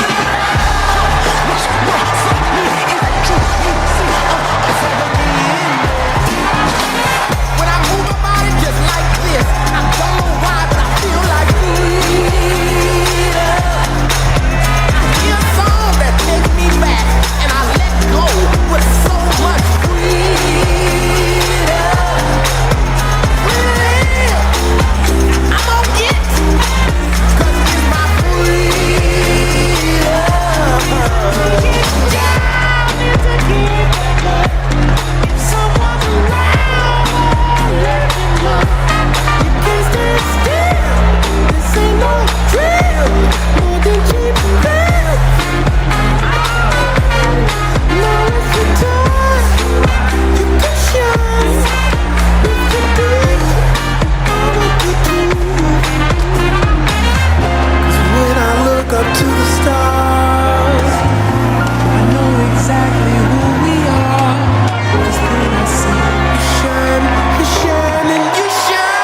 try it again.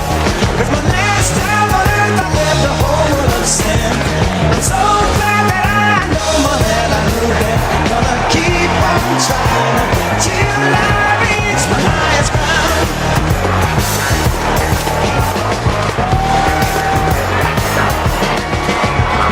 Teachers, keep on teaching.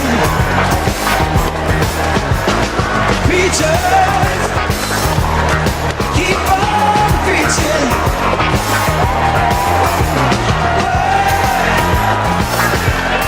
Keep on turning, 'cause it won't be too long. Oh no. Lovers, keep on loving. Believers, keep on believing. Sleepers, just stop sleeping. 'Cause it won't be too long.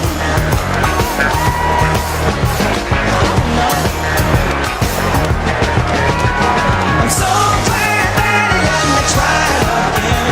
'Cause my last time on earth I lived a whole world of sin. I'm so glad that I know more than I knew then. Gonna keep on trying till I reach my highest ground.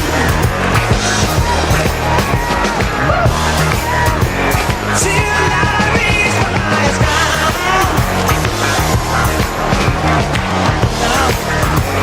No one's gonna bring me down. Oh no. Till I reach my highest ground.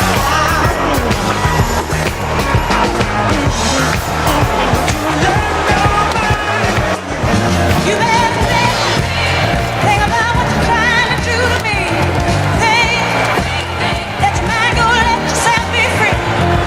Let's go back, let's go back, let's go beyond way back when.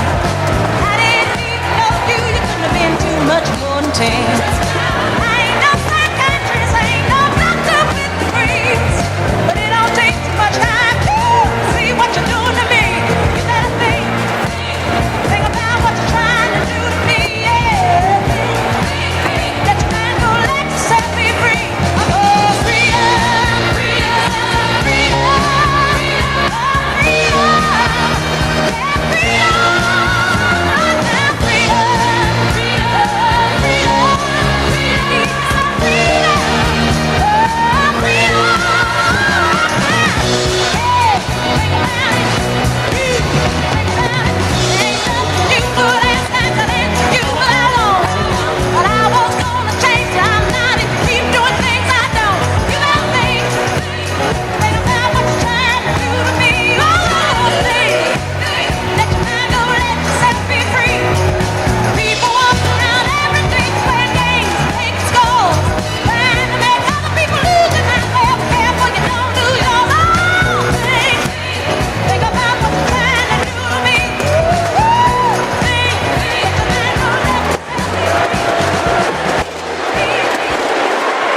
Please stand if you are able for this evening's benediction, offered by Rabbi Lauren Holtzblad and Reverend Dr. Amos Brown.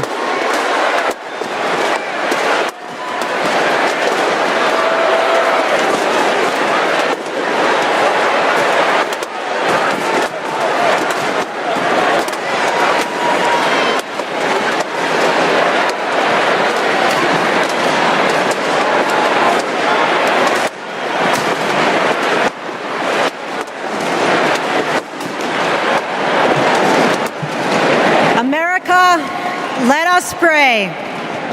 God brought us out of the narrow place of oppression to freedom. Let's remember the treacherous road our ancestors traveled to freedom, their sacrifice and resolve to bring a better, more inclusive world. We stand on their shoulders to declare, we are not going back. God who notices the downtrodden, give us the courage to imagine the world as you do, where everyone has the opportunity to thrive, diversity brings strength, not weakness, and where all have the right to make the choices for their own bodies. God of strength, guard Vice President Harris and Governor Walz with your sheltering presence as they carry on with courage and conviction to build a better future for all Americans. Shine a light on them so that they may continue to pursue justice, equity, and reproductive freedom. An America free from gun violence that safeguards free and fair elections with less vitriol and more joy, not afraid to face its past, to grow a brighter future where every child can look to their leaders and see themselves and know that someday they too can lead. May we all be blessed with the ability to see the humanity in each other. America, let's make history. Amen.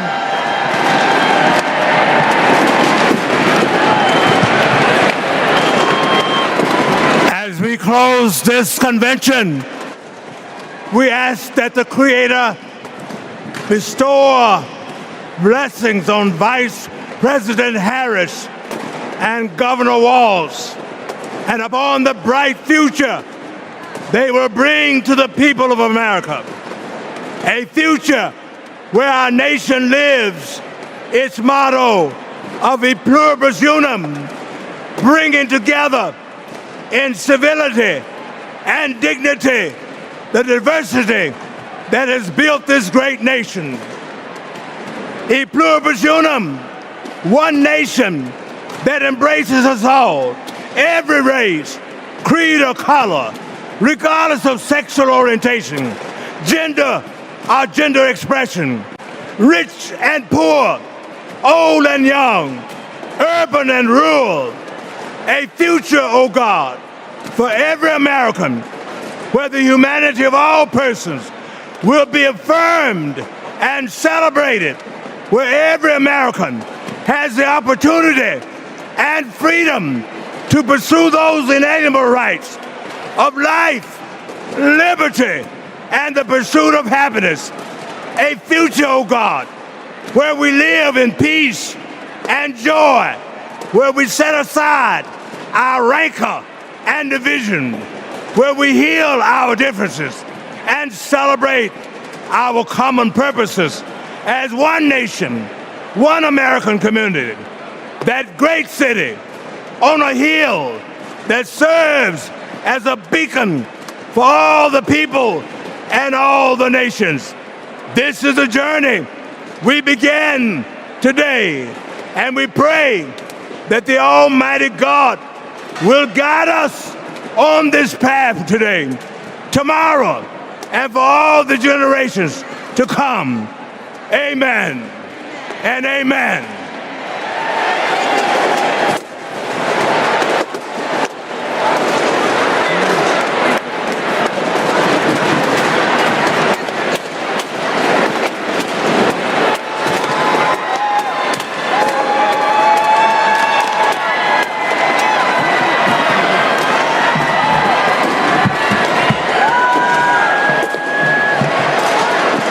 Close, I want to thank each and every one of you for bringing your energy and your enthusiasm to the convention that will carry us through to victory in November.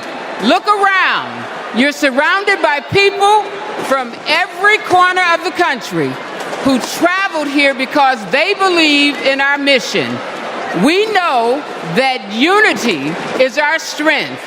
We know that the issues we've highlighted this week are not abstract.